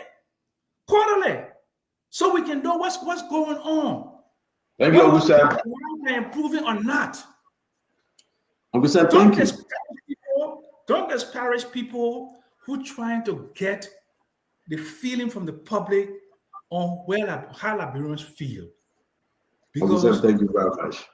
Thank you so much. Yes, sir. Yes, sir. You want to close, Councillor? So thank you, Stanton, and thanks to all of you for the show. I said something, and when I was very critical on the past regime, especially on the law side, I was not too much involved with the politics. But whenever they broke the law, I was clear. Akaros knows that for sure. I felt good. I felt secure because when they tell me, say, oh, the man are opposition, I say, hey, my man, I voted for you. You came to power. So you can tell me, say, you're opposition now. Because opposition then when I supported you to come to power. So they will cost me all and say whatever they want to say, but yes, I stood my ground. Now it's difficult for me because I didn't vote for President Boyka. In the second round, if I open my mouth to talk, they will start cursing me around the place. I don't want anybody, my Tewa, my Oma Kubo, I don't want anybody to insult me for nothing. I agree with President Boyka that the government, that everything is fine in the country. No other person can make that statement. That is a policy statement. Who am I to disagree? He made a policy statement that the country is moving well and the guys are doing the best. I agree. I agree with him, and we'll all enjoy the country as it is. I can't say anything follow. Stanton, I don't want nobody to cause my mom. I don't want nobody to cause my pa. Because I didn't vote for the government, I don't have the moral to criticize it. So anything the government does in terms of the economy or so, I agree with the president. When the president says correct, correct. When the president said that he can't support he can listen to the Supreme Court opinion, we agree. And you're going to work with continue working with the majority black. We want to move on. We agree with it. So we agree for now. Later on with this, thank you very much for the show. I want to say, Councilor, thank you very much for always joining us. Let's bring in Fula. Yeah, so for me, my closing, I will go back to Tomo Yaya Neighbor's statement. I just wanted a few points that I think that were made by Uncle Sam and Gibson on citizenship. And we shouldn't forget that our constitution is clear on citizenship. Only persons, you go to Article 27B, persons of Negro and Negro descent can be citizens of Liberia. So we shouldn't be calling Fula people new citizen. The constitution gives them the right to be citizen. And we shouldn't be afraid of acquiring citizenship. The constitution gives them the right. Liberia is a land for Negroes. So once you are a black person, you have the right to naturalize or be born or marry or get married and obtain citizenship. Once you can obtain it legally, nothing wrong with that. You are back fully by the law. So we shouldn't complain, we shouldn't fight. And the guys are farmers. So when they come and they make their farms, they are not taking anybody's land. But if they decide to acquire the land later on by through citizenship, it's fair for them. I can't argue with that. Go to Europe, see the Europeans and their EU. You walk through different countries with EU visa. They're not going to ask you question or which part of Europe you're from. But come to Africa, West Africa, ECOWAS passport. When you go in Ghana, they will tell you Ghanaian citizen, so ECOWAS citizen on the side. Get in Liberia, they will tell you Liberian citizen, so aliens and non-Liberians on the side. So we're not serious about our African unity. Go to Europe. The guys are very unique with their stuff. Even when you get with the Schengen visa, enter one of the European countries, they don't ask you questions again. Even all true. Once your first port of entry accept you in, you move through the rest of the other country with ease. Easy means of travel. Africa is a serious disaster. So we still got more to do. But to the president and all those that are saying, I want to not talk about the 5% the interview. No. Myself in 2018, 2019, I did interviews in markets. And I cautioned the CDC government to take those interviews serious because that was the voices of the people. If they don't take it serious, they will not get re-elected. And BO 2023, they didn't get re-elected because they ignored the voices of the people. Usually people to go in the market and say, you see, better ball. You see food price $50.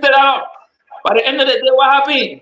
Those people that they ignore, those voices they ignore, spoke at the ballot box. So President Boyka, the country is not 100% okay. We should pay attention to the voices of the people because it means a lot. If your government wants to get re-elected, Don't ignore the voice of even one citizen that is dissatisfied.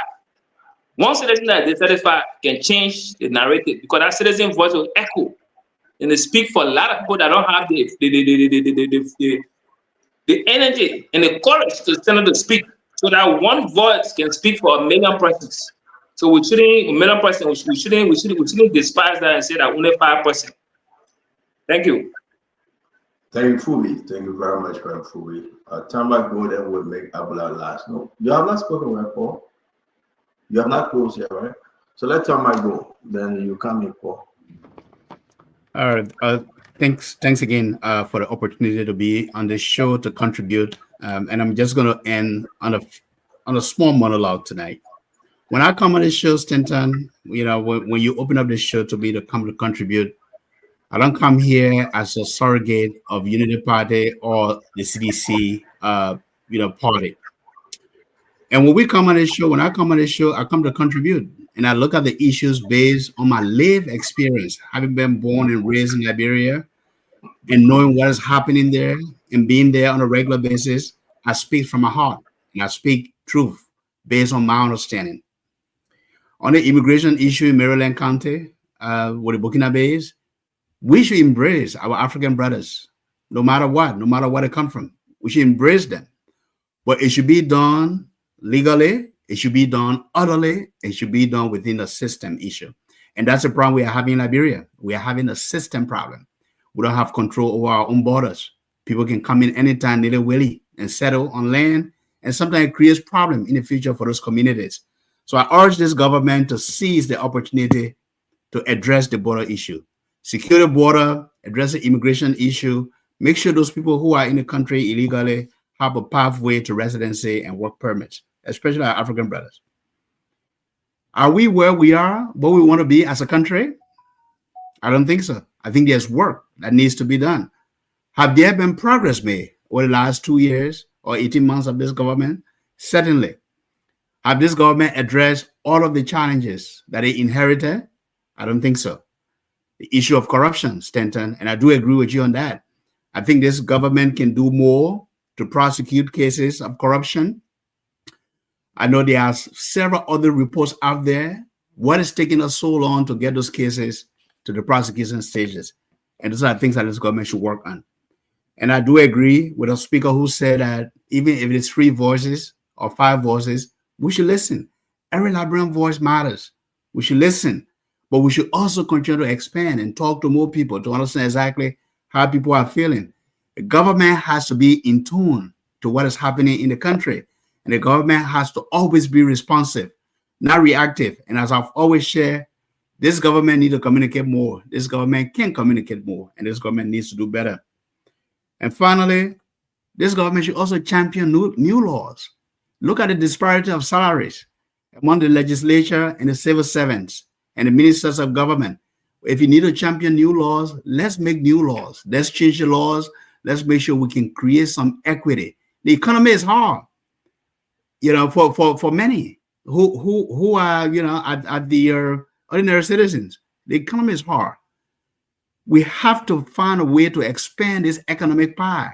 But what we have right now is benefiting only a minority group of people in government, which are the ministers, the legislature, and they are taking fat salaries. We have to look at the rest of the civil servants across the board to make sure that we can improve their living conditions, including those immigration officers. And also, we should hire locally for immigration officers to Grand Jide, to Lofa County, and other border towns. Look at hiring locally instead of taking someone from Monrovia and bringing them down, and the $150 or $200 they are making is not enough to secure them. So I want to thank you again for the opportunity to be here to contribute. Thank you. Thank you. Are you not talking about your mother picture? Oh no, I want for everybody to close. Then I can recognize them. Close already, so just put it up. Recognize your mom. Okay, so this is my mother, Tuwasia Peter. So she's a follower of the show, Stanton. Apparently, she got a son here that made her to fall in love with the show. It was Mother's Day last week, the week before rather. So happy belated Mother's Day, even though we have already celebrated her. She's in New York. She's in Staten Island specifically. She's a market woman. She loved to hang out during the summer days on Park Hill. So, Mr. Jackson, the next time you're in New York, stop by Staten Island and say hi to Marcia. Marcia, this is a shout out to you. Keep watching and keep sharing. Thank you, Stanton. Yeah, I think I saw her the last time I was there, like in November. I think I saw her. Oh, that's great. That's great. Yeah. I'm glad Shout you out did. to your mom, man. Yeah. Thank God. Shout out to Thank her. God. I think you look like your dad. Your mom is beautiful. It's Stanton, man. Yeah, I saw it. What can they talk to us, Paul? Yes, Stanton, has been a good show, and let's start by thanking our believers, our followers who always come to get their analysis from this show. Without them, we will not have a platform to talk to the Liberian people. Somebody talk about the government was lazy. I don't want to use the same words or choice of words. The science that I study, when you have 5.4 million people, 6 is not a statistical significance number. You only need 385 to have the 95% confidence level and the 5% margin of error to make it a statistically significant figure. So if we on Spoon want to actually do the right thing, I will even put it up to 450 to say, let's take 450% across the 15 counties. That just 30% per county would do it in the capital city. You talk to 30% per each county in the capital city, you will have the statistical significance to counteract anything the government says on policy issue. So the president makes a policy statement to say everybody's doing well. If we investigating want to counteract that president's statement, we put people in the various county. Are you doing well? We get in Bapolu, we'll go to Bopolu City, get front 30 pricing randomly and get their data on a sheet of paper. 5 questions. We put it together. We can sit down on this medium and criticize anything the president says. But I am not in the position now as a student of science to say what the president is saying is wrong. And that was the point I made. That was the statement I made to say, listen, to be able to say whether the president is wrong or right, I need to do further investigation because that's what my training, my upbringing, both as a physician assistant and a public health advisor. If I sit down here and misrepresent data to bring 6 persons and say it is relevant, the old man's wrong, he should not do this, then I'm only acting on hearsay and gossip. And Paul Kennedy is now, I'm not a politician. That's why I've lost election 2 times. Because, you know, I tried to do the science. I followed the science to the letter. But unfortunately, because we are not systematic in Liberia, that's why I've been going wrong with my elections. Because I'm following the science, whereas the unpredictable minds are not following the science. So that's why I don't talk politics when it comes to policy decision. I think we as Spoon have the magnitude, we have the resources to actually conduct the civil society organizations in Liberia. And the president said what he said today. The civil society organizations should be investigating to see what the president said. NIDMO came out with some report a few months ago. Are we even reading NIDMO report? These are the kind of things we should be putting together to use as a justifier to say the old man is saying something or he's been misguided. Until we can do that, Paul Kennedy will not make fleeting statements to that. When it comes to the issue of the immigration, we have over 880 borders. The borders are so porous that when you go to Nomojatono, you can just cross the bridge, you in Freetown. When you go to Foya, Kama, soon as you cross the hill like you're going to Washadu, you in Freetown. When you in Nima, soon as you cross Ganta River, Ganta area there, you in Guinea. We got over 150 miles border with Sierra Leone, over 345 miles with Ivory Coast. And only 45 of those borders are known, and 8 of them official. 8. Only 8 official borders Liberia has. The rest of the 800 borders, we don't even know where some of them are. So this is an issue. I don't have problem with Burkina Faso coming to Liberia, but just as it for now, we are not a United States of Africa. The ECOWAS has not allowed people to come in other people's residence without getting some documentation of them. These people will be coming on somebody's farm, acting like they're coming on the farm, but they are actually coming to run into to support somebody in election. There were people who were not documented that were trucked from that Jakarta area to Bapolo to go vote there. Now they have voting cards and they have become Liberian citizens. How do you get them out of the system? So let's put some system in together so they're in place so that we can do whatever we are doing it the right way. So I have some issues, some understanding about the Burkina Faso that are coming. We want them to come. We want them to come around and make farm. I could even bring some of them to Bapolu to help me with my farm. But we need to bring them officially. They need to come into the country the right way. Anything other than that will create security and insecurity problem for us in the future because we don't know them and we don't know who's coming. Some of them could be, criminals coming into the country. Some of them could be breaking out of prison to come on our farm. They will be raping our children. They will be doing things. So we need to have them documented. If they are not documented, then we need to begin to put a process together that will help us to identify all of them and to know who they are and where they are at each time in our country. Thank you, Stanton. I think it's a good show. Paul Kennedy, thank you very much. It's always good having you, Paul. But anyway, I'll wait for my time. I mean, you saying a shout out to your daughter. You are muted. Thank you, Stanton. Kenetta Markule Womi Mimi Kennedy is graduating from the University of Maryland on Wednesday with a Bachelor of Science in Civil Engineering.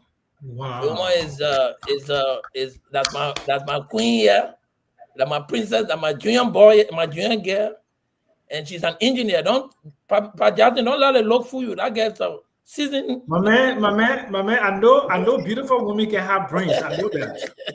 No, but I just want to congratulate Mimi. She's been working really hard, at this degree, and she has her heart in the right place. I've been a mentor. It's been difficult mentoring a girl child as a guy, but she's listening. She's being focused, and congratulations to her and the rest of the family and everyone who supported her in this journey to be able to reach this landmark. Maybe the world is ahead. There's a big thing ahead of you.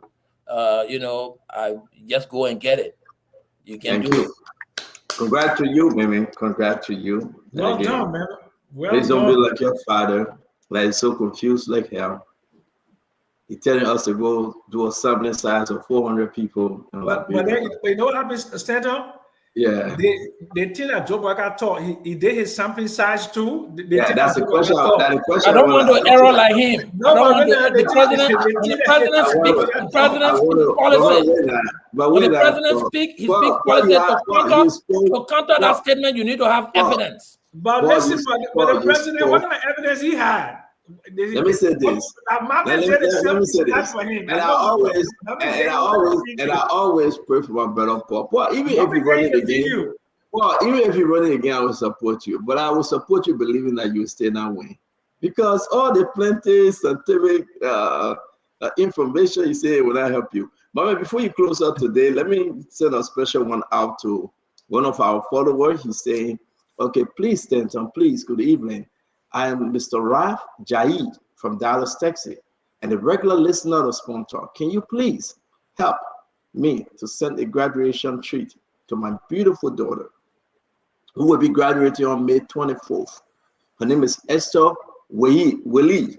Esther Willie, we say congrats to you. Congrats, man. That's a long journey, but this is from your dad, Raf Jaid. Again, we want to say, Mr. Raf, thank you for always joining Spoon. We send a shout out on the 24th. The 24th will be when? Today is the 19th, 2021, 2022. So that will be Saturday, I believe. Again, we just can't wait to have you throwing that cap in the air. And like Paul said, the world is ahead of you. Take advantage, be the best you can be, and through it all, may God be with you. This is from your father, and I hope you got the message. happy, congrats to you in every which way. All right, mommy, take us home. I will respond, I will speak to the issues in two ways. One, I will be responding to my Uncle Sam Jackson, and the other one to the broader issues. Stanton, I send you that video. I want you to play that video so that I can post something in context. Play that. Which video. one, mommy? I sent you. If you send me a video, can you just tell me before you start talking? So which one? The same video from yesterday. The Dusty Road? Yeah. The reason why I'm playing that video is to tell you, is to make the argument that one person happy and celebrating doesn't mean everybody happy. One person happy and celebrating doesn't mean everybody happy. Equally so, one person or 10% or 20% being angry doesn't mean everybody angry. So, Stanton, please play that video. So, if you... Mommy, you gotta give me a second. Yeah, I gotta upload it. Yeah, we kind of put it together. So, you arguing here that, oh, there's one person voice, don't dismiss it. Don't dismiss the one person voice. I agree. But when they play the other person voice, say, no, dismiss it at Dusty Road, then who are you? Mommy, I beg you, can you send it again, please? In the chat room. Yeah, but with more than posted in that chat room. So then the question comes now, then who are you? I got it, mommy. I got it. Thank you. Then where do you stand? Where do you stand? When one person angry, he said, no, don't dismiss that one person's voice. We say, yes, you're right. We shouldn't dismiss that one person's voice. Because all like Paul, let me just learn you play. Paul is speaking scientifically, which I agree. I can follow him on that line. But what is happening here, Paul, is political, right? So we discuss it politically. One person, you say, don't dismiss the one person voice. I say, I agree. Don't dismiss the lady voice. She's struggling. But one voice could manipulate other people, could make other people feel bad. I agree. I'm also saying, if you agree with that, then another person is happy. Play the person who is happy voice. When they play that voice, all the people here will say, no, man, move from there, man. That Dusty Road you're talking about. Yes. The way Akara Gray is living in a 350,000 mansion to feel comfortable, somebody just want to lay down on a mattress to feel comfortable. Your satisfaction level is different from other people's satisfaction level.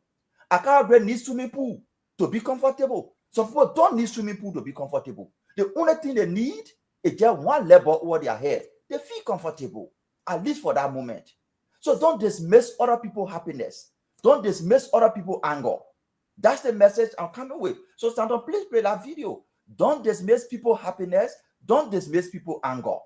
Don't use one person's anger to judge the entire country. Don't use one person's happiness to judge the entire country. The president did not say the entire country is happy. The president said people are happy. And yes, people are happy.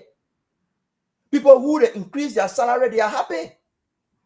People who used to pay $250 to clear container from the port and paying $125 today, they are happy. They're not angry. They're not angry. They're not prepared the video. Mommy, you gotta keep on talking. I beg you. Hold on. So, just take a few more seconds. Yeah, to Uncle Sam Jackson's argument that when you want to work for Joseph Walker, the way we work for Ellen, say this is what it was and this is what it is. He gave an example with rice. He said, say how many quantity of rice you produce in 2023 and how many quantity you produce in 2024. If we decide to take that land, he will be shouting, just forget about we are. Don't be going back. Nobody going back to we are. We are comparing progress, even as small as they are. You cannot compare progress in vacuum. It has to start from somewhere. So when you went back there, Uncle Jackson will complain. But he's the same person I'm recommending that if you want to measure your progress, you must measure and say, this is what happened in 2023 will rise. This is what is happening today will rise to show progress. If I went back to do that across other areas, Uncle Sam will say, forget about we are. We're not discussing we are. We are discussing the performance of 2023, where the country was and where the country is. Are we happy? No. I will call the rescue people. Stand up, please play the video. Let me close on it. if you can.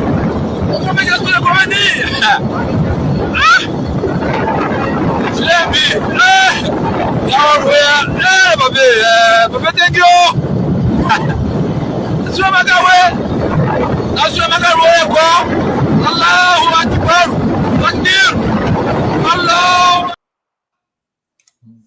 This man's statement doesn't mean everybody is happy, but he is happy. Other people who ride on that road are happy. They've been riding on it for many years. He is saying it is unprecedented that this is the road we know. So he's happy. Am I happy because he's happy? Yes, I'm happy because he's happy. Other people are not happy. So the point I'm making here is one person happiness doesn't mean everybody happy. One person anger or 50% anger doesn't mean everybody is angry. Everybody are angry. So what we say to the president is, Mr. President, rescue people. Go and push President Boakai. Push your ministers. Push the SOEs to deliver more and high performance. But while you are doing that, do that knowing that your government is making progress and not fueling. That's what I would tell you. Push them to do more. But while you're pushing them to do more, push them to do more, knowing that your government is making progress and your government is not fueling. But your government needs to do more. That's what I would say. Thank you, Stanton. Mommy, we end the show, so maybe to be continued on more. We got to hear from Gray. But I don't think what you're trying to do, you are helping. Mommy, you from Bakuru / somewhere else, I don't know. Bombing, okay. Oh, so Plus get more. Yeah. So somewhere around the Western Coastal region. You from there. Mommy. Mommy is a Westerner. I am not saying I am not happy because the gentleman is happy, right? But mommy, you have seen that road like that during the dry season before, aren't you? And under Madam Salif, that road was plowed upon and it got bad later when rain season came, right? I don't know when last you went to Babalu. Because since you make that comment, a lot of video coming up, it's on social media, it's on YouTube, that our road been plowed upon before. Now, I'm not saying that the president will not go after using $22 million just to bring a plying road. He will not put an effort or a quota. Maybe he will. That's fine. But as you said, the man happy because he get dusty road, but it been a dusty road before. But during the race season, it goes back. Then they bring the truck and they plow them again. And Paul Kennedy, you can attest to it because you're always on that road. That's the issue. If they don't put effort or quota on that road, rain season, that road will be damaged. You can keep all the 285 yellow machine on the side of that road. The road will be damaged. Yes, one question to you, Mamie. The people, we are brainwashing them to believe that if I can get to that road today during dry season, then my job is done. And that's my disagreement. Because I only put shit on that road and the man is happy. I live into that level. I'm not elevating his expectation to say I can do better. Because you know what coming from Bapolu? Paul Kennedy can tell you, $13 or $15 million coming from Bapolu in gold, diamond, and other natural resources. But is that the only thing I'm giving that man? A dusty pliable road? My man, we have to elevate our people here. We're not justified, knowing very well the president said openly the country is better. That was a wrong policy statement. But again, you say your own, I say my own, to each his own. Honorable Gray, take us home. Take us home, General. You know, Asma, because Stanton, to be deceptive is the worst thing. But before I go into my concluding statement, I would love to say congratulations to Paul's daughter. Congratulations, Paul, and thank you for the hard work. To Tama, your mom, they say she's a good businesswoman down there. Congratulations and happy Mother's Day to her. And also to Dr. Chinawo's daughter. I think I could talk to my daughter to go to the program. You people are doing extremely well. And again, look, 2013, the rule our brother talking about, Ellen did the same job. And you put a photo up, 2013. A road people clapping for brother for. Put a photo up, stand on, 2013.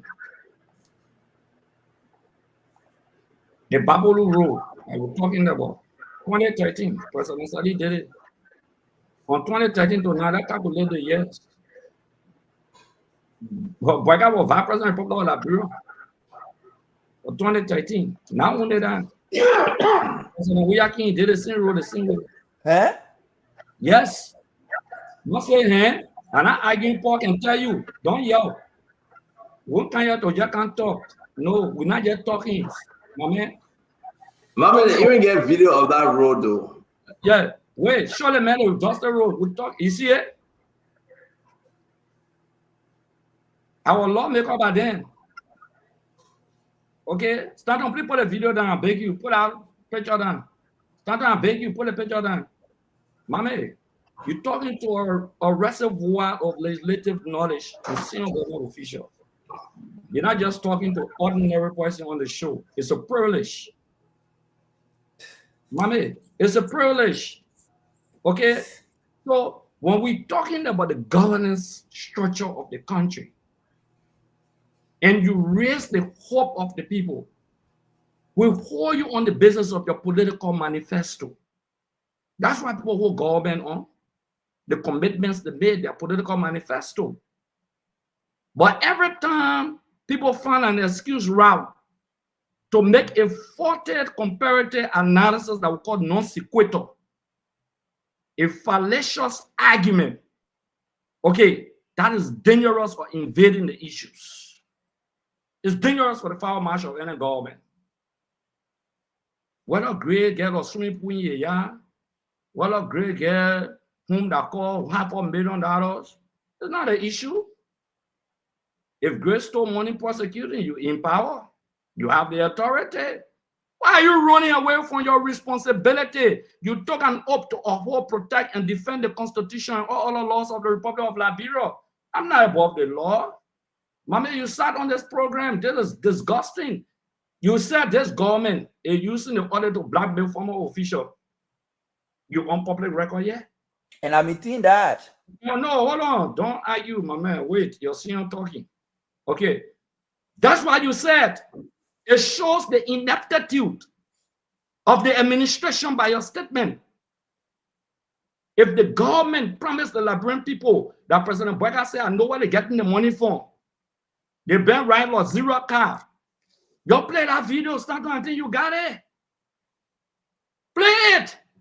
And the president cannot go find the money. You accuse somebody of $16 billion, $25 million map up exercise, and you cannot prosecute them. That today, Paul, with all due respect to you, I respect your intelligence, I respect your intellect. You know where we come from. But for Mami to sit on the show and say the sample size, and now the same show that says Samuel 12 and Maggie corrupt, so the whole government corrupt. Oh, what are you talking about? No, excuse me. You use a part to represent a whole. There's a movement people use a part to represent a whole and a whole to represent a part. Learn. Drink from the fountain of our knowledge. Well, we gotta go back. That part. People use a whole to represent a part and a part to represent a whole. Take for example. Well, we gotta go back. It's 9 o'clock. It's 1 o'clock in the country. Hey, when you say Liberia has spoken, if the president spoke, mean the whole Liberia, that a part to represent a whole. That's a part to represent a whole. So the debate here that we are fighting tonight, that's still will go on and talk to 5%, 10%, 20%. That's a part that representing the whole. The voice of the people. Thank you very much. Nelson, can you come on? Thank you very much. I can't most of great time. You strong. Mama, 1 minute, right? Let's do this. And we always running with this, but it'll be important. The budget. Mommy, what is that? Performance report? No. Consolidated account report, right? It's a statement, the financial statement of the consolidated account. So it includes everything. Audited. Correct. It is unaudited, but we will get into it because a lot of stuff is missing, right? I don't know if it was done intentionally But everybody will have to say no more. The government is hiding something within the budget. And that which they are hiding, Uncle Senyo, I sent it to you today. I know you're going over it. That which they are hiding is beginning to reveal itself, right? If you see any good thing in the government, check out the show and say, don't even send it to me. And we have a message for some few people. The radio station that you're trying to target, try harder. Because even if you target the radio station, we'll still be going live. And we'll give that message tomorrow. We're receiving a lot of information that yes, indeed, you're trying to target the Spoon Network. But trust me, the good people of Liberia will not sit there for you to target the network. And we'll do everything to reveal the truth to the Liberian people. This government must perform, and this government must perform well. If the government fails to perform, we will hold this government responsible and will champion the cause to bring a better leader into our country, to make our country better. Liberia deserves better. No one person owns our country. Above all else, the children, the people, the family, gotta be taking all of poverty. Not only poverty, I like what my brother Federa Patrick always say, poverty that hurt, poverty that stink, poverty that is like a bleeding, like you are bleeding, that kind of poverty. It's so bad in our country.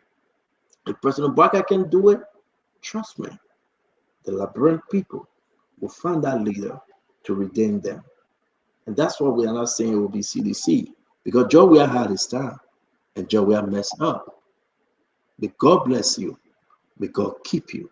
May God keep Akara's great to be quiet while we all leave from this show. Akara, Honorable Great, it's a privilege for us to share the platform with you, my man. To share the show with Great. It's a privilege to share the show with Great. Mama, the man there I appeal. That mean.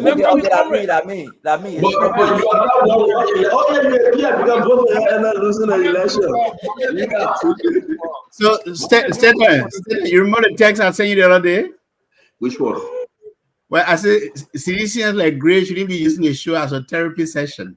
Is that why you want to go there? Seriously? That man ready, you know. Don't be so there. Stop the hard joke. Man, come on, man. Talaka, the fighter. Talaka, the fighter. Don't go there.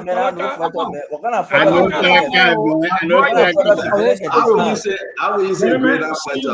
Love you. How will you say great fighter? How will you say that? Come on, nobody. Come on, please. Enjoy yourself. Nobody. Come on. I enjoy myself. Come on, enjoy. Yeah, nobody. Come on, enjoy yourself. Nobody man can be in the night. You know. Enjoy yourself, gentlemen. Enjoy. The men that can drive alone. That the man you praise it. The man never drive alone. How can you call yourself general? You drive with 3-4 men behind you. But the thing, the general, you have got a general to go alone. The man's a coward. You drive me alone. Yeah, imagine squad this time the general. Akara, the man not see you perform, yo. I made one telephone call in 5 minutes. 15 men appear. And nobody. One good thing I know, I live in the ghetto in Raspberry Valley. They both know the place. Yeah, and nobody. No, Gray, you are former general, man. You got it bruises for sure. Don't forget about, guys. I want you to monitor the legislature, the Senate, and the House will be in session. It will be a great interaction. Want to say everybody have to watch, and that we can make news of it. A lot of stuff is happening. And you have a good night, folks. Enjoy your evening. Good night, gentlemen. Yeah. Thank you very much, man. Lesson Colette. Have a good night, my friend. It's good having you. Thank you very much for producing the show today. I really do appreciate it. Thanks. Yes, thank you for going over there to the Senate, and you'll be there again tomorrow. Oh, yeah. Yeah. Thank you very much. That's it. Have a good night. Okay. Sir. Well, folks, thank you for being here with us. We look forward to being here tomorrow. Until then, have a good night, everyone. We appreciate you for being here with us. So, due to some adjustments, we will not be bringing you the late night show tonight.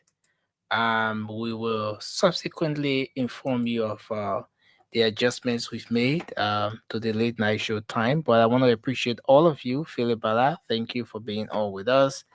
Harris, we appreciate you. Terry, thank you for being on as well. I see Toga Riches, we appreciate you. Thank you, Flex Door. Thank you, Telvin Payne, Charles Delan. We appreciate you. James Walker, Jerry Dubley. Thank you, Ruth Goba, and the many of you joining us tonight. We appreciate you for being here with us. We look forward to being here tomorrow. Until then, I'm Nelson Colette. Have a good night, and bye bye for now.